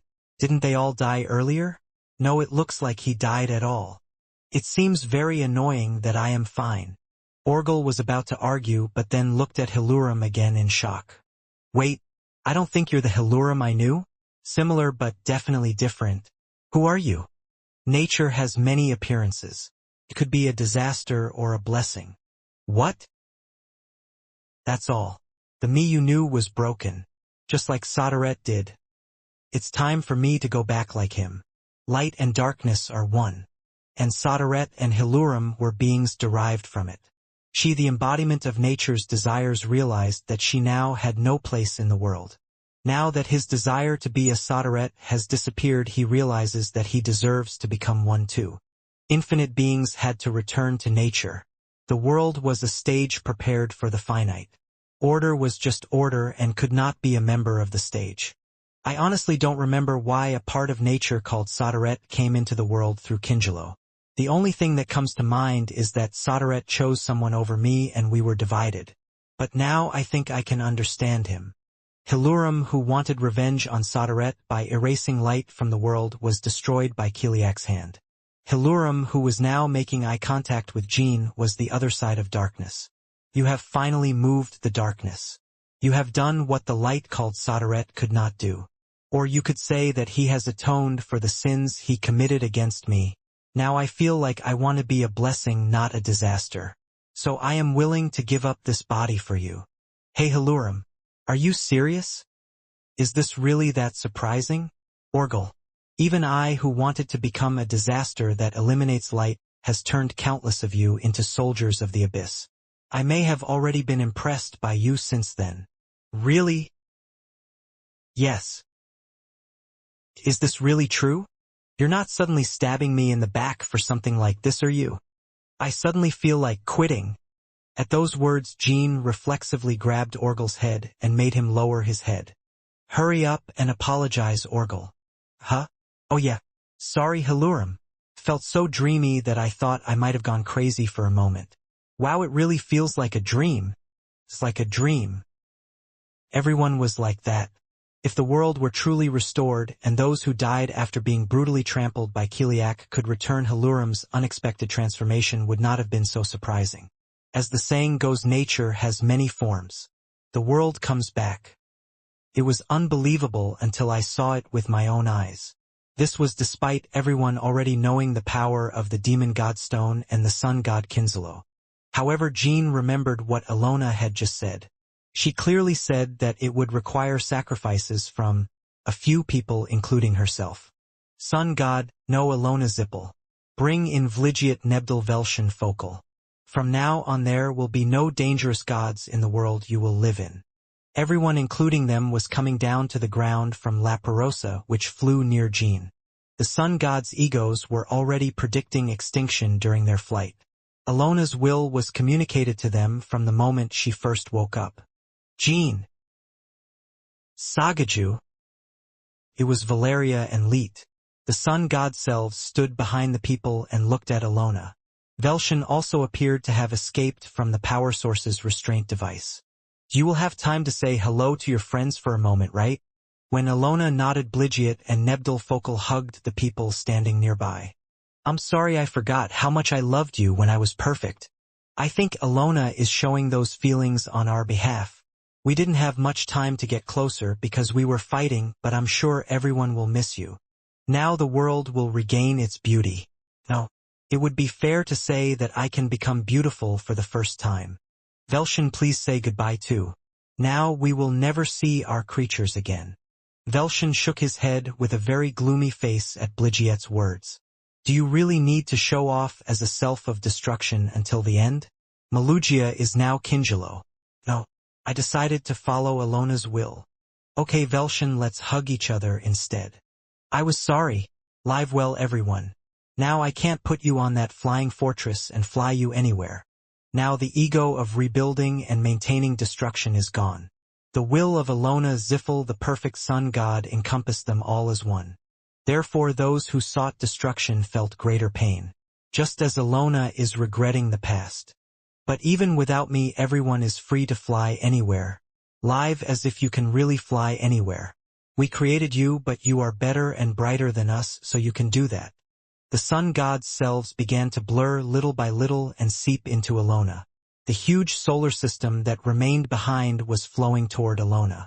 The more she did, the more she lost her human appearance. The Milky Way formed in her wet eyes and her entire body shone brightly in gold. So Baradin hugged her even more tightly. I got out of her arms and hugged her with my whole body. Jean Kyung. Please speak, Lord Alona. Finally, there are more necessary beings. Jean closed his eyes tightly. Light? Do you mean beings created from Sodaret? Alona nodded heavily. Light and darkness, light and shadow. The final element that was essential for the restoration of the world was nature, which can only exist with each other. Misha, come out here. Hilurum's voice opened the middle of the dark sky. In it Misha was seen descending to the ground. Misha was originally looking for an opportunity to step forward. However, as Kiliak's power destroyed the world, she could not move even an inch, as she had to control the Order of Shadows to prevent Jean from losing his spiritual energy. Then when Jean reached the legacy Misha and he faced the truth left behind by Sodaret. What this world came from and what you are. This is because representing a Sodaret means becoming a Sodaret itself. Oh my! I see that face again at this good moment. Ugh, I hate it, I hate it. Well done, Murakan. Jean did it because you came to your senses at the end. Why is this so disgusting?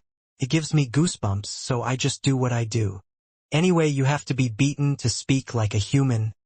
Jean couldn't open his mouth as he looked at his guardian dragons who looked like nothing had happened.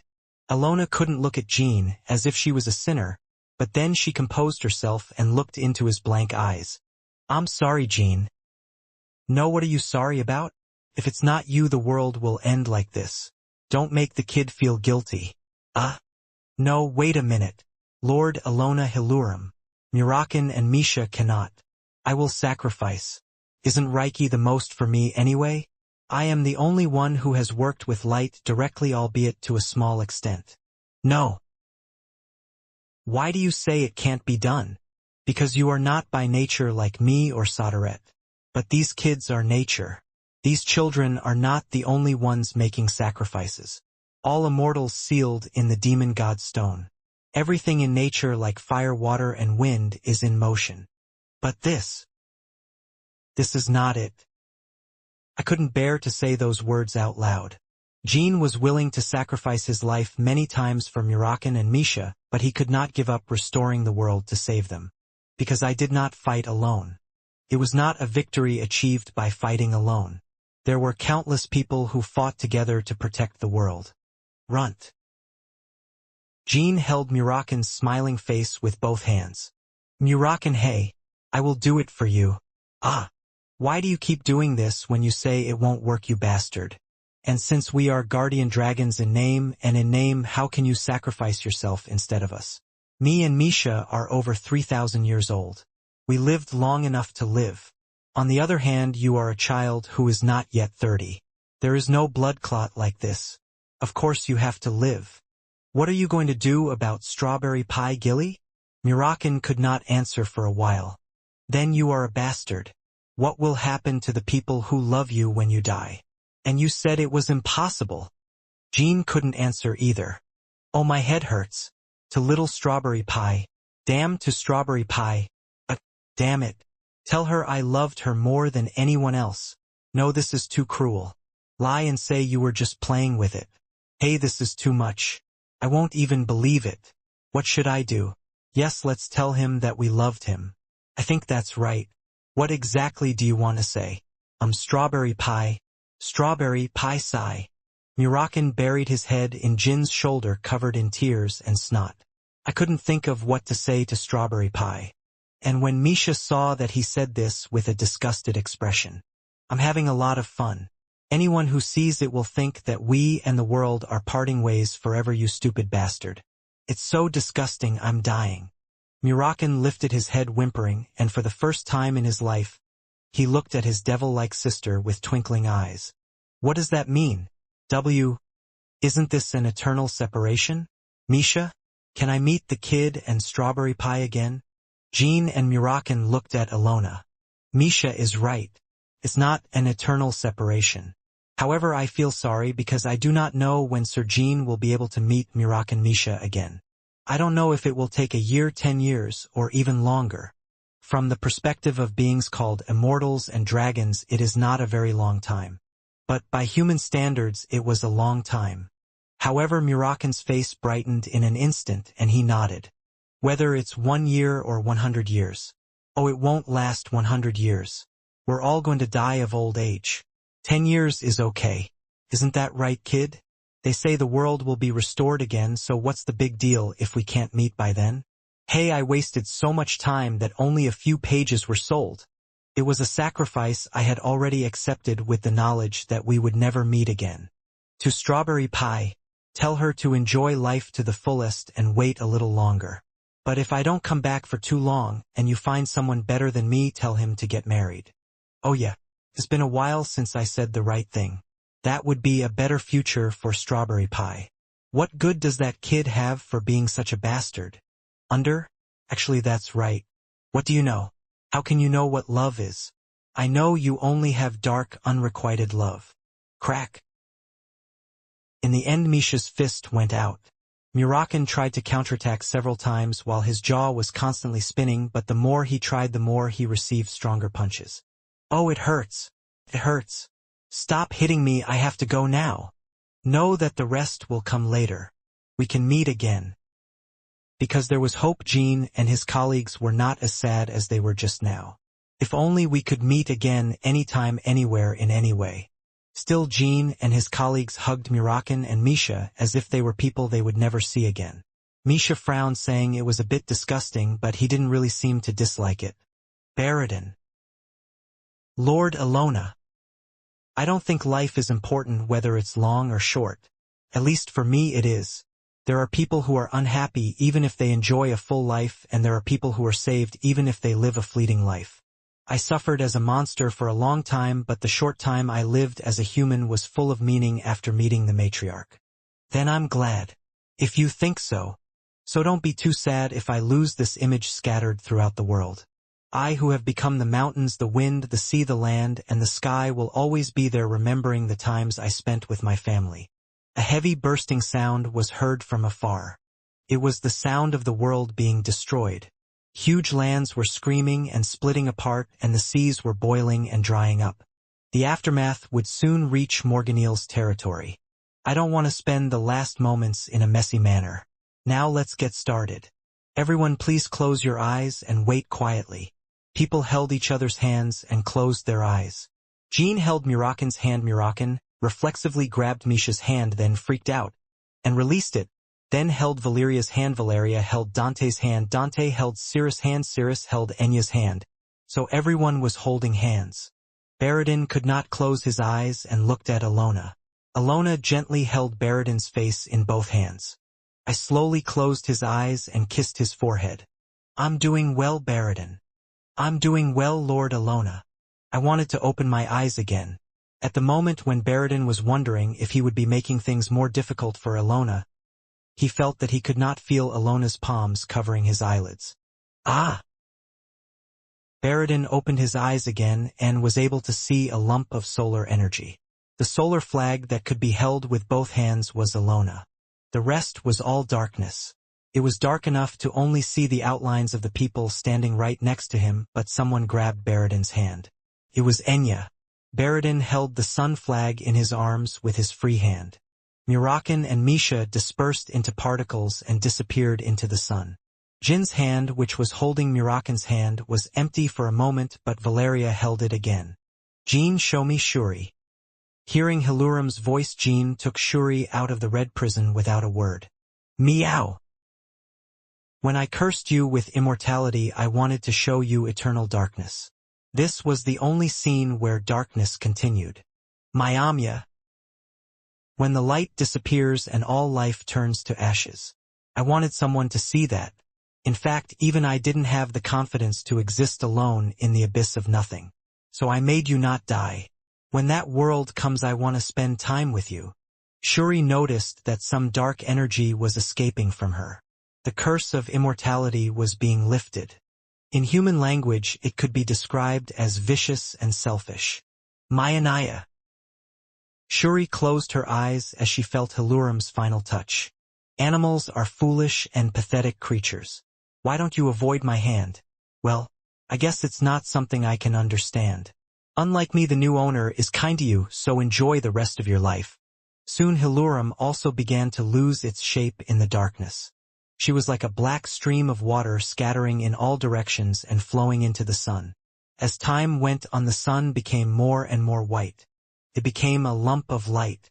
Like the light that first existed in the world, in the beginning it alone illuminated the darkness.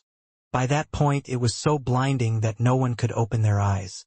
The demon stone that had maintained the appearance of a staff was also broken into small pieces and absorbed into the light.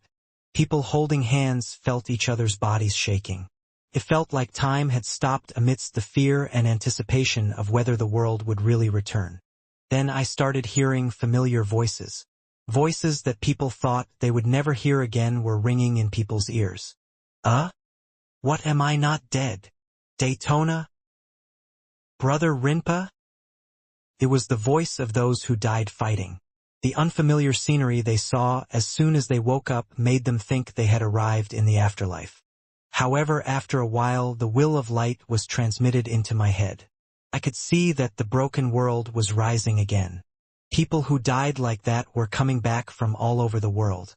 At the same time, the numerous errors of the multiverse were being closed. Even if they couldn't see it, everyone could see it. The fact that the dimensions that began with the atrocity of manipulating history are closing. All the distortions that had existed for 1,000 years were disappearing. It was finally finding its place. I lost my mind. As their senses became blurred, people lost consciousness, remembering only that they were holding each other's hands. Garden of the Sword, July 30th, 1805. A wizard wearing a black robe like mourning clothes entered the garden. It was Baradin. He has always worn only black clothes since the world was restored, to symbolize that he is still a sinner and to commemorate Alona who has disappeared. Lord Baradin, why don't you stop wearing different clothes? Every time I look at it, it feels so dull. Yes, Lord Baradin. For many people, Lord Baradin is perceived as a hero rather than a bad guy, so I don't think there's any reason to say I'm a sinner every time. It was Dante and Enya. They had gone to the Garden of Swords to see Jean. However, Jean was not there and was drinking tea with other jockeys. There are people who look at me kindly, but there are still countless people who criticize me. Until there are no such people left, our entire family will wear only black clothes. Now there's only Jiang left in Jeep. No, there is one more person. Octavia Baradin came here to meet her aunt in the Sword Garden dungeon. Oh, Octavia. That guy is also difficult to understand. Anyway, in the end, thanks to his declaration of surrender, he returned safely to the world, so I told him he could stay in prison as long as he wanted and come out. But he still didn't seem to have any intention of getting out. It was Mary. In fact, Octavia surprisingly received quite a lot of public support. This was because most of the final battle with the demon gods and the process of restoring the world were revealed to the public. The public knew all the details except for the fact that only Jean was the one who returned with memories. Jean also tried to make the contents public but was discouraged by his colleagues. His colleagues shut Jean out with the logic that it was a secret that only they wanted to know. Anyway, I don't understand people who support Aunt Octavia. Does doing a good job at the end make the guilt go away? By that logic, everyone is a good person. My aunt is a bad person. He knows that too, so he doesn't come out of prison. Me too. Mary shrugged, took out 2 new glasses and filled them with tea. Go and drink with your aunt. I dare not refuse the heavenly favor of Runkendal. You're laughing. And then I get hit. Baradin looked at Mary's fist, took the teacup and headed to the dungeon. Unlike the other prisoners, the door to Octavia's room was open. Are you here? Yes. Octavia looked at the teacup that Baradin had put down for a long time and then held it in her hand. When the world was restored a year ago, she didn't hold anyone's hand. Stop coming to me now. People will point fingers. Unlike me, you did not commit sins of your own volition, so there is no benefit in being associated with me. But we are blood relatives, so how can you do that? At those words, Octavia chuckled and remembered what the dead Kiliak had said. Make sure you survive and enjoy a long life. It wouldn't be such a bad thing to be reborn as a shining being once in a while. Or it's okay to become a monster that will never exist again like me. But aren't you my younger brother? Yes. This is what Kiliak of Masindi said to me. Still, seeing you say we are blood relatives reminds me of this. Even though he is my younger brother, he is still my blood relative. The 2 Jeeps left in the world recognized each other that way. Wouldn't it be a better atonement to go out and add knowledge to magic education and research? Like me. It's not that I haven't thought about it, but all the magic I've learned is specialized for killing and destroying people. It may not be the knowledge needed in this day and age. Still, my aunt would soon be able to make a great contribution to the research on magic that can save people. Baradin, who was about to say that, looked at her hands and feet and shook his head. The body that Octavia destroyed herself did not return when the world was restored. Well, if that's the case, there's nothing we can do. I decided to live my life by never leaving prison until I die. I cannot become a shining being or a monster, but this is just my own conclusion for atonement. Still, my aunt's last choice definitely had a shining point. If her aunt hadn't made that choice, Lord Alona wouldn't have been able to restore the world safely like this. That is why I have at least the qualifications to make atonement in this way. I'm fine, so you can take off your mourning clothes now. Didn't Lord Alona ask your friend that much? Baradin sipped his tea without answering. I heard that there will be a succession ceremony for Jean as the head of the family the day after tomorrow. At least when you attend there, wear white robes like in the old days. Only Runkendal can wear black clothes at that location. Yeah, I was planning on doing that anyway. I don't want people to forget that I was a Jeeple and that I still use that name. If you don't forget, it will be okay for everyone to forget. Baradin nodded at those words. It was clearly an underground prison, but a warm wind was blowing between the two people from somewhere. Baradin grabbed the wind with his hand and smiled. It seemed like Alona had arrived. I see. Strangely enough, there is a warm wind blowing here too, Aunt. Let's not forget and stay like this. Who we were, what we did, and how we will live in atonement in the future. Octavia put her mouth to the teacup for the first time. And so on. August 1st, 1805. More people than ever were flocking to the Garden of Swords. Runkendal unusually opened the Garden of Swords, completely allowing anyone who came to watch the family succession ceremony. All of Kaelin's inns had already been filled for several days, and countless tents had been set up in front of the sword garden. There were even crowds waiting for the family succession ceremony in the sky aboard the Golden Fleet of the Bamul Alliance. All were ordinary people selected through random drawing. Panda eel dried eel skewers. Let's go. The new product experience center at the top of the gold top is in the tent over there. Today all items are discounted at half price, an unprecedented opportunity that will never be seen again. Yumtop Sangsan obtained the exclusive right to conduct commercial activities at this event and was busy with business every day. Ugh! Where is your number 1 number? Oh yeah, here it is. These bastards, I told you that I would handpick the billboard with my face on it with the best drawing on it, right? Who wants to write a picture like this? Ugh, Nodav Sarsa Engda jump. Where is the fried food? Where is the fried food? Bean. Sandra lightly hit Top's head. The dark flame next to me also got hit for no reason. Why me? Hit me. Why? I am a panda eel. It's called joint responsibility. Iced coffee. Sandra grinned and bit the dark flame's round head as if she was dying of cuteness, then snatched an eel skewer and put it in her mouth. Top was about to kick Sandra's shin, but when he saw Hito he was shocked and cleared his throat. Miss, please stop interfering with my business. But Jin's face on the billboard is disappointing. He's much more handsome than this, but it's hard to see a picture like this on a day when so many people see it. Still, this is great in my eyes. It's only natural that it's the work of Kaitam, the god of painters. As the world was restored, most of the gods lost their substance. However, harmless gods such as Kaitam and Almango were still living in human society or blending in with nature. Hito stroked his chin and looked at the huge billboards attached to each tent at the top of the gold top. Jean Baradin, Dante Cirrus, Valeria, Sandra Enya, Casimir, etc. The golden top was using people who could be considered the mainstays of the Bamul Alliance as free models. You really like my painting. Sarsing 5, a male perfume that appreciates the physical beauty and style of men. Ha ha ha, he's a stylish male. It's really gross. A lot of men are actually copying my fashion lady. They say it's the so-called Hito craze. Yes, Mr. Hito Sarsen. I guess so. Sarsen, Hito and Sandra decided to give up their last names and take on new names of their own. Hito Sarsen, Sandra Sarsen. However, the two were always helping Baradin and they were still family. Hito was momentarily moved by the images of his colleagues on the billboard. The days of wandering around the Black Sea like an animal, the second magic tower of Zippel's 12th experiment building where I met Sandra and the Bamul Alliance. Until the final battle with the demon gods who destroyed the world.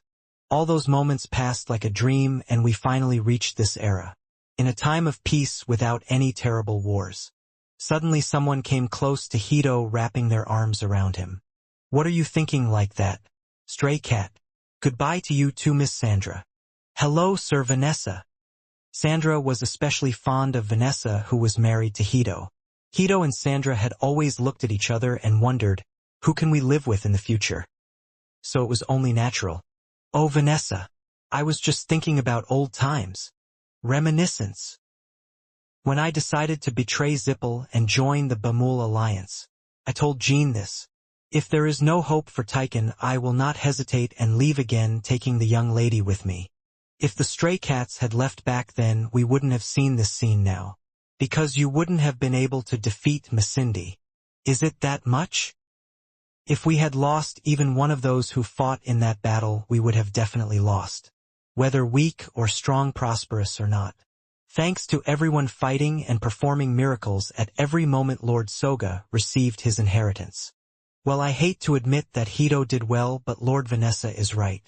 You said that Sandra continued to save people while enduring the burning pain all over her body? I can do more than that if it's for Gina. Now it would be a good idea to get to know someone else. Vanessa is all good, but sometimes she scratches my temper at times like this. I don't meet anyone but Jean. Red hair. I'll take it away from you anytime. Ha ha ha. Hito and Vanessa shook their heads. And another group of people watching them from 5 or 6 steps away were also shaking their heads. Buvar, even if you like this body, don't end up like that. Please, Anas too. As Bishkal watched Buvar and Anas flirting with each other, he was overcome with the urge to send them away forever to some island of their own. It was an impulse I felt every day. Kinjalo. Now officially the third-rate terrorist group called Kinjalo has disappeared. The members of the former Kinjalo were now part of the Bamul Union and were mainly responsible for tasks such as marine rescue and forest fire suppression. Confucius Jean has finally become the head of the family brother. It seems like only yesterday that I saw Prince Jean collapsed after sparring with my brother at the last banquet. Bishkal burst into laughter at Margiela's words. Yes, you asked me to take revenge on Lord Jean for bullying our friend who was weaker than him. I said this to myself at the time. Which? Bouvard is not weaker than Jean, and he is certainly not our friend. Wow, you still think that way? No. He's just a friend I don't want to see up close often. Why are they talking like that? Are you here, Captain? Orgel and the demon beastmen approached the siblings. I was looking back on old times. The day Lord Jean first appeared at the banquet. It's a shame I wasn't there at that time. You could have seen the bright blue Jean before he became such a big man. Orgel seemed calm now that his mania had subsided. He was thankful every day that the numerous wars that had begun due to the errors of the multiverse had finally ended. The sun god, the perfect world, I couldn't even think of anything like that anymore. Now that all the transcendental beings who tried to run the world as they wish have disappeared and anyone, even Changxiang, can overcome fate, it was the most perfect and beautiful world. Even though it was too late, I realized what I truly wanted, and luckily I got it thanks to Jean and his colleagues. I am a blessed person. Isn't that right, Zephyrin? Well, I still find Jean Kyung a bit obnoxious. That is correct. How dare you be obnoxious towards our brother? It's crazy. It was Teto. The Ming dynasty, who had just experienced the new product of the top of the gold top, were passing in front of the members of the old Kinjalo. Oh, I'm so scared I can't even speak. It might be a bit obnoxious, right? If you're a comrade in arms, you're a comrade in arms, but you can't even say that? That's right, Teto. I listened to it while drinking with him the other day, and it seemed like I would find it disgusting too. I was just joking around with my comrades, hehe. Zephyrin, were you scared? It's scary. You say something like that when you're the weakest fighter. This. Stop it, Brother Teto. Yes, Brother Tushin. Are you on your way to the main house? Okay, to meet Soren. Would you like to go together? Good. You should look around. Orgel and Van separated from the group and walked towards the main house. You're here. Van Orgel. Soren Van Talaris Orgel Amaris Elthiat Luna Casimir Quicantal Owl Dante Baradin Ronnie and others. In the living room of the main house, people who could be considered adults or giants of the era were gathered and talking. Ozdak and Jet were busy filling their drinking glasses and teacups with refreshments from Litra Bakery. The seat for the class is over here. Orgel, your seat is here. Soren looked around at the people sitting in their seats. I felt reassured. Runkendal Zippel Kinzelo. And it is an era in which even the secret palaces, the ancient losers, the empire, and the holy kingdom of obscurity sit together, ask each other how they are doing, and enjoy refreshments. Are you disappointed? Because there is no fighting. Do you regret not having a fight? Half. No. And you're saying something stupid. No matter how short it may be, this era of peace and prosperity will continue for the next 100 years. Maybe even longer than that. There are people among us who will live for another 1,000 years or more, and our desire to protect this hard-won era will certainly not change. This is it. I and Quicantal are the only people here, so you're telling us to keep guarding among ourselves even after you all return to the ground? Hee, of course you have to do that. There are more long-lived beings among our fellows elsewhere than here. I don't want to go through anything like having another Kiliak born again. Soren nodded. The mind does not change. At least that's what those who went through that fight thought. Even if 100 or 1,000 years passed, there would be people who would not die and would remember that fight.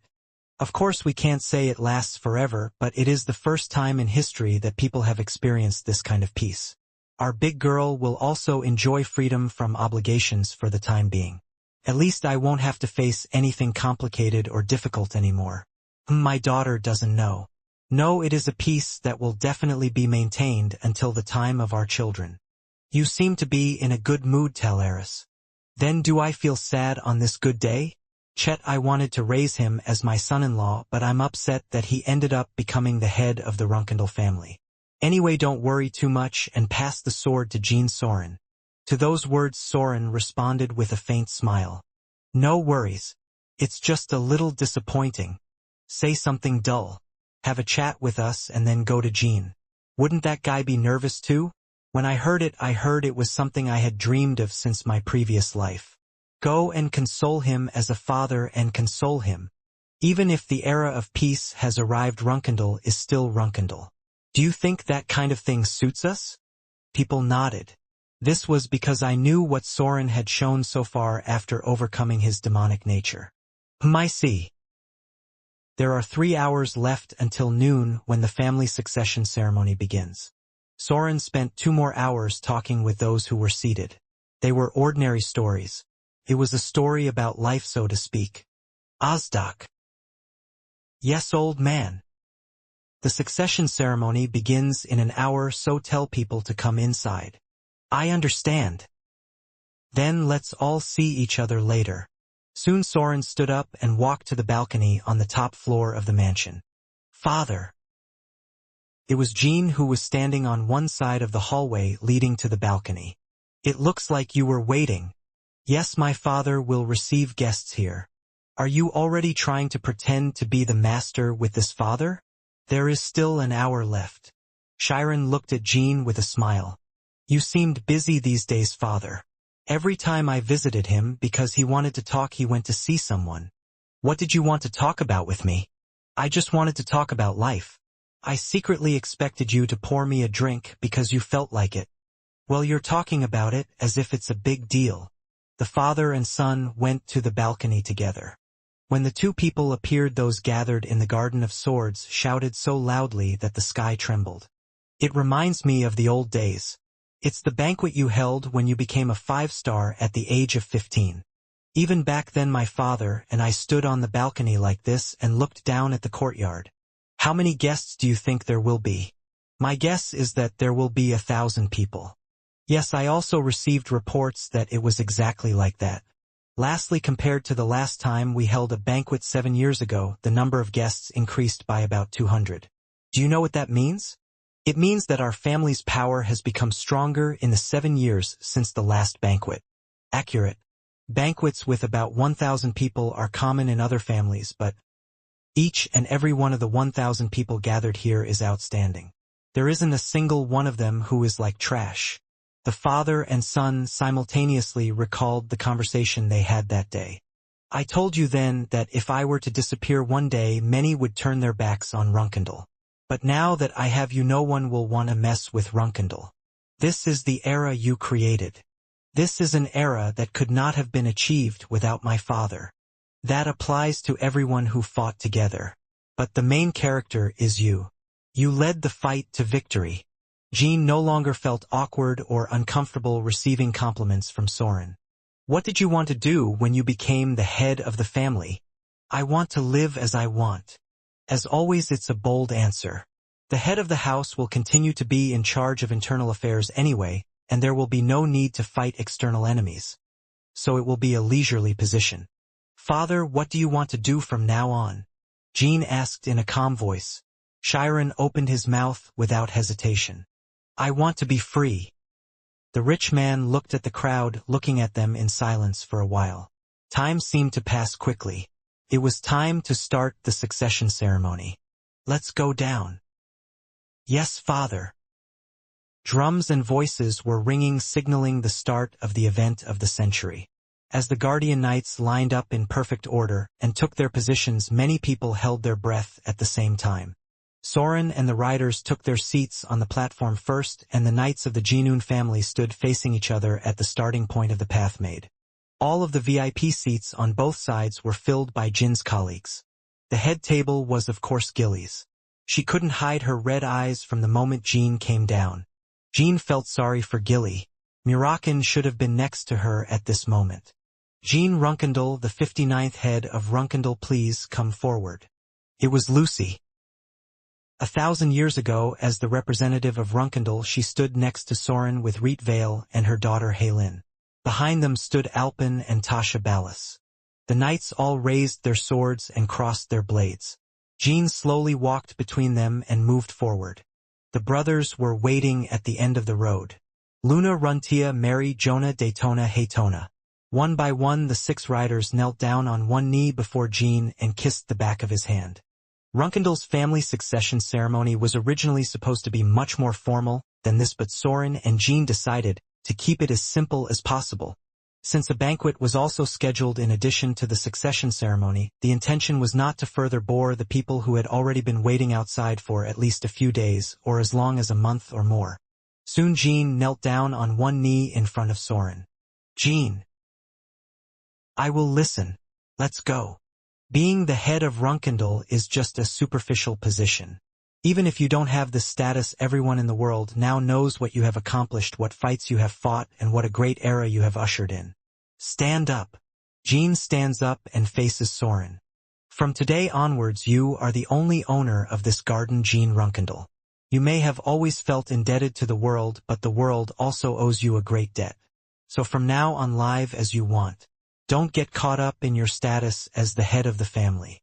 You have already fulfilled your responsibilities to your family and the world. I fulfilled my responsibilities to my family and the world.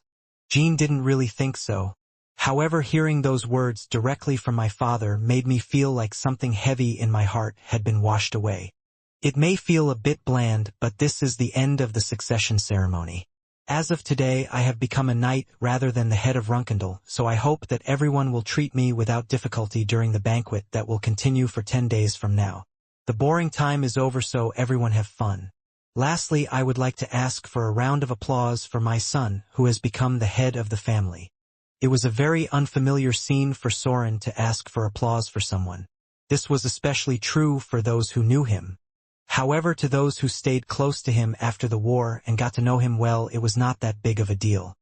He was no longer a fearful, difficult, and distant father to his children. Pow pung bub bung. As the applause continued, colorful magic and fireworks colored the sky. Ruler. Now let's start Runkendal's banquet, the single tree bridge party.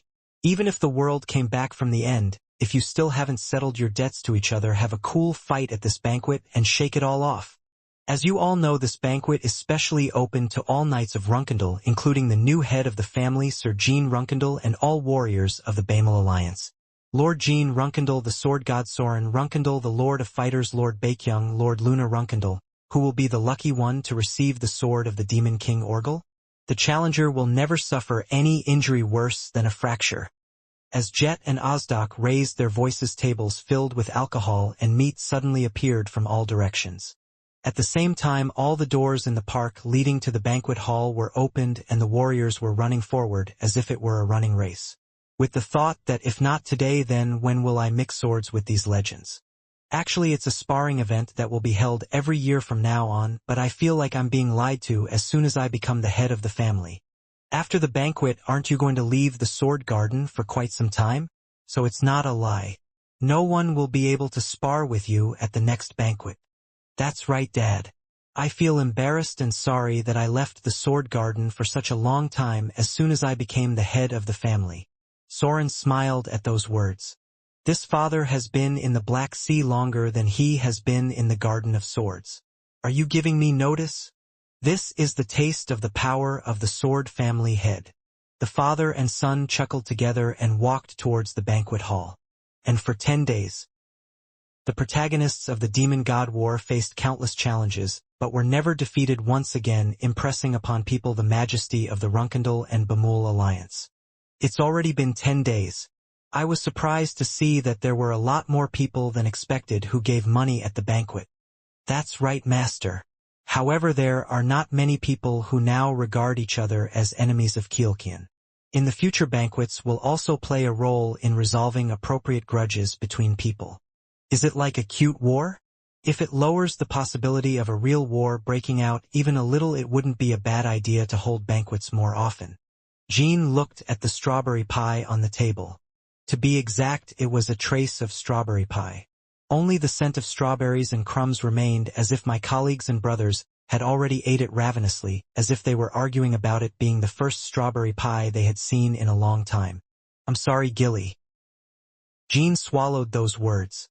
Those words only make Gilly sadder. These are just words that bring out the difficult face she is trying so hard to hide. I'm sorry, Master. But suddenly Gilly looked at Jean first and lowered his head. Suddenly? What? First of all, raise your head first. Gilly is someone who doesn't need to say sorry to me, no matter what he does in the future. Gilly buried her face in Jin's shoulder for a while and swallowed her tears. Jean patted her shaking back as she tried to hold back her tears. Master. Yes, Gilly. Lord Chiron left this note for you. The following sentence was written on the note that Gilly took out from his pocket. You have become the head of the family, but your father has not yet passed Barasada to you. Come get it, I'll be waiting for you in the Black Sea. The Black Sea is not a dark land like the previous world. The entire area had become like Morganil's territory. There are bright yellow trees that grow 10 steps high, insects whose names are unknown, and blue and red flowers that drench the entire earth. If there were a forest that bloomed first in the world, it would look like this. There are no traces of human touch anywhere, and the winding roads and rivers are endlessly chaotic. However, Jean moved through the Black Sea as comfortably as if he were walking around his house. The ground moved and gave way as if to welcome him, and the trees danced, creating a cool breeze wherever Jean walked. Soren was sitting in the deepest part of the ground. Are you here? Yes, Father. Sit down. A bottle of alcohol and 2 glasses were placed between the father and son, sitting across from each other. Soren carefully filled the glasses. Gulp, gulp. After a while, the glasses clinked together and the father and son poured out their drinks in one gulp. It tastes good. Do you know what this drink is?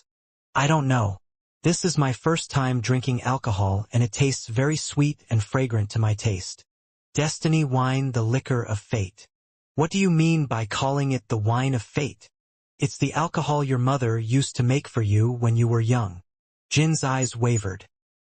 There was nothing left, so I imitated it and made it myself. Fortunately, it tastes similar. Mother. For a while, Jean looked down at the sky reflected in his glass and was speechless. To Jean, Rosa is no longer his mother. A bust. Before Kiliak, he was an enemy who tried to bring destruction to the world. However, Jean filled his empty glass and opened his mouth again. What kind of person was your mother to your father? He was a pretty person. He was a cute person who brewed alcohol and named it Fate Liquor, saying we were fate. I've seen Jindo Rosa like that before. The last remaining humanity of Rosa Runkendal separated from the evil spirit. Jean had heard her story at the haunted temple. When I was young, my mother said she liked my father because he was handsome. To be honest, I didn't hate the person who said those words that much at that moment. It wasn't disgusting and repulsive like a traitor to the family or like a monster. That's why even back then Jean differentiated between her and the evil spirit. I should have cut Rosa down, not you. It was difficult to say this. Sorry. Jean emptied his glass after Chiron's words. Are you sorry about that? No, there are so many that it would be difficult to name them all. For the first time, Jean was unable to sense the spirit of the great swordsman in Chiron who was drinking. All I could see was an ordinary human being regretting and suffering from the past. Not a good husband, not a good brother, not a good father. I saw a man's dark and bitter face. However, those eyes did not turn away from Jin's gaze. The rich man emptied his glass in silence for a while. Jean burst into laughter as he opened a new fate wine. I think I'd like to make and drink this drink in the future as well. It's an easy liquor to make. Thank goodness. You're the youngest. Yes. When did you become so strong? How have you become so strong that I have nothing more to tell you or leave behind for you? I feel like my father's life wasn't easy. Life is like that for everyone in the world. Those who live only for themselves are not like that. Me before regression would be a representative example. At that time I was so focused on my own pain and desires that I couldn't find Gilly again even after things got better. It was trash. I feel sorry for you too. But my father never lived a life just for himself. Didn't you carry the world on your shoulders? So that the world does not fall from the shoulders of the 5 kings of the Black Sea. So I don't hate or resent my father. You're so kind that I fell for you. Now I'm strong enough to do that just like my father said. The rich man smiled while showing his teeth. Did you say goodbye to people well? Farewell.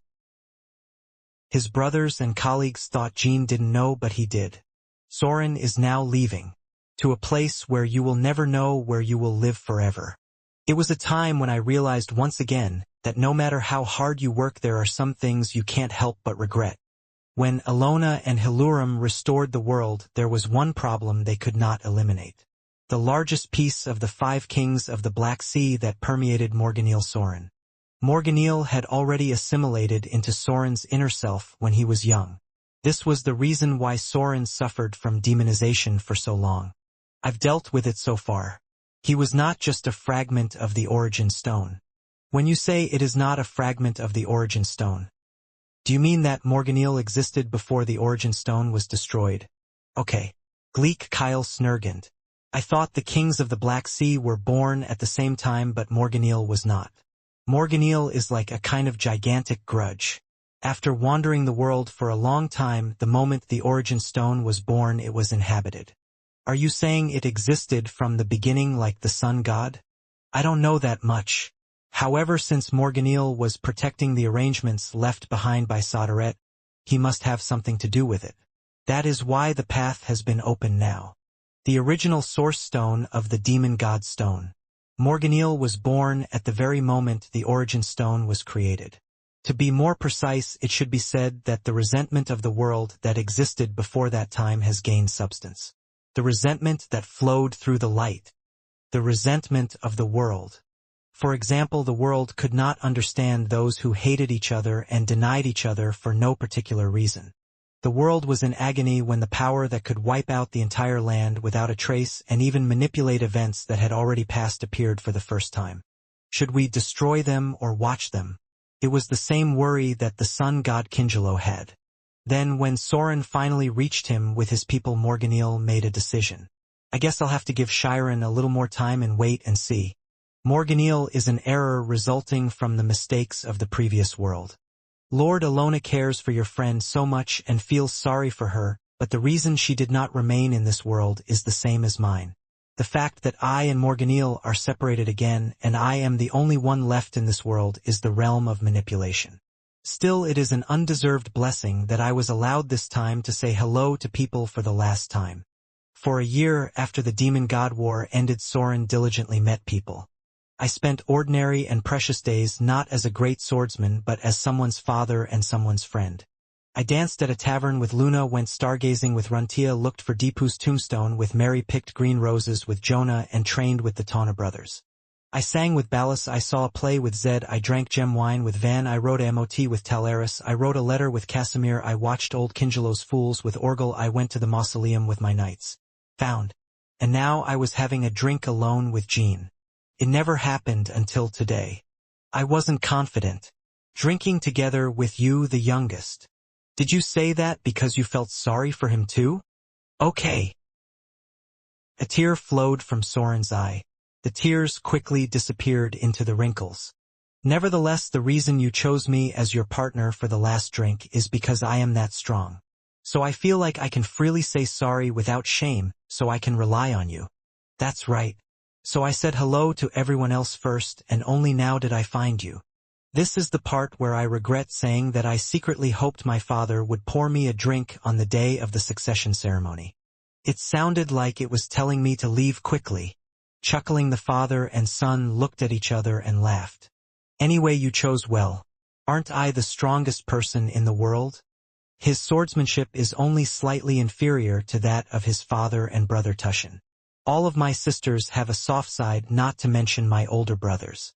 Did those gentlemen cry a lot? Everyone was crying so embarrassingly.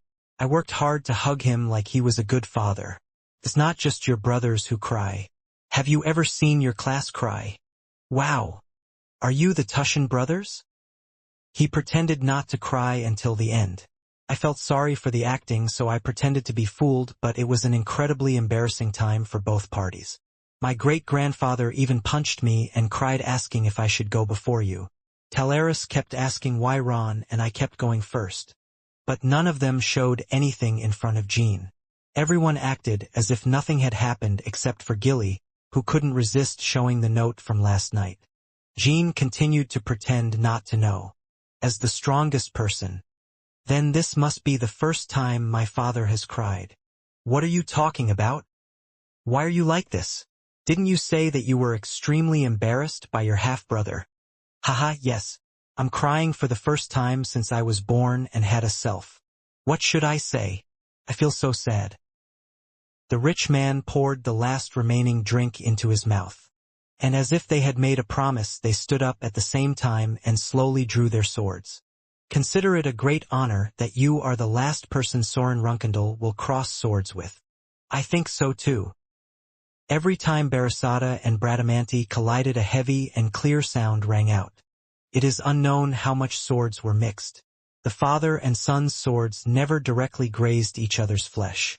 As if people were exchanging stories about their lives, they just left sounds and traces near each other once in a while. Soren's body became increasingly transparent. Then, when it seemed like he could no longer remain in the world, Soren pinned Barasada to the ground. Then the unfamiliar blue colors covering the Black Sea flashed with light for an instant. Jean opened his eyes again, took back his sword, and looked down at Barasada. The sword stood alone, just like the life of my father who had just left. Hello, father. It wasn't until then that Jean was able to cry. The handle of Barasada, who was kneeling and grasping it with both hands, was warm. September 9, 1806. The first banquet hosted by Jean Runkendal, the head of the Runkendal family in their 60s, was held. More people visited the Sword Garden than at the family succession ceremony last year. The pillars of the Runkendal and Bamel alliances alike accepted the challengers, and the people released the mutual aid they had built up over the past year. It's truly a grand festival this year as well. Sure. But it's too bad there isn't a Jean Confucius.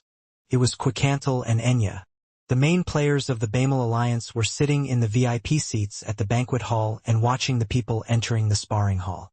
It's strange that Runkendal's banquet is also a banquet to celebrate the head of the family's birthday, but the person himself is not there. It would have been perfect if Prince Jean and Valeria had shown their faces even for a moment. There is nothing I can do because I have work to do. They'll miss us too. Shall we at least communicate? I tried it a little while ago. It looks like I can't get it. Ugh, it's a shame. It's a pity to think about how difficult a time they're both having, because communication doesn't always work well. Jean and Valeria did not just attend the banquet. The last time most of the colleagues saw the two faces was a year ago on the day Soren's weapons excluding Barasada's were placed in the Runkendal mausoleum. Dante, have you and Baradin received any communication from our matriarch? Yes, Sir Mary.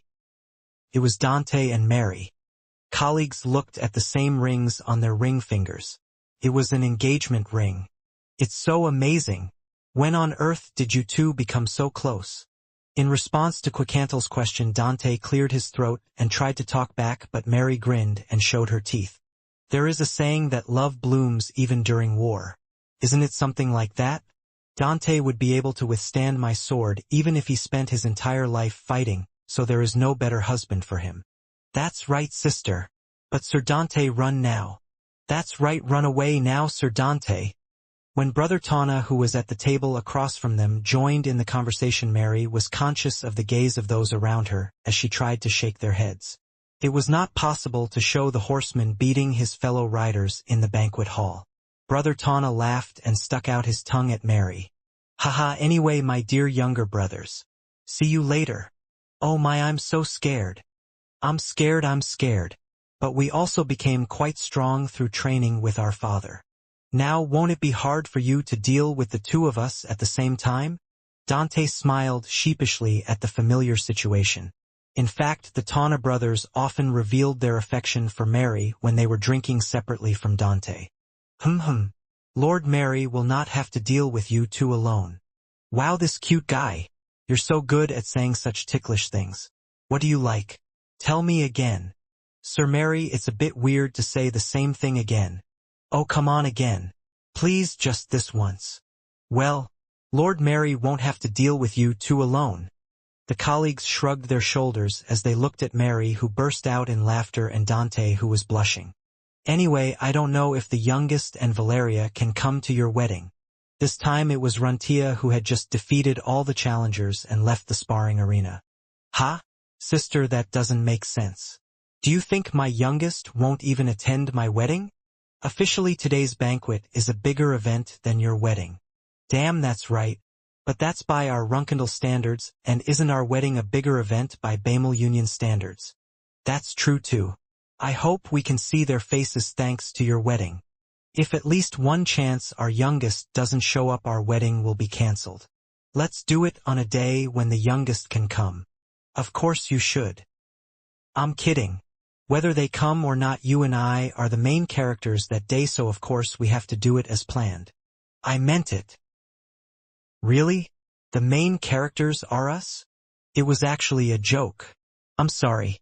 As an apology, later today when we are together I will sing the song I mentioned last time. As expected, it's cute. The colleagues burst into laughter as they watched Dante and Mary go dancing. Jean was a bit surprised when he heard the news late when we had a short communication last time, but he quickly understood it, saying that it seemed like that for some reason. It's not true that Enya and Valeria can't come to their wedding, right? I won't do that, Yuria. At times like this, it's a little unfortunate that the power of foresight has disappeared. Yuria, you shouldn't say things like that, even as a joke. Oh, I understand. I made a mistake. However, I didn't say that because I missed you too. I said it because I felt sorry for Aunt Gilly. When Gilly's name was mentioned, the expressions on the colleagues' faces became solemn. She had become noticeably emaciated over the past year.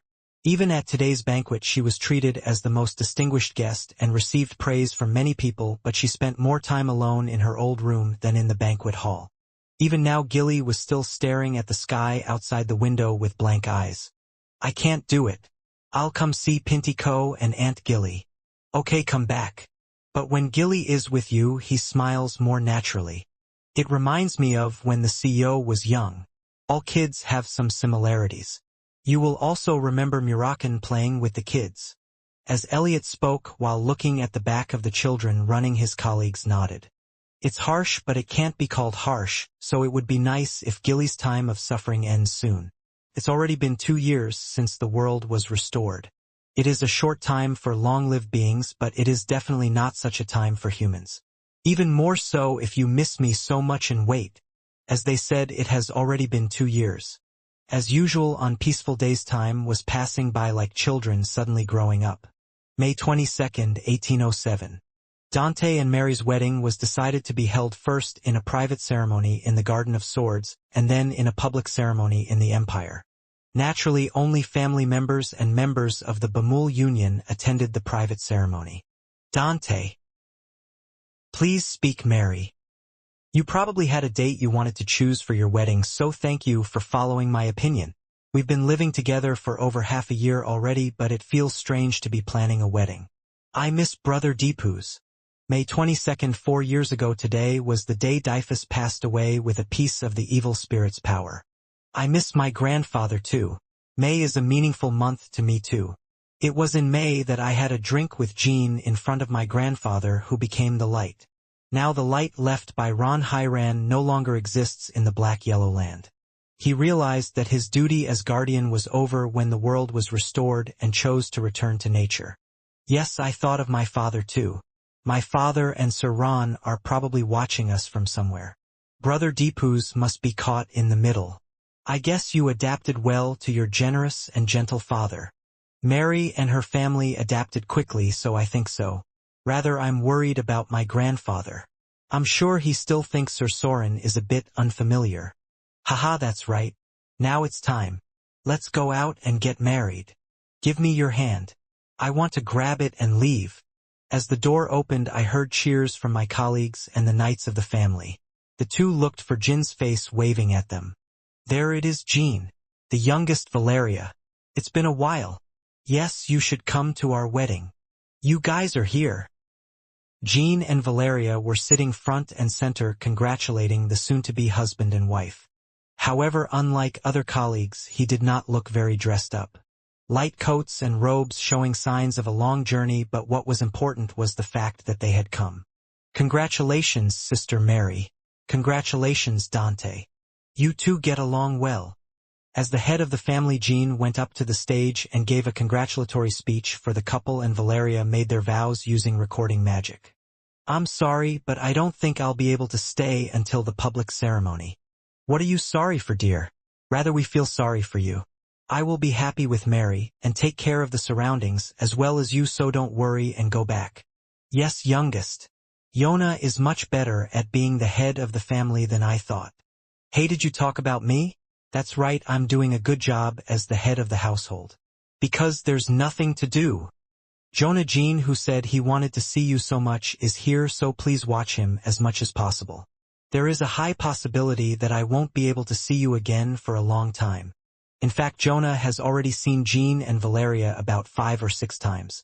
The acting head of Runkindle 60s was a position with a lot of time, and Yona was the most people-seeking person in the world, except for Valeria, the recording wizard. However, Jonah did not tell his brothers and companions about Jean and Valeria. Everyone would be worried if they knew that the two of them were having a hard time every day, just like the war. In fact, Jean and Valeria were always so exhausted that they never noticed that Jonah had been watching them. It's not good for either of us to worry about things we don't really need to worry about. Huh. It just suddenly occurred to me, Luna. It's really nice because I can talk to my youngest for the first time in a long time. Then, are you both taking care of your meals? Are you really going to starve, Sister Luna? Honestly, I didn't understand why people were asking me if I was eating well. Now I understand. No matter how strong you are, that's what I'm worried about. However, neither the brothers nor their colleagues could hold Jean for long. It's not like he could really stay for long anyway, and his colleagues didn't forget who needed Jean the most right now. Gilly. Master. Jean looked into Gilly's eyes and smiled bitterly. Even after the fight between Jean and Valeria was over, the reason why the two could not join their colleagues was of course Mirakin and Misha. Gilly, please wait a little longer. Honestly, it is true that I feel very empty and lonely every day because Mirakanim is not there and I can't even see you. But I can wait as long as I want. Gilly spoke in a calm voice and gently hugged Jean. So don't spend every day like you're being chased by something. It won't be a long time for Murakan and Misha, so I just have to live my life as I am. My heart aches to see your face becoming gaunt. If you feel tired, come home and rest at any time. Yes, Gilly. I'll come see you more often. I'm not saying you should come see me often. It was a story about how I wish Master and Valeria would take more care of themselves. No, but I still want to say that. It's been a while since I baked a strawberry pie. I made a lot of sandwiches that you like, so don't forget them when you go. A banquet was also held on September 9, 1808. This time too Jean and Valeria did not attend. However, since Mary and Dante's wedding, Jean and Valeria returned home every 2 months, spent a few hours, and then left again, so their colleagues felt a little less disappointed than before. September 9, 1809 and September 9, 1810 were the same. However, the colleagues tried not to get used to it by hosting the same banquet without Jean and Valeria every year. To get used to it whenever they come back. In 1811, Emperor Elliot of Chongpeng was on his deathbed. The time given to him had run out. Jean and Valeria attended the funeral and sent him off with their colleagues. Once something happens, it never happens again. So a moment's memory is a wind that blows forever. Eventually one day we will all be scattered into the world, but our memories will always be engraved in a corner of eternity. I love you, disciple. And friends. I will leave first to meet the brothers buried in my heart. Ban and Luna each recited Elphiot's will as descendants and disciples. Jean and Valeria recalled that will several times as they left again. Our memories are always engraved in a corner of eternity. 7 years, 8 years, 9 years since the day the world was restored. And then 10 years passed and it was 1814. September 9th is the day when Runkendel's banquet is held every year. Today again the stars of the Runkendel and Bamul alliance gathered in the Garden of Swords. I accepted the warrior's challenge, solved the problem, tried not to get used to it, and waited for Jean and Valeria. Just one person. Unlike last year, Gilly was not sitting in the VIP section of the Sword Garden. I didn't go into the room I shared with Jean Murakan alone and look out the window. An old inn in the Kingdom of Middle. She was heading there holding a basket in one hand. The inn was not open today. However, when Gilly knocked on the door, Jean and Valeria opened it from inside. Are you here, Gilly? Gilly walked inside and looked around the inn. Master, this is... My throat was so tight that I couldn't speak well.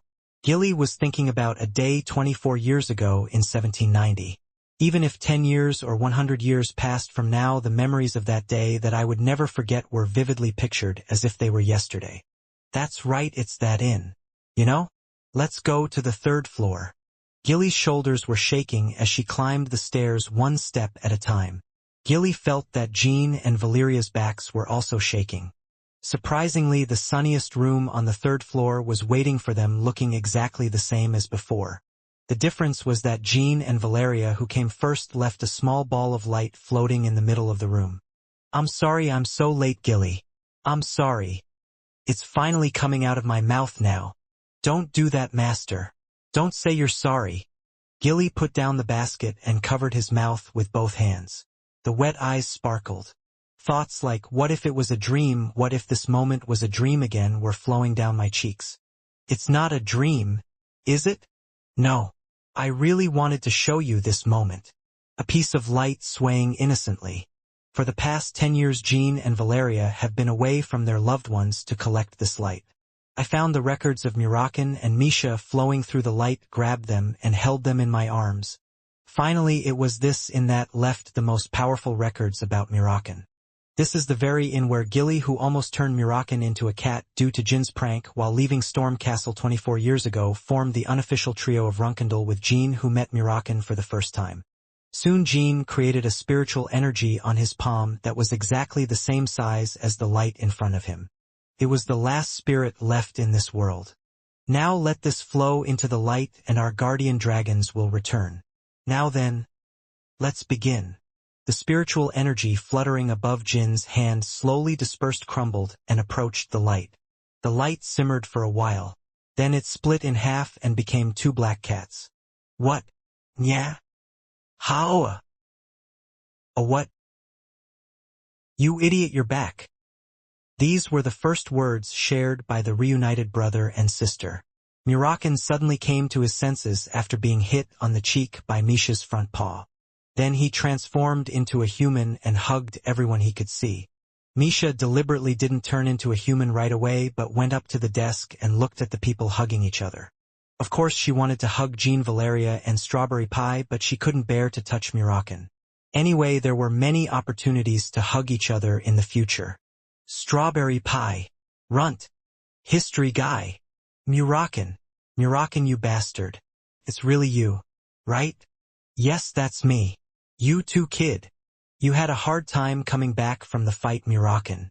It took me 10 years to say this. Strawberry Pie, I will never leave you again. I will never go anywhere without you again. I will always be by your side. Those who had been hugging for a while stood up. And Jean and Murakin looked at each other. The two people smiled and opened their mouths as if they had made a promise. I am Murakin, Soderet's representative and close friend and the last descendant of the first being created from shadows. According to a 1,000-year promise from today, I will be with you. Say your name. A serious voice was heard, not like the one who had been crying like a child just a moment ago. Jean answered, barely suppressing his trembling heart, like the day he first met 7-year-old Murakin. This is Jean Runkindle. He is Runkindel's 13th and last-born child. The pilgrimage is over and the return is over. Now it was time to go home. It was time to enjoy life together. Completion.